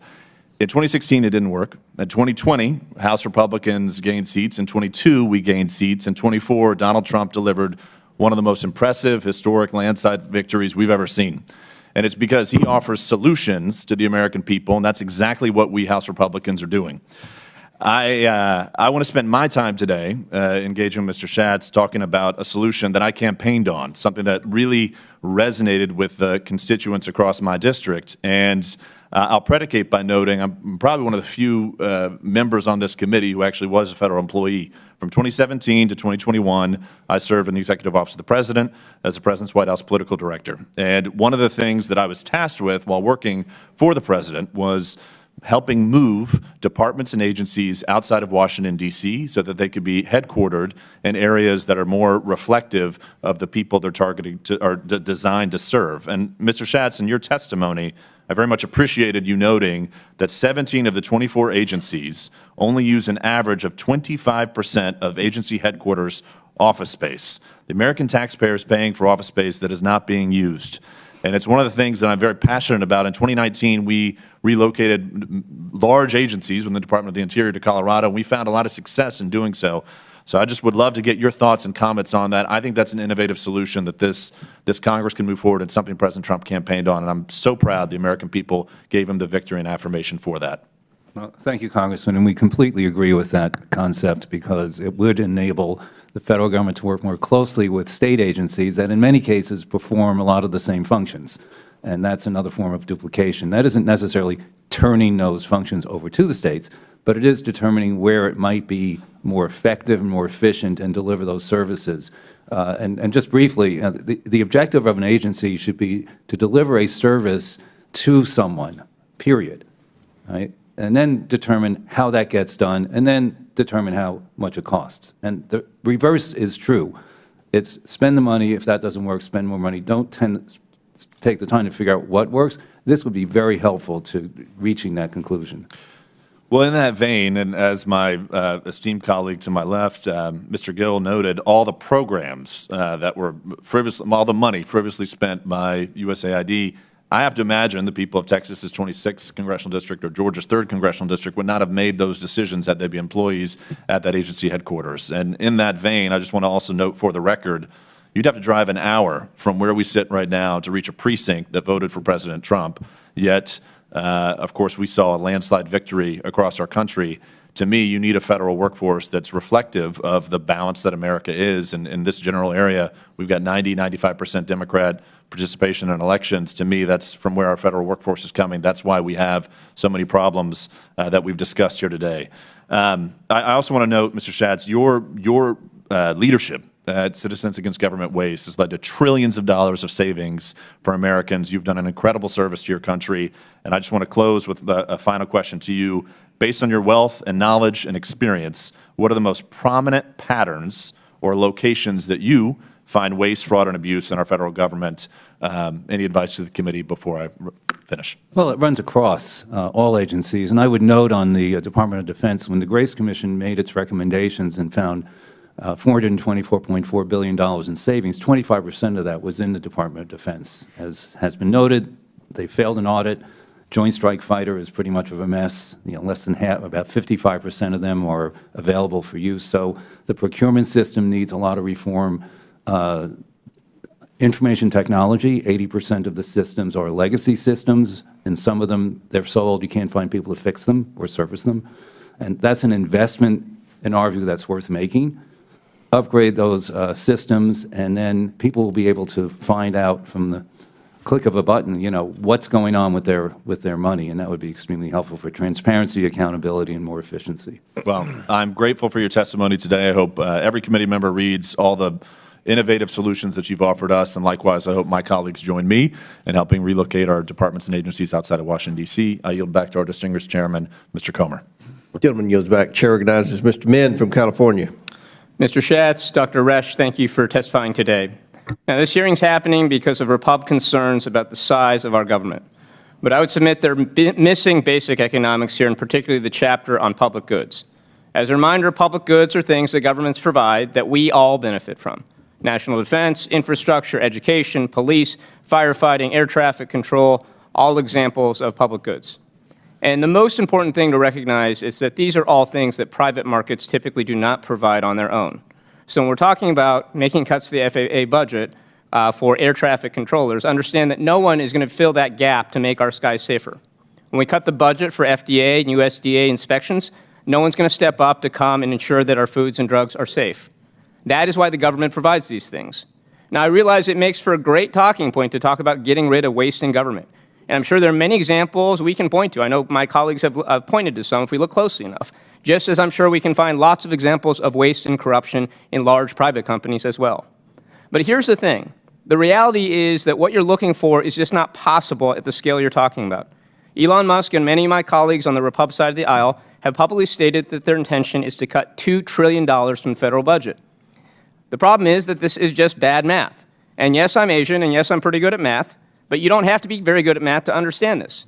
The chart behind me illustrates very clearly the entire domestic discretionary budget that's the primary focus of today's hearing is only $917 billion. You can cut everything: education, food safety, air traffic safety, wildfire prevention, affordable housing, the FBI, the DOJ, and you're still not even halfway to the amount that Elon Musk and the Repubs are trying to cut. You can fire every single person in the federal government.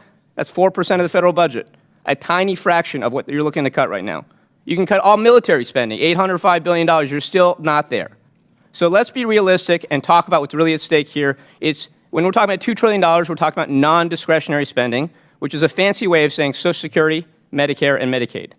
These are earned benefits, the checks that my mom and dad rely on for their retirement, that your moms and dads and grandmas and grandpas rely on, that they spent their lifetimes paying into. And let's be clear, this is what Elon Musk and many of my Republican colleagues are targeting right now. They've made it very clear with their statements, such as when Nancy Mace in March 2023 called for huge cuts to Social Security, saying everything is on the table, quote. And so that brings me to my first question. Dr. Resch, I assume you're familiar with the United States Constitution. Yes, sir. Article 1, Section 1 states all legislative powers herein granted shall be vested in a Congress of the United States, which shall consist of a Senate and House of Representatives. Article 1, Section 9 gives exclusive authority for appropriations to Congress. Are you aware of any provisions in the Constitution that allow the President of the United States to unilaterally take away Congress's legislative and appropriations authority? I am not. Are you aware of any provisions in the Constitution that allow a special governmental employee appointed by the President to take away Congress's powers? I am not. Are you aware of any references in the Constitution to efficiency? I am not. That's right, because they do not exist. Because efficiency, while important, is not something that the founders thought was a constitutional priority. Founders were very aware that democracy was a messy and inefficient way of running a government. It would be far more efficient to have a monarch or a dictator decide how to fund programs rather than have 435 members of the House and 100 senators debate and deliberate and vote about it. But this country was not founded as a monarchy, not founded as a dictatorship, because we expressly decided that democratic representation, as inefficient as it might be, was more important than pure efficiency. And that's the point that my Repub colleagues need to recognize. We can debate our views on Social Security and Medicare and government spending. In fact, it's critically important that we do that. But those debates belong here in Congress. And we should not lose sight of the fact that Elon Musk, an unelected billionaire, is playing God with the federal government, deciding at a whim which programs and agencies he wants to, quote, delete at the flip of a switch. Elmo has gained control over our federal payment systems. He's universally declared that certain agencies we've created here in Congress are terminated. He's locked federal employees out of their systems, and he's threatening to end federal disbursements that he does not like. This is all illegal and grossly unconstitutional. The United States of America is not a monarchy, it is not a dictatorship, and Elon Musk is breaking the law repeatedly by taking Congress's legislative authority. So to my Repub colleagues, I want to plead with you, this is not a partisan issue. It is your authority here in Congress that is being stolen by Elon Musk right now. If you do not speak up, you are going to permanently lose your legislative authority. We all swore an oath to support and defend the Constitution of the United States, and that is what I'm asking you all to do. We have an obligation to uphold the rule of law and defend the Constitution against this unprecedented assault. I yield to the ranking member. I have 3 seconds to thank you. I thank the gentleman for his observations and for his cogent points. I also would like to request unanimous consent to enter into the record a New York Times article titled U.S. Agencies Fund and Fight with Elon Musk. A Trump presidency could give him Without power over them, objection, so ordered. which describes how Elon Musk's were, quote, promised $3 billion across nearly 100 different contracts last Without year objection, with so 17 ordered. federal agencies. You got it. Thank you, Mr. Chair. I also have a unanimous consent request, Mr. Chairman. I ask unanimous consent that the statements of the American Federation of Government Employees and National Active and Retired Federal Employees be entered into the record. Without objection, so ordered. And I further ask unanimous consent that the article Doge AIDS Search Medicare Agency also be entered into the record. Without objection, so ordered. I thank the chair. Chair recognizes Ms. Tlaib. Thank you so much, Mr. Chair. Since we're entering items to the record, it's really important, as I do a lot of these question lines, to center it around my constituents and my residents who very much feel like there's so much instability and chaos right now. So if I may, I would like to submit a letter from the CEO and founder of Cody Rouge Action Alliance in the 12th Congressional District in Michigan, just about the freezing of the funds and what it meant for her seniors and many of the community members that she supports. Many of them are retirees. Many of them rely heavily on this agency to, again, supplement the high cost of living right now for many of our families.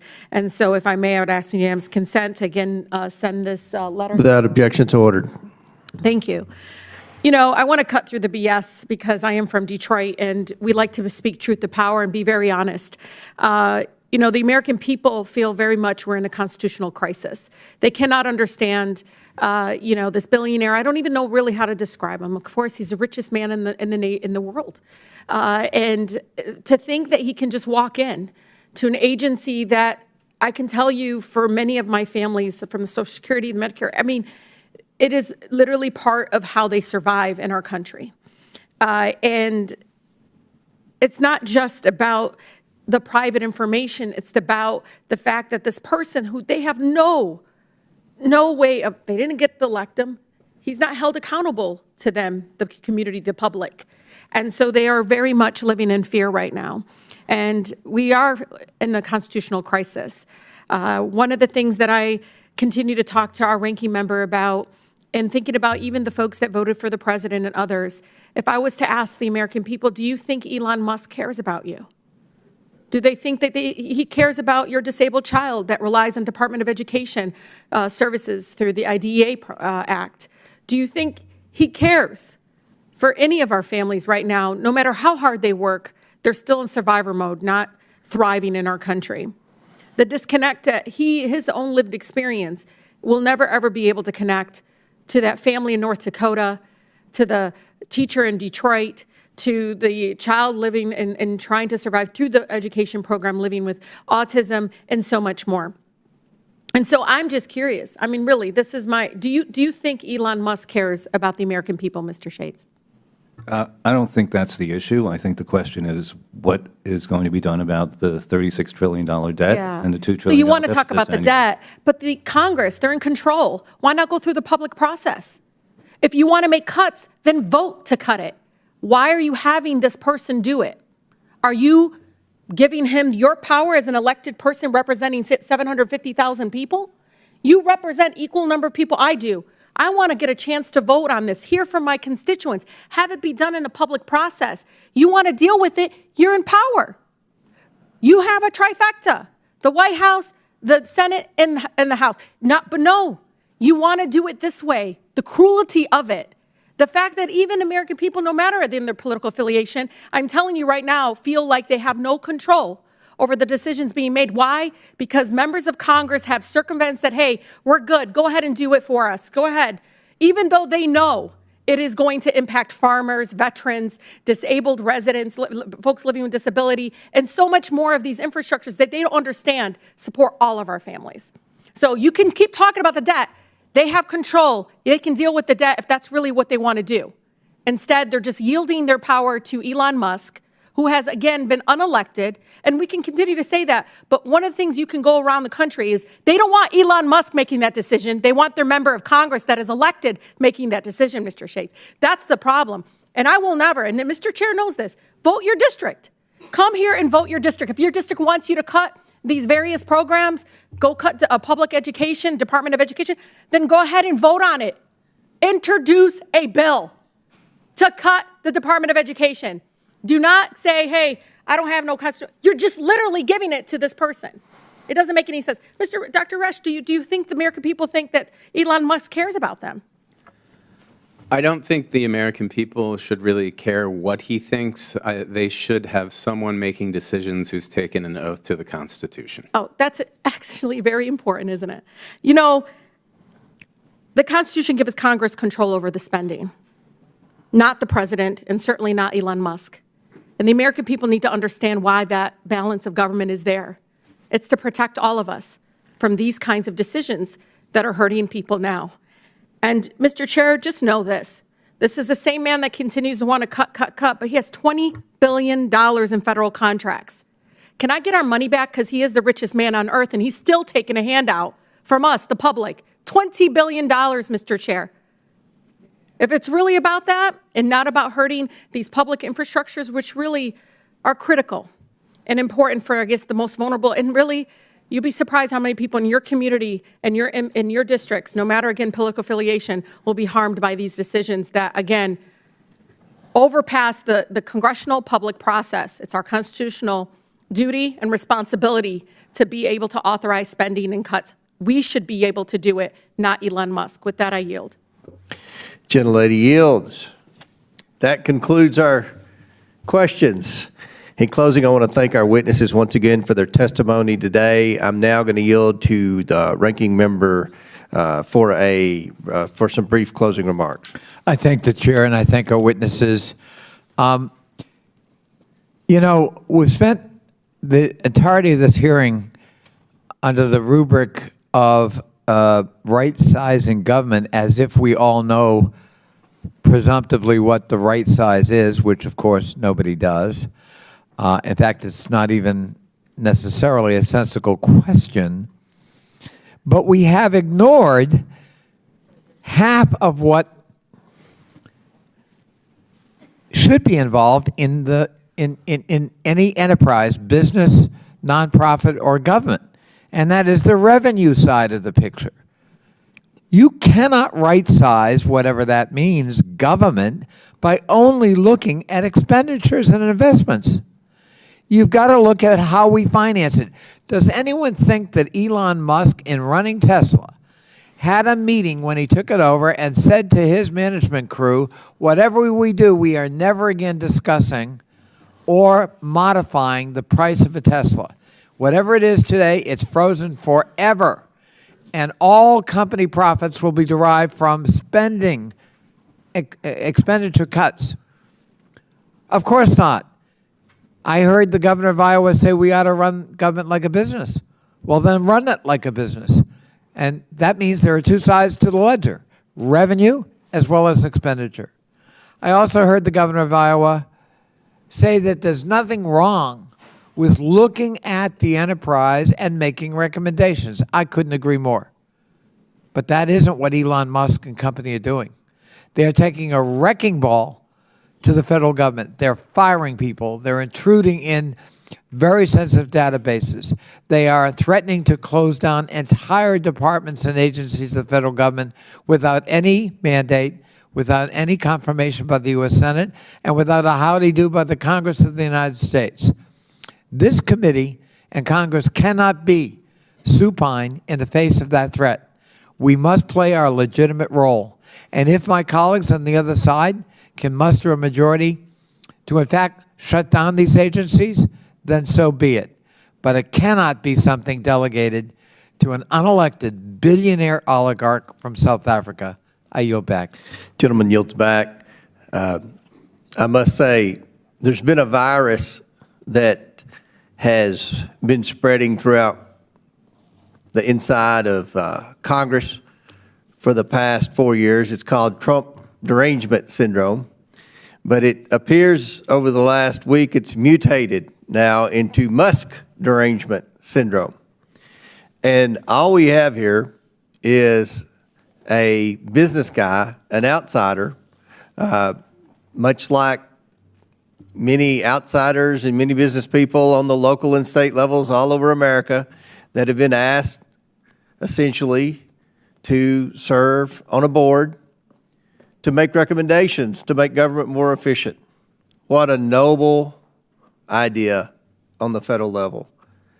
And we welcome Elon Musk. We welcome any individual in America who has ideas on making government more efficient. But I will say this publicly, to make government more efficient and to live within our means, which is what the American people voted for in November, we're going to have to make cuts. We're going to have to reduce the size of government. And that's not going to be an easy task. It's easy to spend money. Everybody's popular when they're spending unlimited amounts of money and doing check presentations and things like that. But when it gets to making cuts, that's tough. That's what people in the private sector have to do every day. That's what people who work and pay taxes and struggle to make ends meet have to do every day. They have to make tough financial decisions. Congress has been immune for that for a long time. But the day has come, and the American people have spoken, to where we're going to have to tighten our belts. And that's what at least my side of the aisle is committed to doing. And we're going to work with Doge. We're going to work with the Trump administration. We're going to work with all of his cabinet secretaries. We're willing to work with Democrats across the aisle on sincere ideas to make government more efficient, to end duplicative services, to reduce wasteful spending. That's what we want to do. That's what this hearing was about. And I want to thank our witnesses who came here today to testify about that. With that and without objection, all members have 5 legislative days within which to submit materials and additional written questions for the witnesses, which will be forwarded to the witnesses. If there's no further business, without objection, the committee stands adjourned.